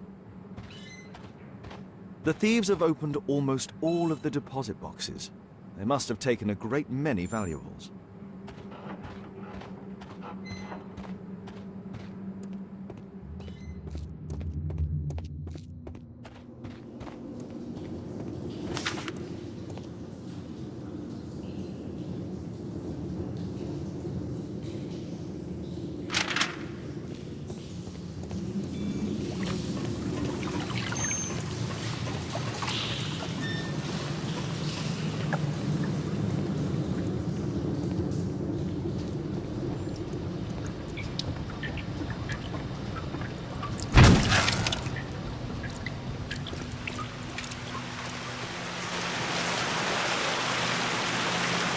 A banknote.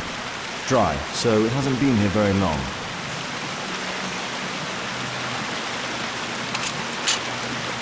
All of the licorice has been eaten.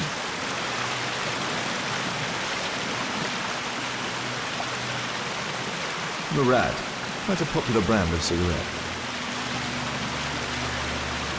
This cigarette stub is dry. It was discarded fairly recently. The tobacco's aroma is still strong. It's sweet and nutty. Metal rings. They're used to hold the barrel in one piece.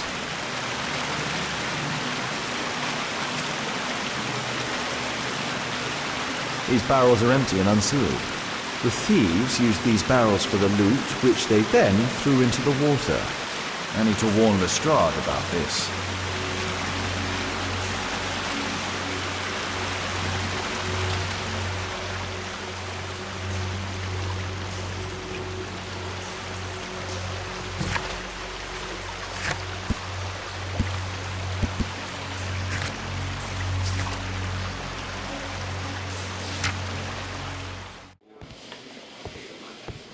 Ah, Mr. Holmes, we have a slight problem. What happened? One of the suspects, Mr. Reginald Butcher, has escaped. It was after we asked him to put his belongings in the evidence room. I'm sorry. How did he escape? He hit me in the face. Took me by surprise, you know, otherwise I, Of course. That's all? Just before he left the yard, he shouted, "Sorry, I'll come back later." Sorry, I'll come back later. He could have said that without punching me. Is Inspector Lestrade here? No, he will be absent for a couple of days. Can we keep this incident between us?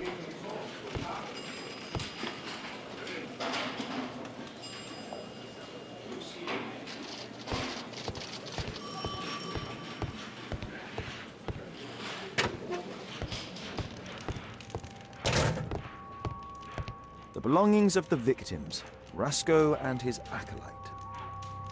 A Webley revolver. A police report about Rasco. He's only a minor criminal.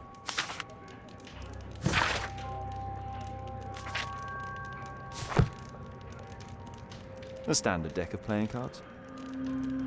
A normal pocket knife. Rasco is fond of licorice. Huh. The licorice was found both at the sewers and amongst Rasco's belongings.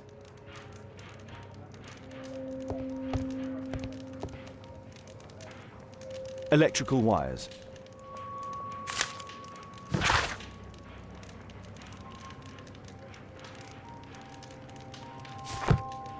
A book. Karl Heinzen's 1848 Der Mord, with a bookmark. This terrible passage is apparently appreciated by Garrett.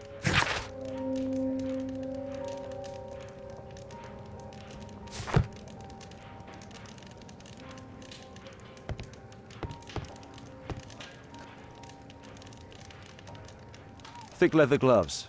They're probably insulating.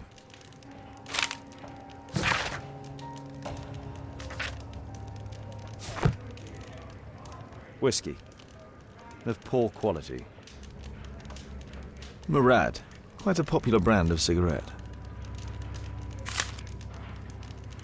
My life has changed thanks to Pastor Gordon and my faith.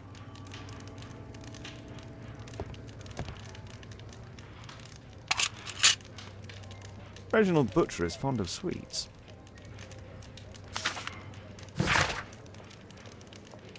This letter from yesterday perhaps explains why Butcher was in such a hurry. At any rate, I now have an exact address. The initials MB.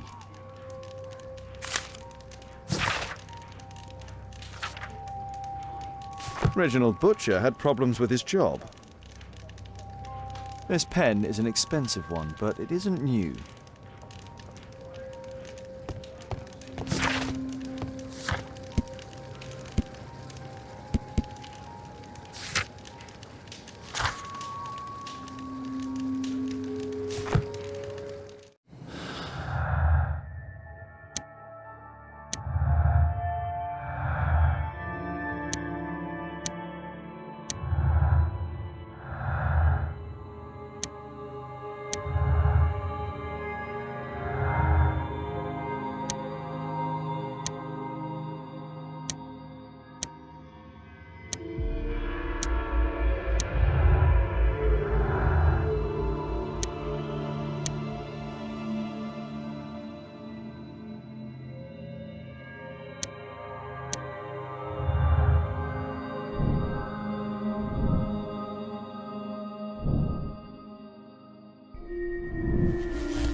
Please, escort this suspect for interrogation.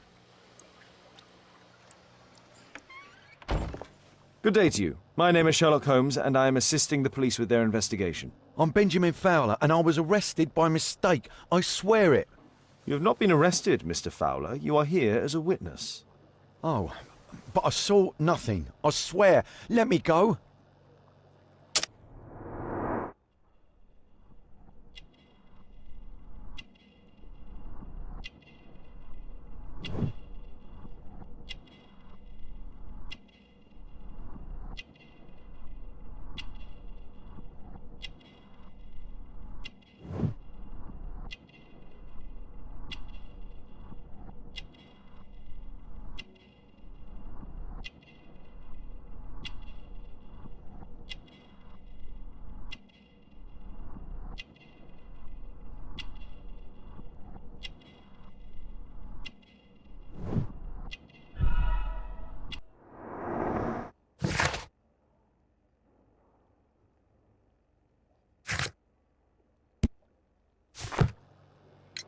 Could you tell me what you were doing at the scene of the accident? I was working on the square's statue. I work for the council. I swear it. Do you ever work with electricity? Yes, sometimes. I repair electric lampposts, but I'm not a specialist. I swear it. It's new, isn't it? And complex and dangerous. I understand. Mr. Holmes, I know you're a great detective and you understand me, so please let me go. I know nothing, I swear... Yes, you swear it, I know. Mr. Fowler, does the name Rasco ring any bells with you? First time I ever heard it, I swear. But your tattoo resembles his. You are in his gang, are you not? No. It was a long time ago. I already forgot. I swear it. I just picked a few pockets for him when I was a young fellow. But I ain't proud of what I did. All my family, my parents, my brothers, dogs and cats all died when I was a lad. I wouldn't have survived otherwise. Please, escort this suspect for interrogation. Good day to you, sir. My name is Sherlock Holmes. Thomas Garrett. Why am I here? You are a witness to murder. Of course. Well, it wouldn't be the first time that the police jailed an innocent man in order to close a case. No one has been charged yet. Yet.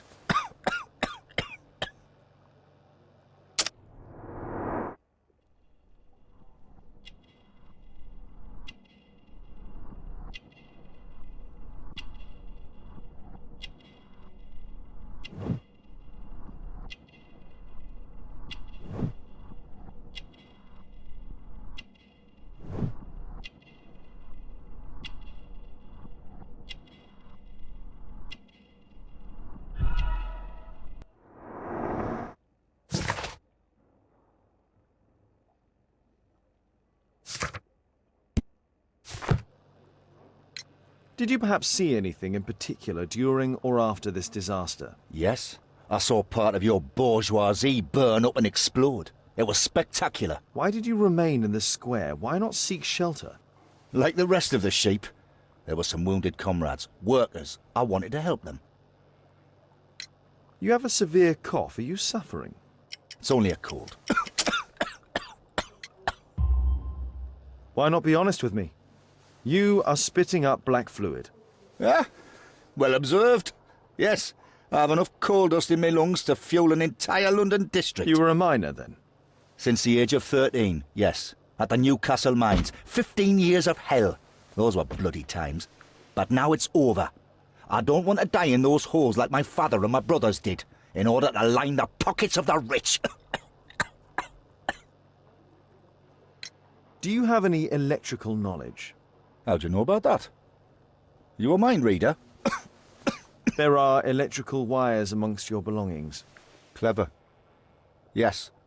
I teach electrics to my comrades, since I'm currently without paid work. I'm self-taught, so we're not as dumb as you might think. And I don't want to work for bosses anyway.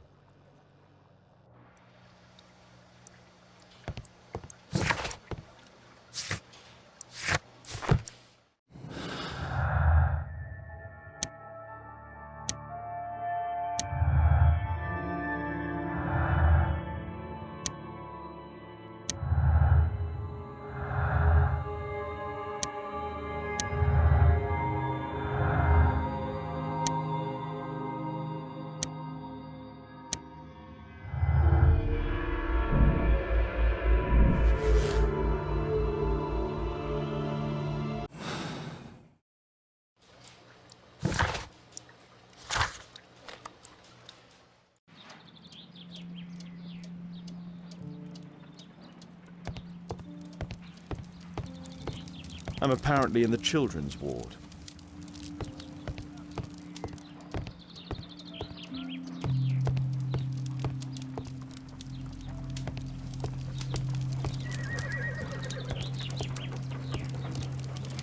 I'm apparently in the children's ward.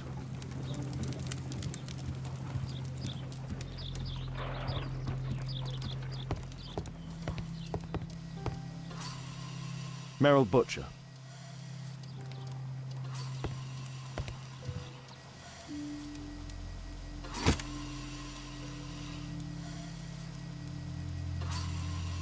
Mr. Butcher's wife.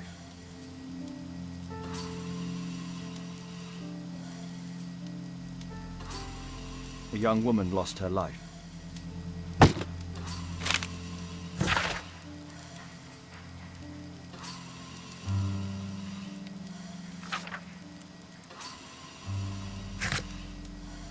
Admission file at Karolinska University Hospital in Stockholm.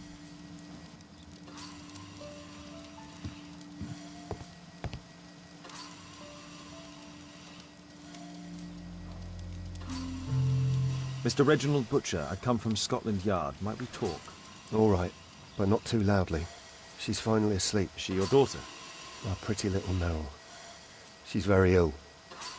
Now look, I'm sorry I ran, but I had to see Dr. Blowberry today and the policeman wouldn't listen. Don't worry, I understand now.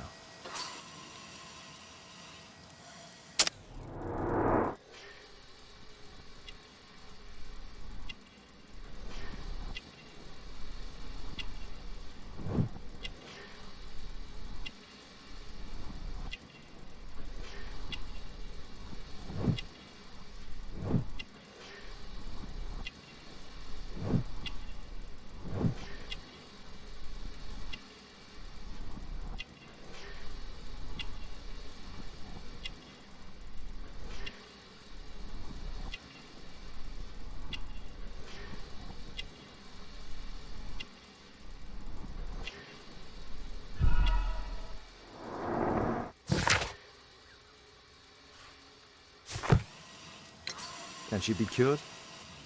It'll take a long time, but I'm confident that we'll win this fight. I can't bear to think otherwise. Yes, probably just a question of money. What are you talking about? It's a question of willpower, and my daughter will win. I do hope so. Although the treatment at the Karolinska University Hospital is very expensive. Yeah, it's our only hope. Thanks to the good Dr. Blowberry, she finally has a bed. We're going out next week. It's our last chance. Do you have children? Yes, I have a daughter too.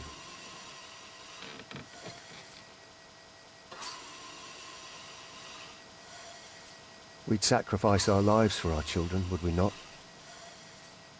Yes. Of course, yes.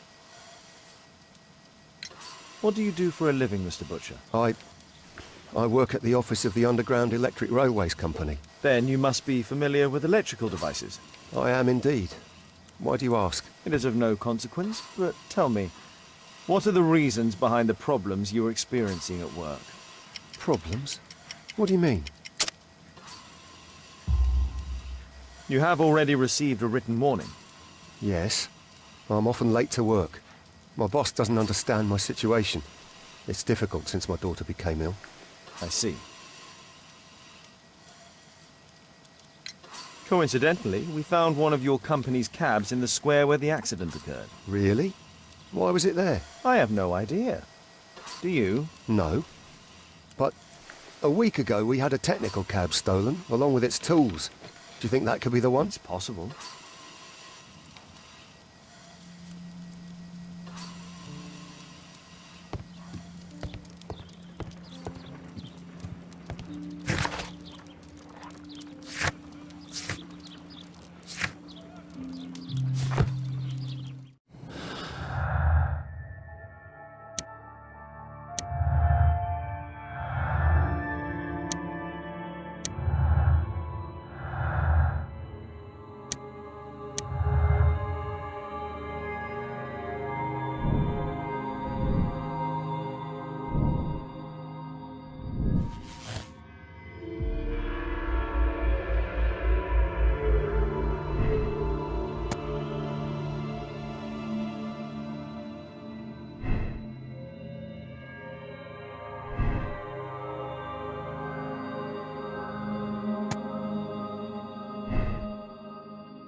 Mr. Butcher. Shh.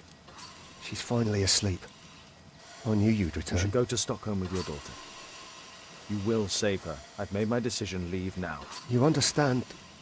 I was forced to do all this. Perhaps you were. Thank you, Mr. Holmes. Goodbye.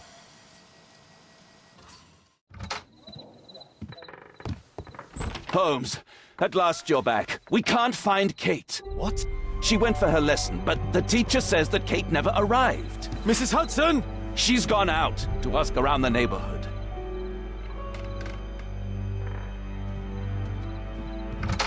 Kate! Are you here? Kate!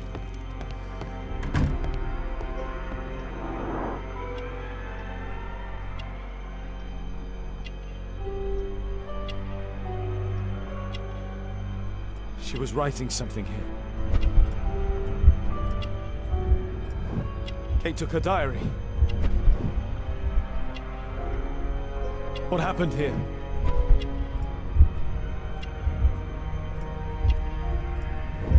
Why would she take her suitcase?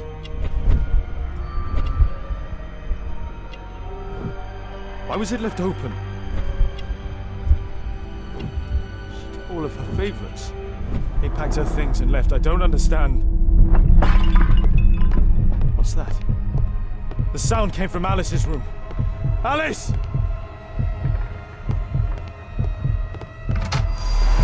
Kate! Kate! Where are you? You never do anything right! I've had enough of you not caring about me! You don't understand anything! I wish Alice would have got me!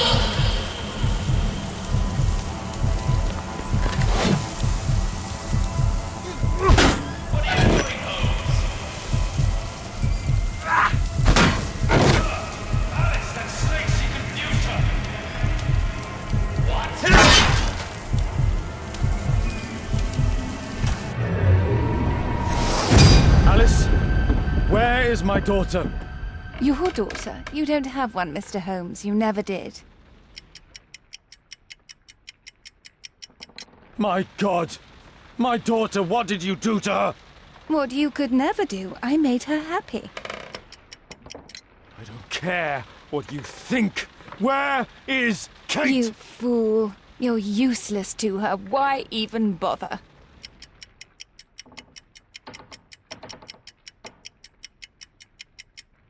Holmes, this is useless. She won't talk. I'll make her talk. We don't need her. Just use your skill. I'll take care of her.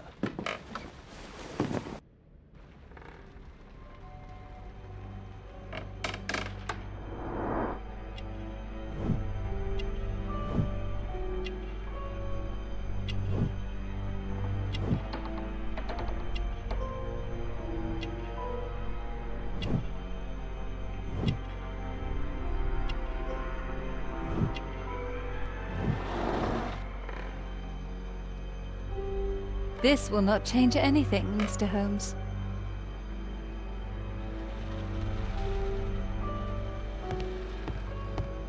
I remember this place from my last visit. It's different now. Something was taken from here.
Portrait This of will not Alice's change father, anything, William Mr. Hamilton, Holmes. and some items required to conduct a séance are missing.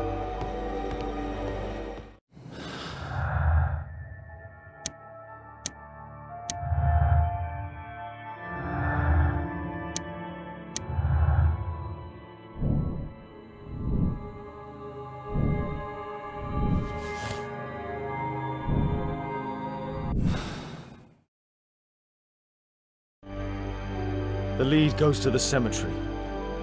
Watson, keep an eye on her.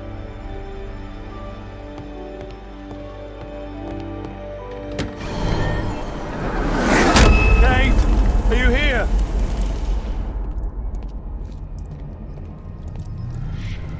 Kate, what did she do to you? Crossing. Trampled by feet. 4 others. Find the crypt. Go to the old cemetery. Alice brought them to perform the ritual. Those candles have been alight for almost 3 hours. That's where Alice's father was buried. Felled by bullet. Scholar of Rose. Earth-digging giant. These writings constitute a single message, a guide. Kate's suitcase. Why did she leave it here? Kate's diary.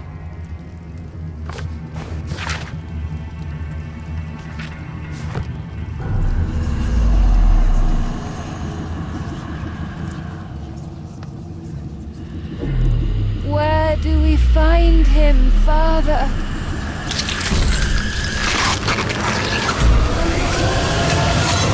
Alice, my daughter. Alice? I know the answer to your question.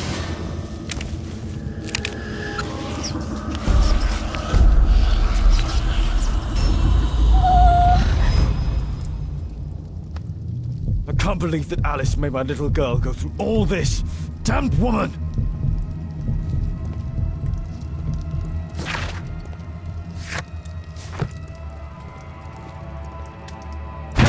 Kate! Oh my God. It's Alice's father, mummified.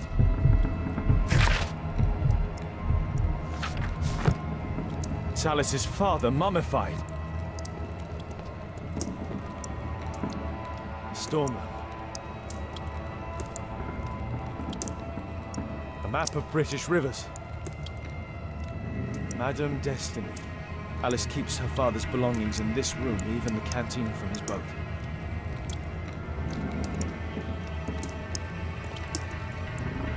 Alice sleeps here. Alice is not merely peculiar, she is mentally ill. I hope Kate didn't see this. This witch. Alice, she brought my daughter even further. They followed this direction in this message. They went to the old cemetery.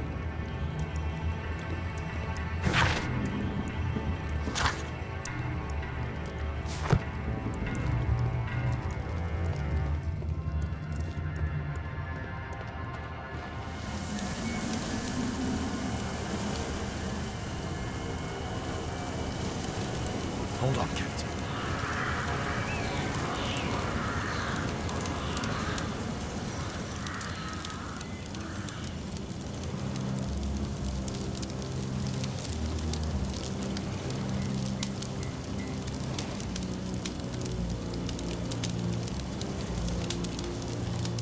I need to recall some facts about certain famous people buried in this cemetery.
Kate! Kate? Kate, my dear child. I do not know when you will hear this message, but I do know that one day it will be here, Kate. My blood, my light. I rue the day I lost you in the living world. Death is nothing to me, except to leave you behind and with him. Holmes. Sherlock Holmes. Will you have to understand, he is your worst enemy. But because he so loves to hide behind the mask of his dubious morality, he would never kill you. Holmes. Holmes. I'm certain that he never understood you, and I'm sorry for that. I hope you didn't cry too often having him as your father. I trust that you made him cry.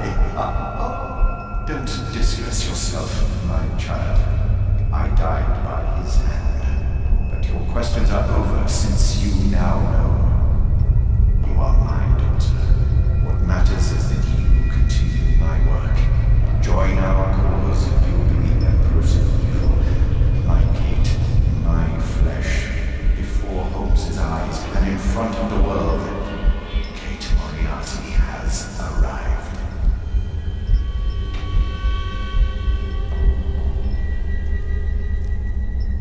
Moriarty. You. Kate. Oh no. She knows everything now. Why did it have to be like this?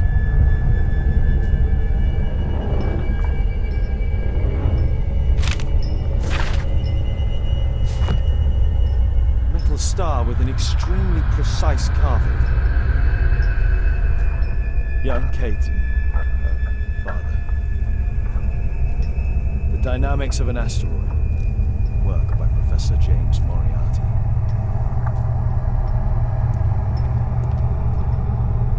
That's a ribbon from Kate's hair.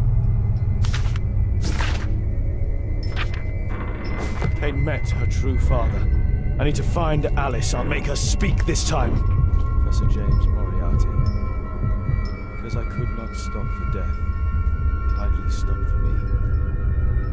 Carriage held but just ourselves. Immortality.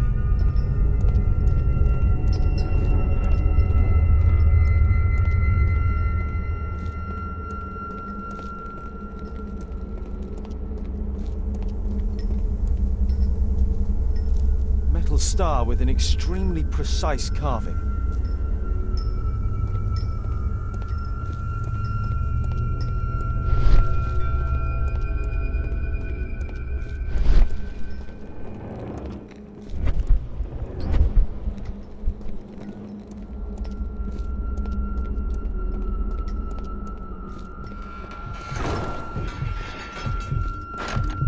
It's blocked from the outside. What? Alice! Accept your death, you fool! You witch! Let me out! Free Kate! Come back, witch!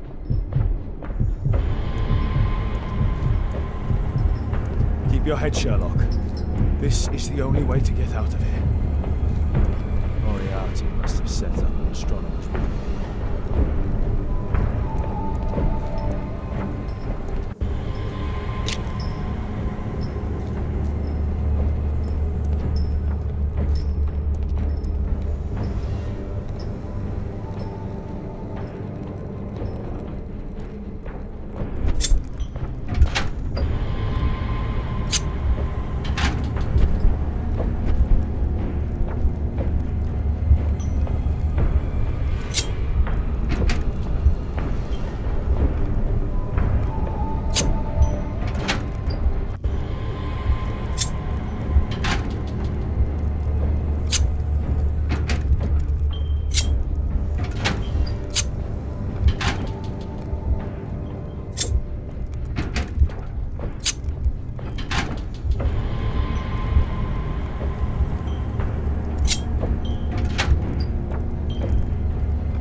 Hold on, Kate. I'll find you.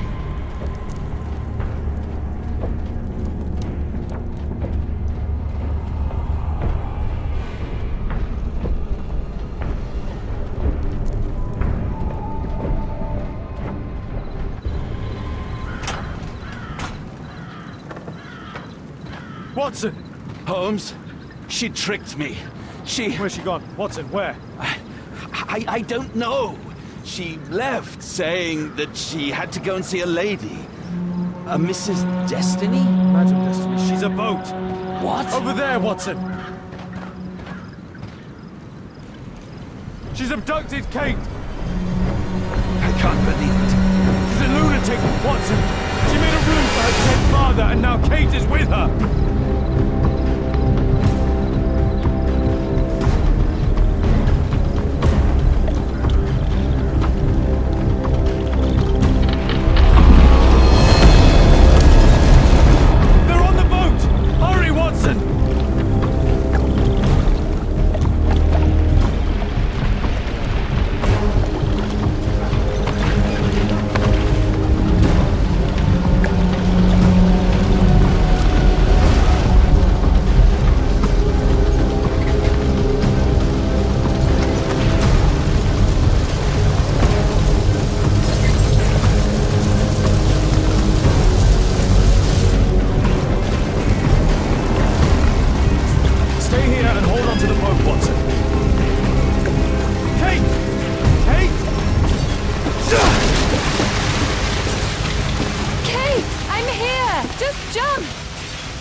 What?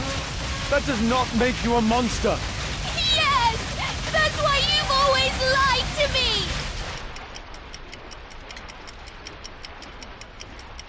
I only lied to you because I was too afraid of losing you. My God, ask Watson.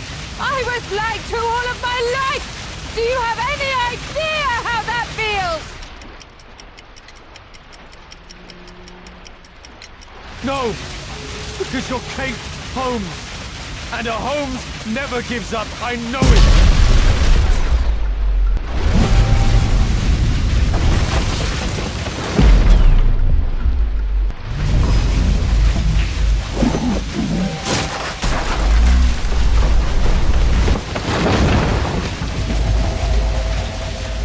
Yes, he knows.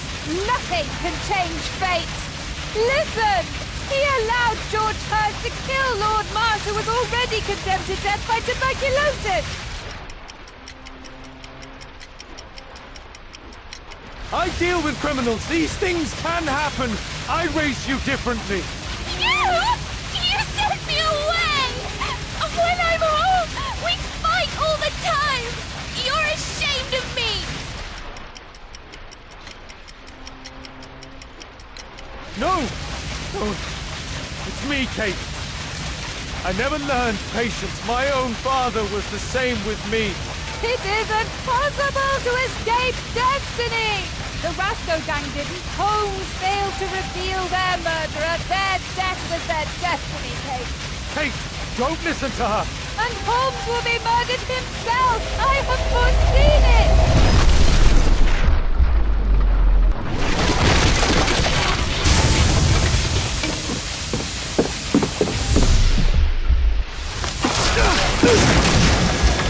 I may be killed one day. It's the risk that I take, but my word helps to save other lives.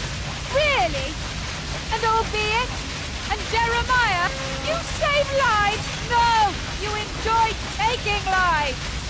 You can't save me either!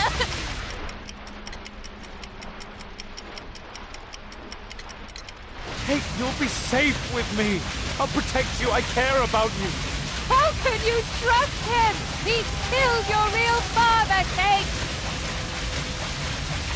Why? Why did you kill him?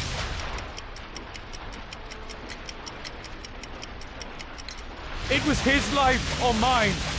I had no choice, Kate. See? Everything is determined! Remember the sign! Our meeting! The ceremony!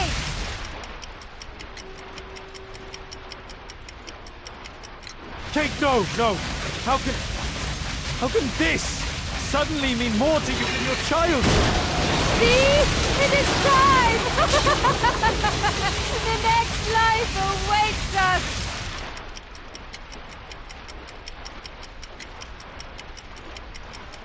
No, Kate, she would make the boat crash to kill you. She knew that you would hesitate.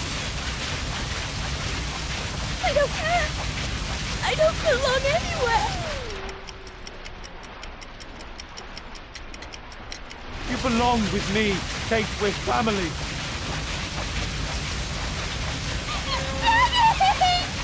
I don't know what I'm doing! Help me!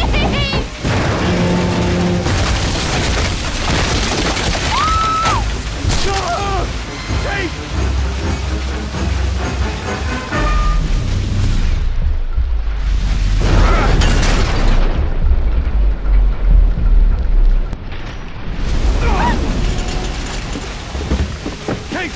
Oh, God. Are you all right?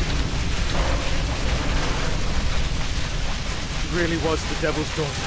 Over here! Hurry, the boat's going down!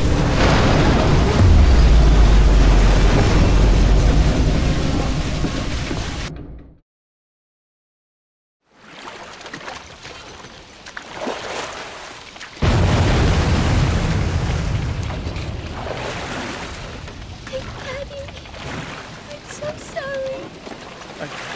I'm sorry too, Kate.